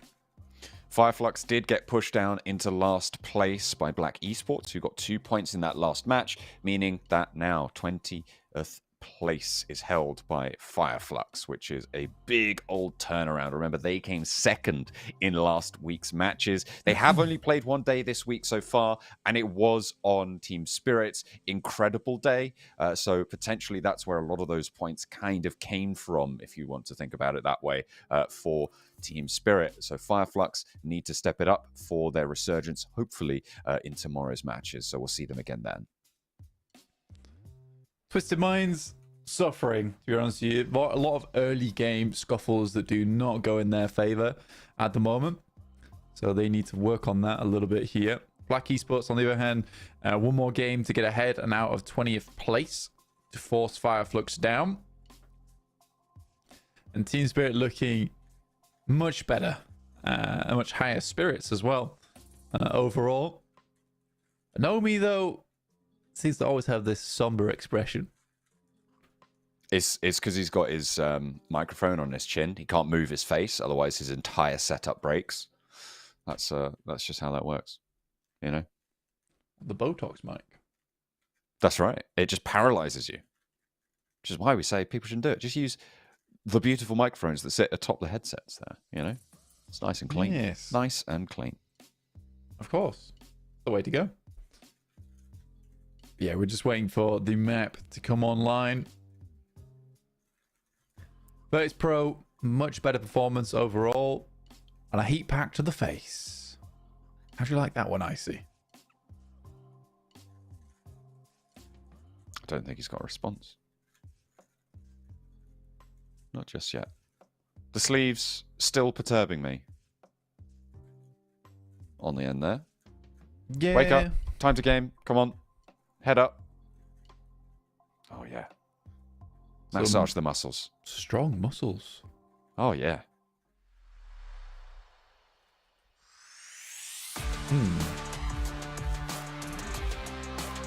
But there it is. Built- There's the music of the plane. Plane music. It's anything but plain. It's spicy. It's time to get into the spiciest of maps, Miramar. I would say, as things go, Miramar the most thematically spicy. Yeah, true. Although, I don't know. I mean, Sanhok, different kind of spice. It has more humid. spice. Definitely. Potentially even Spice Malone. What? The deserts. Some might even call it a dune. Oh. With the spice Malone. Oh, I get it. Right. Yes. I'm on board now. Right, that reference went way over my head. Did it? It was, yeah, no, for a while, a long time. And then I only just finally clocked it. But you know what? We're on board. With Lisan Al-Ghaib. Yeah, you like that one? Yeah, it's good. It was a slow burn for me. Mm-hmm. You're like racking your mind. Landed in the end. Yeah. It's not a hole in one. Jason Momoa in that one film. Timothy Chalamet, Zendaya. Is it Zendaya or Zendaya? I think it's Zendaya. Pretty sure. I haven't asked her. I don't know. I'm always confused. I think I say it both ways multiple times. Tom Holland doesn't live too far from me, so I could go and ask him. Does he not? No, he lives around my end. How do you know where he lives? Because he lives near Stormzy, and Stormzy also lives around my end. How do you know where Stormzy lives? They talked about it on an interview once. Oh, okay. Yeah. 1 second. Just be quiet a sec whilst I listen to this pronunciation. It is Zendaya. Oh, there you go. Yeah. Yeah. That's all right. Yeah. Zendaya sounds kind of cool though. No, because you're a dyer. But I feel like if You're a dyer as opposed to like being in the day. if I was like tell someone how to pronounce my name, I'd be like, I don't know. I've always sounds Just cooler. Just like put some sounds. I'd be like, I don't like that. So I think I'll have to stick with Zendaya, I guess. How do you pronounce your name? Loudly. That's how. Loudly. Pronounce it John. What about Joan? Sure. Yeah, I'll go to medieval France and fight off. Probably do. the English at that point, I think. The coolest thing about her is that they think Joan of her- Arc. Yeah, that her feats were wildly under-exaggerated. And then she actually was Oh, right. more Okay. fearsome. I thought you said feet. So I thought you what meant the like hell? she just had massive feet. And everyone's like, no, she has really average sized feet. Yeah. No. Oh? Oh. No, but dear. yeah, that's the general consensus. Yeah. Joan of Arc. Massive feet, mate. Massive feet. Quite cool though, really. They're like, That's right. she was such a problem though. Like, she wasn't even that great. Yeah, like she wasn't actually that great. Actually, like I'm probably like just as good at least. Yeah. Like maybe like she won, but like it could have been anyone really. Like anyone could have done that. Yeah, anyone could really done what. My sword play was really cool. She was lacking in some areas. Why are you talking about how Joan of Arc won like all of those battles? I sent my thank you letters for my birthday party the other day. Like that's quite good as well. Like come on. 1 second, sorry. You're listening to more pronunciation videos. No, my cat is just screaming. Oh, it's that time. So I've grabbed him. It happens every day. I've got him. Is it like an alarm clock? All right. Okay. He's calm. Tell him about Joan of Arc. He'll simmer down. Can you hear that? No. Oh. I can't. Maybe the stream can though. Is it a big old machine gun purr? Yeah. That's what that's what I was trying to impart. Heyo, hang on a minute. Brute force. Blocking horns with 77, getting a knock and a flush. Circle is all the way out to the west side on this map, Blank. We're going over towards El Pozo, 77, Brute Force. Navi moving in from the north side. Heroic as well in Montenuevo, get a decent position in this circle. S2G moving around over on the east side, potentially making some noise. Brute Force with Magnum in their sights as he swaps over to the auto shotty. With the pump action out the windows and the spray down from Prepod is there. 77, lose a second. You're just me. It's all popping off. I know. Well done to Brute Force, though. Seem to just single out one team and then just bully them in the early game. Kind of cruel. Yeah. I guess that they feel like they can't play unless they've got a lot of space in Zone 1. I guess this is one way to gain space. We want to be in the circle, but we don't want to have to play alongside a lot of people. Yeah. Solution. Space remove and teams. No enemies. Yeah. Yeah. I mean, it works, right? It does. I like what they were doing. It was a reasonable maneuver.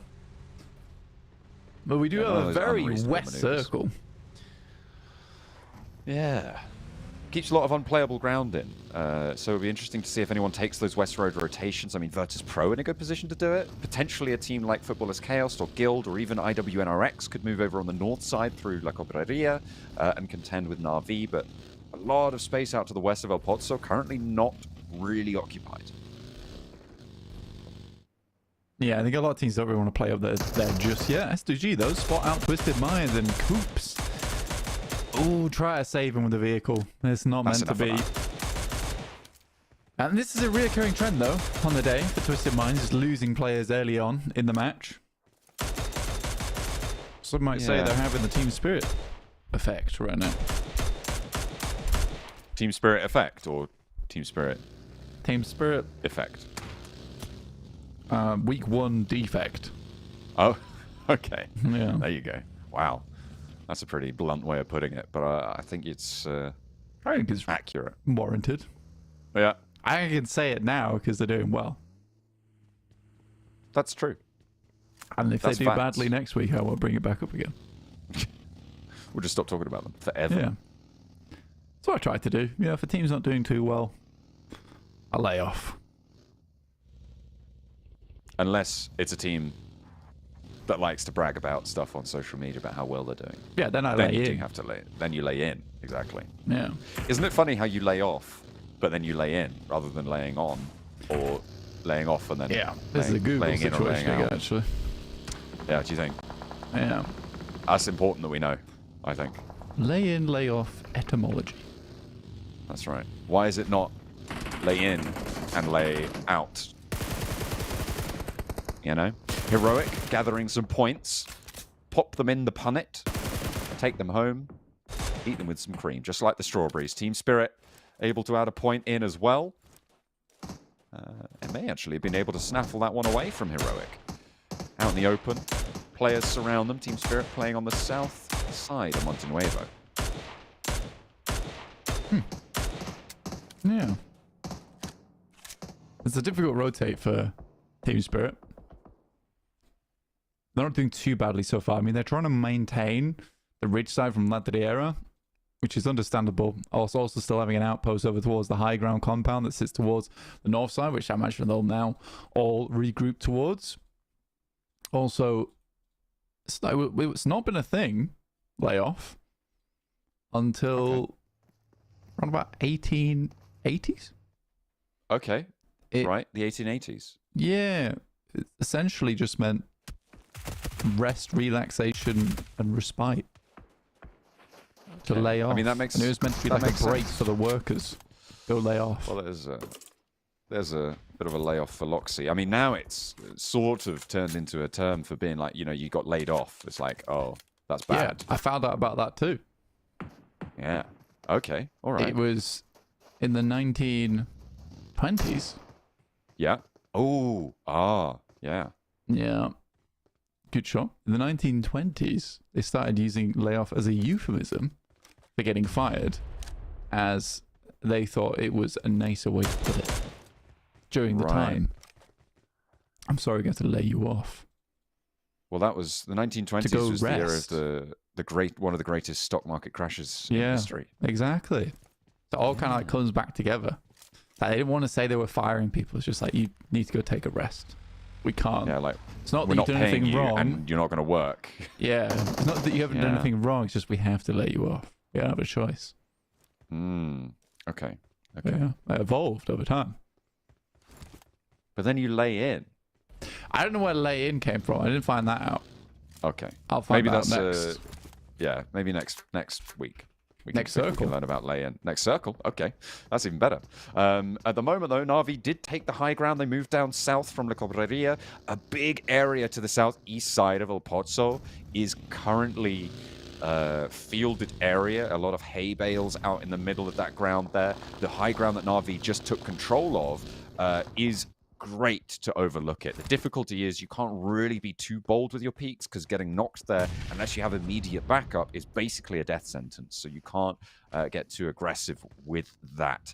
The areas to the southeast side of El Pozo going to push teams further in towards the rest of it. And I think actually a lot of players in the buildings of Montenuevo further down south, although a lot of that Montenuevo settlement sits on the west side of it. So teams are crunching in really in a lot of terrain, not too many buildings to be seen either. S2G holding some really important grouping right now, but they're holding with 3 players on 2 important compounds. And everybody's going to have their sights set on them. This central area is just going to be so hard to hold for S2G. A very, very big split to hold. Maybe not in size, but certainly in import. It is probably going to be wise to regroup for S2G. Yeah, it's one of the hardest spots to hold, honestly. And again, either you defend that farm position over towards the northwest really, really well, or it completely gets out of hand and people just take it off you. This is what I would call a disgusting circle, because you've got the northwest fields and the southeast fields all in one. So you're caving teams in between, cleaving them in half. People don't know where lay-in 2 came from, by the way. Okay. It's unsure. All right. We'll have to do some original research. Trovo 2030 trying to put... What would they need? If they want 60, they'd need 16 points this match to get a 10-point average on the day. They do also want to jump up and try and beat Zeus, who got 51 points, currently our highest scoring 6-match team. Put that on the card, see if you can tuck that away, which would be a 7-point match, which is a little bit more achievable, a little bit more realistic. But from the east side, actually, Trovo 2030 have got a pretty good position here. Fairly isolated, difficult to approach from the south, especially with Black Esports over the hill being some sort of a buffer. If they can fend off Guild, they're going to have a good time. Team Spirit, though, not enjoying themselves right now. They sent a player forwards, they've taken a knock. They sent 2 to leave at the back, and both of those players are now down. Kitsune can get rezzed by Nomi, but they most likely playing on as 2 here, as Power going to be able to revive themselves. Yeah, Power will get back up into speed, and again, because of the lay of the land, it's actually a case where you're cutting this circle almost into a weird third, where you've got half of the map down the bottom towards the south side of Montenuevo. That is one engage between all those teams, and then cut off between both the northwest and the southeast fields. That's another hotspot for engagements. But not too much opportunity for a lot of these teams to take fights between those areas, those slices, which is definitely curious. But Na'Vi looks down towards S2G, who did regroup, as you suggested, John. They're playing over towards the north side. Yeah, S2G managed to regroup with 3. They pulled away from the IWNRX compound. Na'Vi, they were on the high ground as well, needing to regroup. But this has not gone well. This is a good hold from S2G, and it's a good thing that they did regroup, right, off of that compound out to the east, because they could not have held this probably as 2 or as 1 as effectively. There's still nades coming through, and there's still a chance that Na'Vi could pull this back under control, but Lemon is bleeding out, and I don't think they get away with this with more than 2 players alive. Calci steps out wide, Flip is there, but Default is still up on the high ground, so really reluctant to leave that power position, that high ground perch, if he doesn't need to. Yeah, it's almost amusing, actually, because this is touted a lot of times as a very, very strong hold. Very good stronghold to hold. Dear me. Anyway, it's a very good position to hold, but the amount of times that I've seen it been ripped away from teams playing inside of it is sort of insane. And it's looking like it's going that way now. And I was excited because S2G initially did really good. Default hops up. High ground hero that he is. Wants to see the rooftops. Inspecting the shingles, but backs off instead. Calci to run along the tops now. Looking like a ninja. Trying to infiltrate over towards the camp of Na'Vi. Hamzy still down, and it's 2v2. Nade's cooking both sides, and yeah, I think that he realizes that the pin was pulled earlier by Flip, so can't really challenge that angle. Damage a lot sent in towards Flip, as Marceau gets the sliver that he's looking for. Default's going to struggle to get around this as their teammate falls down. Calci steps in, and they try and swing through to open that door frame. Marceau takes a lot of damage through it, doesn't quite go down. Hit the deck, and it outstouts Default. A really nice swing out. Can there be any sort of retribution? Nobody is third-partying this. Everybody else is preoccupied on the off angles. IWNRX not in a position to move in. Players are just going down. Everybody's losing here. Yeah, I'm incredibly confused with the way that this one's gone. S2G has been a slow, drawn-out fight for them. Tries to get outside on top of the building. IWNRX is very happy to spot that one out, and S2G will go out in 14th. Just the 3 eliminations. And Brute Force, Freezer, dangerously close to losing his life there. Spark comes in to try and finish off the job. Committed to the first aid first. Neo's going to isolate the middle angle. Look to push, look to put pressure on with the spray. With the pump action, Spark is good for 1, gets the flush as well. Neo's pre-firing, but he could step into danger. Catches Spark running away and will be able to seal the deal, but Brute Force lose another player where perhaps they didn't have to. Judo crawling away to a different angle as we hop on over to the southeast side now of the map. Guild versus Footballers Chaos. It's all action all the time. Right down. Like you said, Guild versus Footballers Chaos. Southeast side, a lot of open ground to cover after this fight, though, so both teams would like to conclude this one quickly, and they have not left themselves a lot of time to work with, but it is the first knock going through the Footballers Chaos. Taken so low, though, and there's the spray down, easy on the off angle. Power seemed to have something, and GG not GG just steps out on the smoke and immediately pulls the trigger, sprays down through it. There's still one on the inside. Yekta trying to cause trouble. Power want to revive their fallen teammate on the outside. They're moving their teammates in to try and get Easy back to his feet, but Al-Haji is spotted, taken low but not going down just yet. Guild trying to repair their wounds, revive their teammates. Yekta tries to get out of there. We'll be able to get to the garage. There's an off angle that's Black Esports taking shots from the northeast side. EXO from Guild. Oh, Molly over the top to try and keep him at bay. Al-Haji takes a side haymaker to the face from the DBS just as he enters, grazes him. That's enough. Re-knock from the play zone there as well. As Guild move through. They're doing okay right now, but they've only got 3 players alive. Satan through the window, doesn't connect with any of the auto shots. He's finally does manage to pick it up, but at the cost of his own life. And Fidan across the way cannot move in to get this refrag. A hold on the spray for Exo, but there's an off angle. Where's that coming from? I think it's still from Black Esports, but there's the shot to find Satan across the road. Fidan goes down, and now Guild can look to res, but will there be Yekta to rally straight back in for Footballers Chaos? He's given them all the time to take the fights themselves, and he wants vengeance for the rest of his squad. No way. Deep in the face, and somehow Yekta comes away from this with 1 elimination for Footballers Chaos, by the way. That one right there.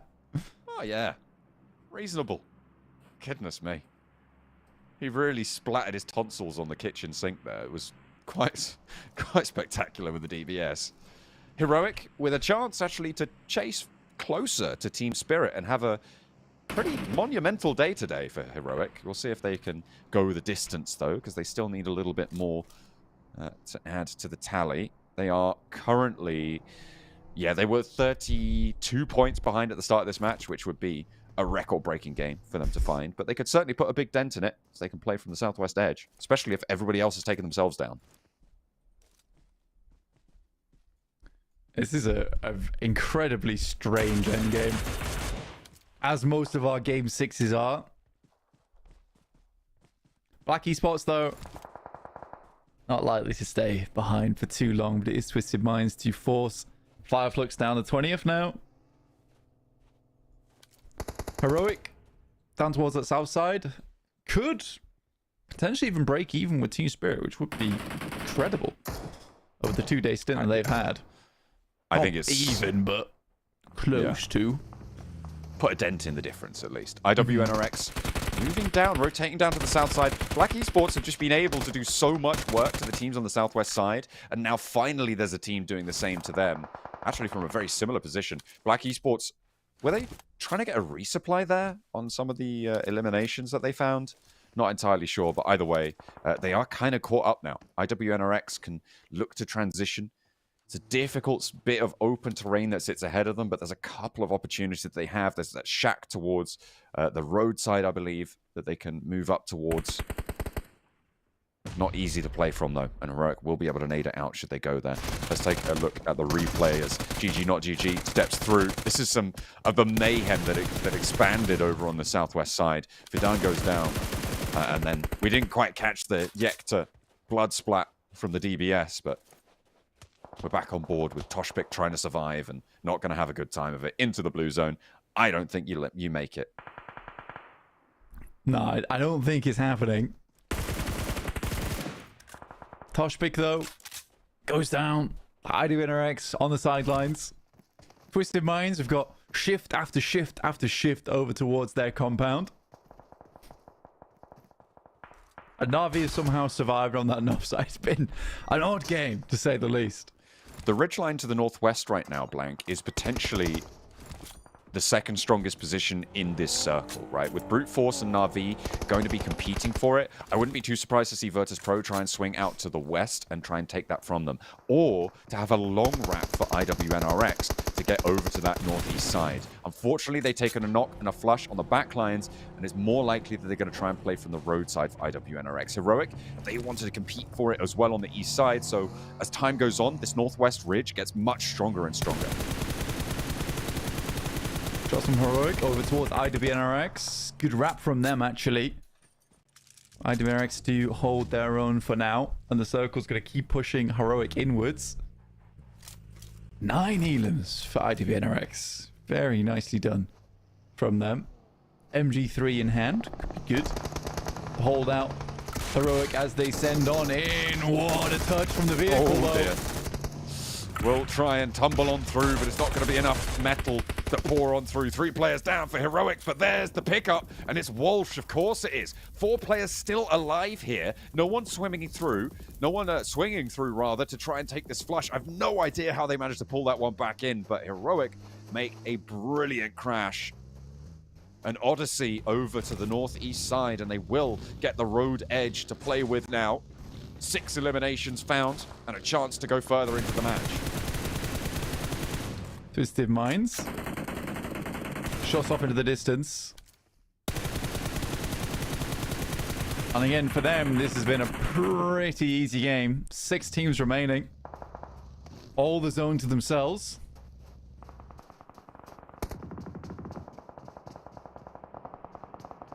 Yeah, it's sitting pretty right now for Twisted Minds. It's very unfair, frankly.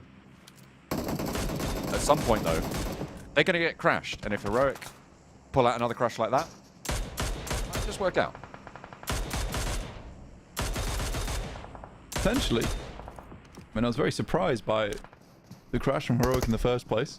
And the fact that they maintained all 4 players. Get themselves an MG3 for that. Surprise, isn't it? Yeah. Get themselves an MG3 as well. I don't know who picked that one up. But a ghillie suit for optimal snaking across the road, which will be necessary. Not that many snakes carry guns, though. So, you know.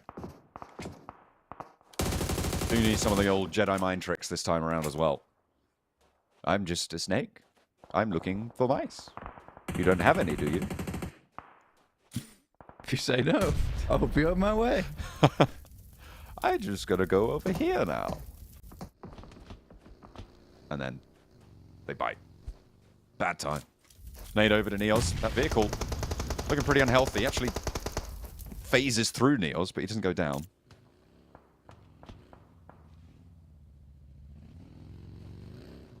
But they're all on the outside of the circle. Na'Vi, Brute Force. Well, the one player of Brute Force in 77. 2 duos and a solo. Gonna have to descend the ridgeline. Heroic can stay on the far side of the road. Virtus Pro going to have to move. Only one team does have 4 players alive. And it is a miracle, really, that Heroic do have that count. They'll have that advantage. Brute Force. Neos looking away from the danger. Hoping that'll be what saves him. If he ignores 77 down the hill. it'll go away. Oh dear. And it's over. Oh. Nice one, Doran. Brute Force eliminated. Dead center. 3 players alive in the middle. Heroic taking shots over to Virtus Pro. Yeah, that was a pretty dire situation on the south side. That rotate was a last-ditch attempt to try and get to cover. They have actually managed to keep 1 player up in that position. Looking to get some healing, drop those smokes out. Na'Vi are taking shots out this way. About 4 or 5 angles there, but Volt gets spotted. Icy is still out on the back lines there. Needs to be worried about that angle for Heroic. 77 trying to make a dash, but out into the blue they go. 77 fall. Now Na'Vi, the only team on this northwest side. Virtus Pro still drawing attention, but I think they've managed to get the res off. Yeah, just about. Amazingly. Renock. Oh, unfortunately. Virtus Pro, though, far into the game. It's nice to see, again, another strong match from them, but it's Na'Vi pummeling on towards them. A good spray to start off with. That's 2 down, just Icy off in the distance. Na'Vi have actually done a fantastic job this game. I mean, they were not in the greatest of spots. Icy with a nade. That looks dangerous to Heroic, but it goes a little bit far. Jafar eats a little bit of damage from it, but there's the answer. Icy down. Now Heroic have a bit more freedom to move on this side. Twisted Mind still the team to beat here with the central position. Say zone 8 just about to shift on in. Cuts Heroic side of the road out, and they will need to mount an offensive. Twisted Minds can sit in this compound as they have for the last 15 minutes, Blank. It has been the slowest game for Twisted Minds ever. And have just maintained their composure up until this point. Heroic, though, I think they've done a very, very good job over today and yesterday. Super big turnaround in terms of performance. Very pleased with them. Twisted Minds, on the other hand, this is not an unbelievable win, but you can't really leave this compound. And it's so much dead space around this area that it's not really worth looking for the eliminations. You just accept the fact that you're probably getting a chicken dinner from this point. Robs. Shots out towards Heroic.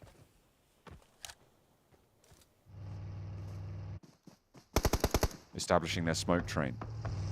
Dorian on the off angle doesn't really have sightlines towards Heroic's rollout. This smoke cover is looking good and actually might cut off the sightlines. They're going to get across. They're going to get across safely. They're into the fight now, and Heroic have numbers advantage, remember. MG3, UMP moving forwards. Rob's burning away that entryway, and Kevin is now separated. Jafar isolated from this fight, but he's found some safety on the upstairs. They can wait this burnout to go. Walsh wants to go up to the top floor, but there's a player waiting for him. DBS is there, has to hit the deck across the way. There's still an element of Na'Vi to worry about. Doran, is he going to regroup, or is he going to be more preoccupied on the south? 2 players on the inside, but there it is. Flip shuts down Lord. Kevin is traded off with a nade from Robs, but he's the only one on the inside now. 2 players for Twisted Minds versus the 3 downstairs from Heroic, up to 8 eliminations. In comes Na'Vi using that moment of distraction. Send across there. Massive nade from default though. Instant spray over towards Doran, and he is just not hitting his shots here. Na'Vi is in. They are knocking on the door, and they're trying to knock it down. It's just Walsh here, and he's losing his teammates. 1 player from Twisted Minds, 1 player from Heroic. Somehow Na'Vi are making this one work. Beautiful picks, beautiful nades. They take down the high ground. They take a nade out as well. Walsh moving in to try and push on up. Has some cover to play around as Flip repositions. Robs is on the same level, and the nades from Flip won't stop. He's launching them up. He knows that balcony is probably occupied. That's perfect. And Walsh goes down. Heroic are out. And it's still 2 players alive. Default with 6 eliminations this match. Racking up one hell of a body count as Robs tries to res Doran on the inside, but Flip has more nades to go. Launches it in, and it will not quite get the damage, but it does tag. And they know that they're on the inside now. Flip still has the nades, and they're being pushed on out. I mean, they have nowhere to go here, and they're just dropping them at the entrance. It's so smart. A huge one goes atop. Na'Vi wins the unwinnable match. Doran back bound for doom. Behind the caravan will fall to the fire. The flames lick at his heels, and Na'Vi back at it again for the chicken dinner. A beautiful win. What a pair play. Heroic drew all the attention up to the north side, and Default worked wonders from the south. I am so terrifically impressed by that game. I mean, for Twisted Minds, that is a real upsetting match for you. It should have been a chicken dinner. It should have been. And that's the only way that game's worth it for them. I'd be really kicking myself in that situation. And that initial knock just really knocks them for 6. That is really unfortunate. A lot of chaos going on in that last match. And nobody's having a real good time of it except for Twisted Minds. That northwest ridgeline, I thought it was just going to be a battle for sort of 4th place, but Na'Vi proved that hypothesis wrong with the counter positive. Default.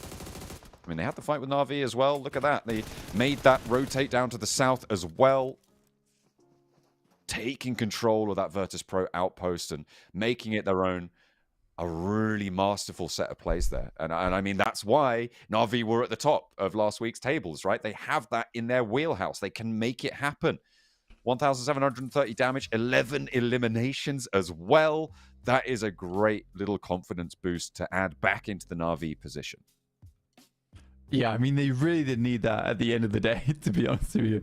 They don't have that one. Then tomorrow becomes really rough for Na'Vi. But I am pleased that we're able to bring out a good game right at the end. And I mean, between Default and Lemon, like, those are the guys you wanted to see right at the end game as well. Yeah. Default has just always been this workhorse position for Na'Vi, especially in their first week. And he actually was able to frag out of his mind on that last match. So good to see that represented in the stats as well, beyond just the damage numbers. Heroic with 13 points, and that is going to bring them closer to Team Spirit, which is no mean feat. I think they may have been able to break the 120-point average, which means they are on 10 points. 120 points, which puts them on 10 points average. Or they're certainly very close if they're not on top of it already. Yeah, which is what you want. And I mean, for Heroic, again, it's been so good from them. I mean, for Heroic, like, they're just a few short points behind Team Spirit, and Team Spirit we praise so massively. And I think it's just purely because Heroic has been more consistent between every single match, whereas Team Spirit's just had these big games after big games. But it has been more often than not that Heroic's been getting 4 players into their end games, as opposed to Team Spirit, who's maybe won a couple with 2 or maybe 1 player left alive. I don't know if that says anything about Heroic, but I would prefer that to be the case on my team personally. But yeah, very, very well done to them. Good stuff indeed to be able to pull that one home. I don't think that Heroic today have been doing quite enough at the moment. I'm going to talk a little bit more about Heroic, I think, because on that game, they did do quite a bit, but I don't think they've done enough to catch up to Nomi on the MVP ratings. But it may be a Heroic player for MVP today. On this match, though, Default and actually Flip with the highest damage for the roster as well, to be able to pull down 738 for the team.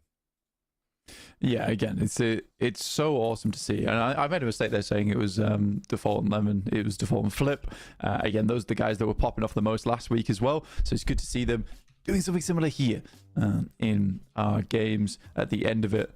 But yeah, let's take a look at the overall, where everyone has placed themselves currently.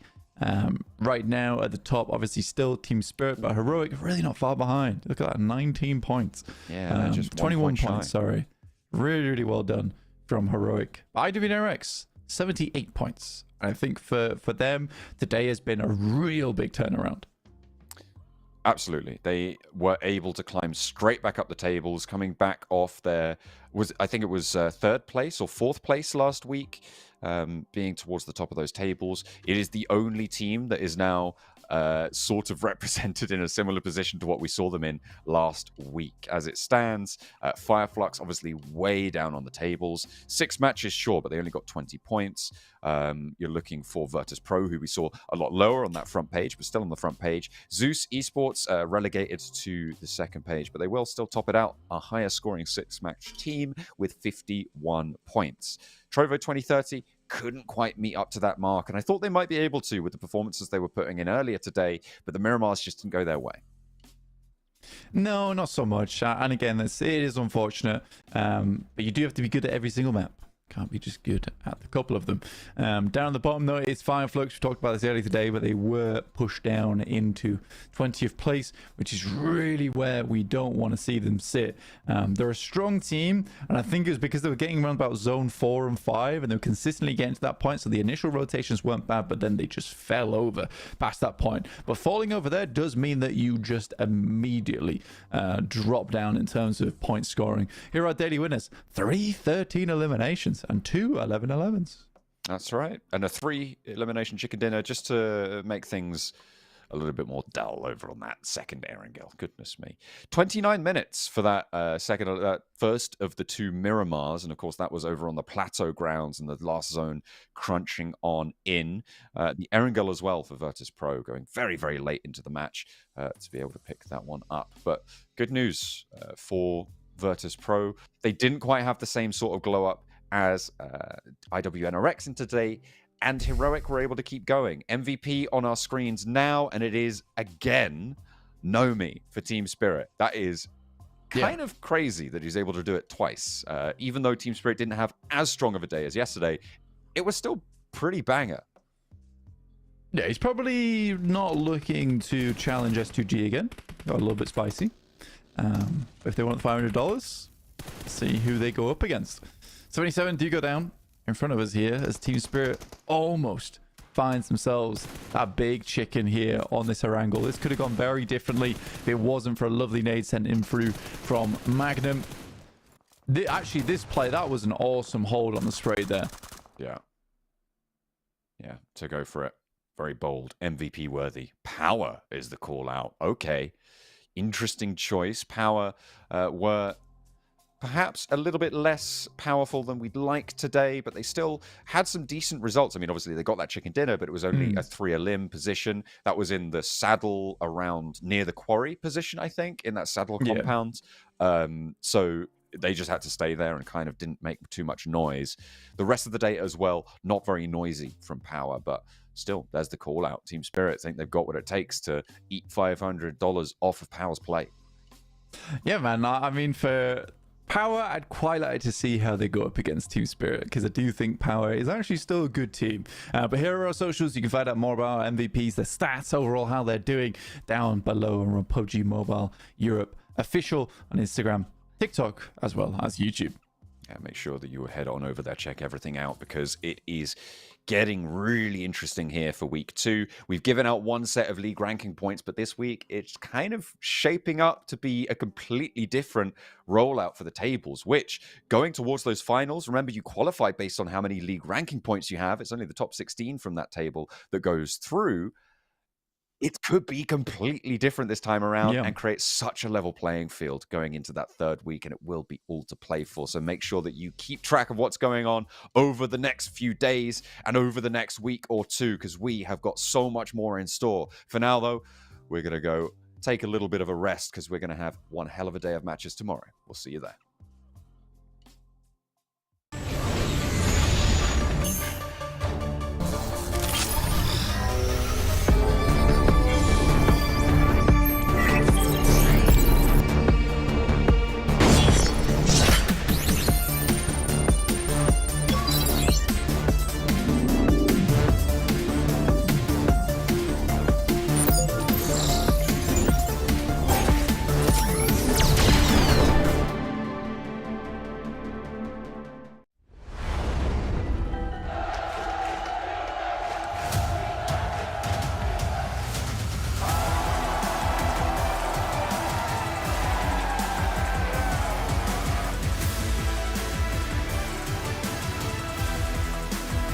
Here, Baratta boy goes down. The nade through the back line. He finds one and it's turned.